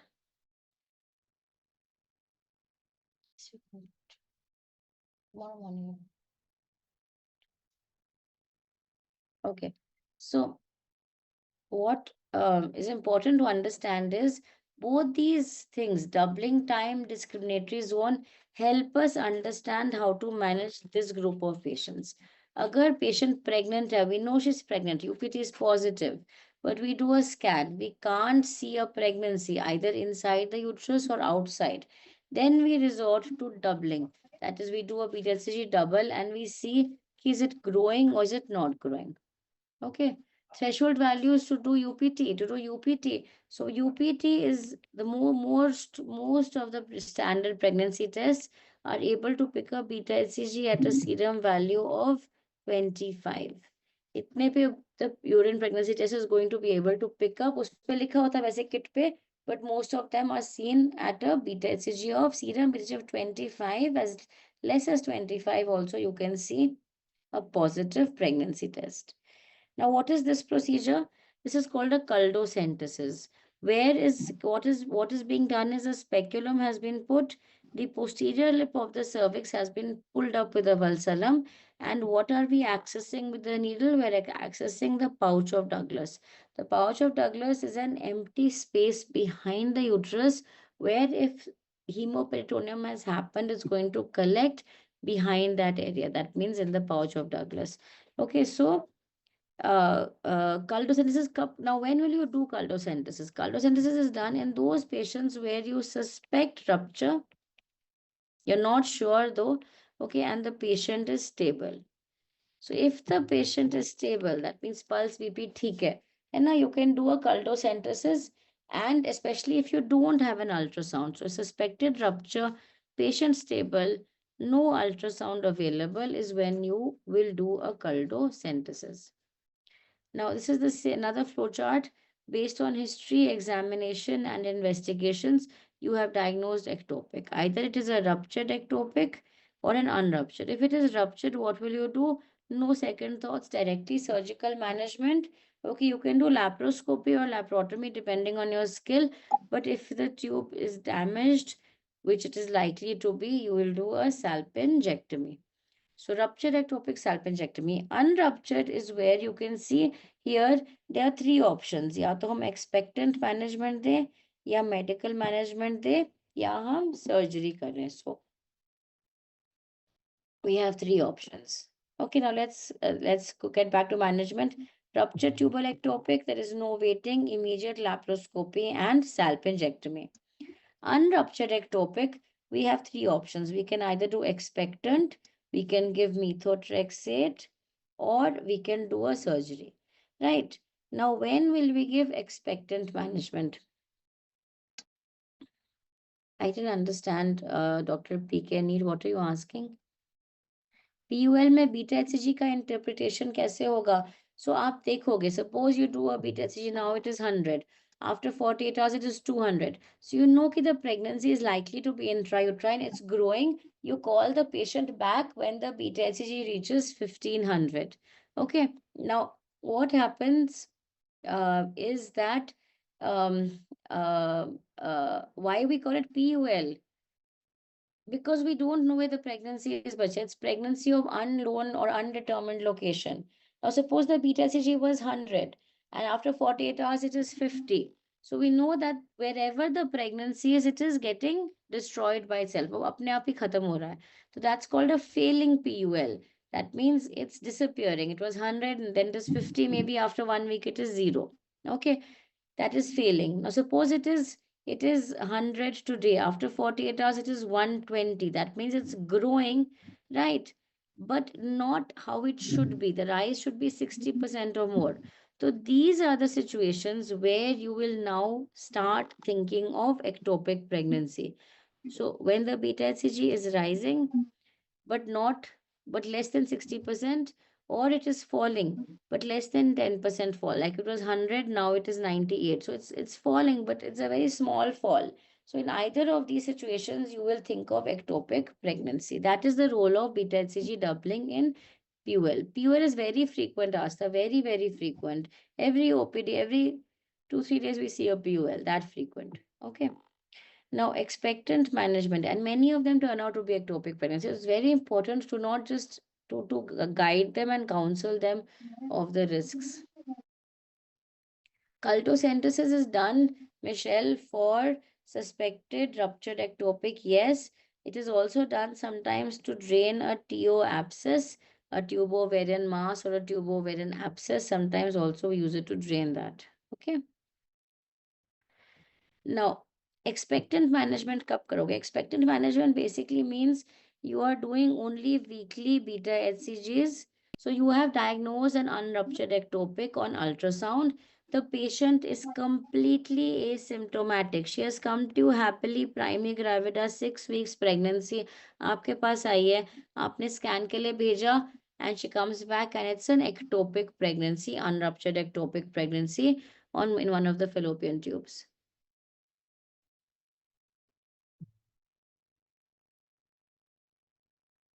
No, but Lalit, beta HCG, you're confusing both. Both are separate. So if the beta HCG is doubling, okay, and you've reached 1500, and at 1500 you should be able to see a gestational sac. If it's doubling, you are very likely to see a gestational sac. That means it's a normal intrauterine. जो आप scenario बना रहे हो कि double हो रहा है, पर फिर भी नहीं दिख रहा, ऐसे बहुत रेयर होता है. Very, very rarely ectopic will have proper doubling and you're not able to see your intrauterine. Majority of time, if it is doubling, it is telling us that everything is fine. वो intrauterine ही होगा, ठीक है? Now, the patient is asymptomatic. That means she came to me, no symptoms. I sent her for a scan. कुछ नहीं था, मतलब scan पे detect हुआ. She had no pain, no bleeding, nothing. Okay, and the gestational sac measurement on ultrasound is less than 3.5 centimeters. There is no cardiac activity seen on the ultrasound. Okay, and what else? The beta HCG levels is less than 1000. And of course, the patient is willing for follow up and all that. If these are fulfilled, then I can tell the patient ki koi baat nahi, let's see you every week till beta HCG disappears.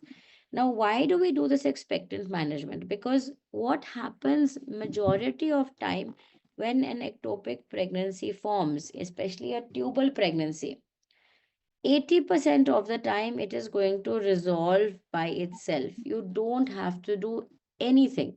Okay, it's going to resolve by itself. And when the beta HCG is less, it is more likely to undergo spontaneous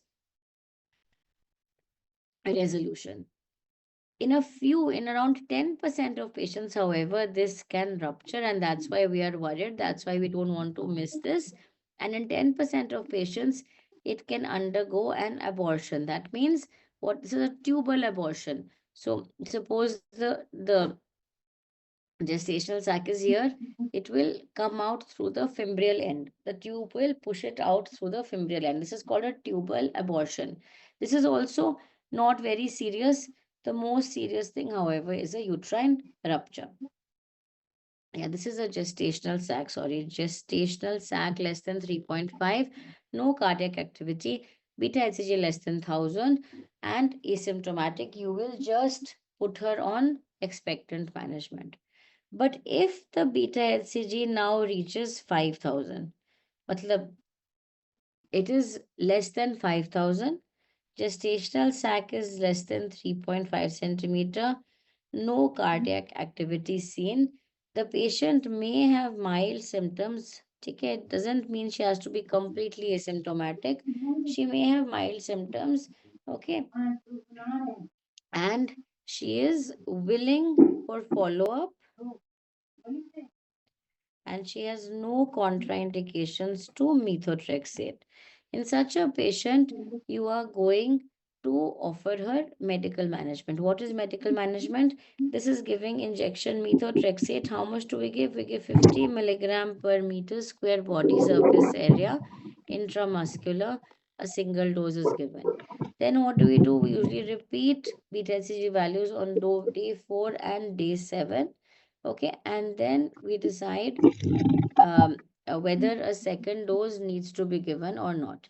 So usually one dose is enough. Sometimes you have to give a second dose if the beta HCG values are rising or if they are plateauing. So medical management, remember 5000 is the cutoff, sac size same, less than 3.5 centimeters, no cardiac activity and willing for a good follow-up. Now, surgical management kab karoge? If the patient has significant symptoms, so if she's having pain, or if the patient, if the beta HCG is more than 5000, if the sac size is more than 3.5 centimeters, if cardiac activity is present, okay, in any of these, you are not going to waste time. You are going to directly put the patient or plan the patient for surgery. So there's no role of expectant or medical management if any of these, if she has pain, if the beta HCG is very high, if the sac size is more than 3.5, or if there is cardiac activity present. So this is when you'll do surgical. And in surgical management, we have two options. We prefer laparoscopy. We have two options. We can either do a salpingectomy, that means cut off the tube, or you can do a salpingostomy. This is a salpingostomy. Make a incision in the tube, evacuate the products and khatam. Or you can remove the fallopian tube entirely. Why cardiac activity is indication for surgery? This is telling us that the pregnancy has grown significantly, है ना? So,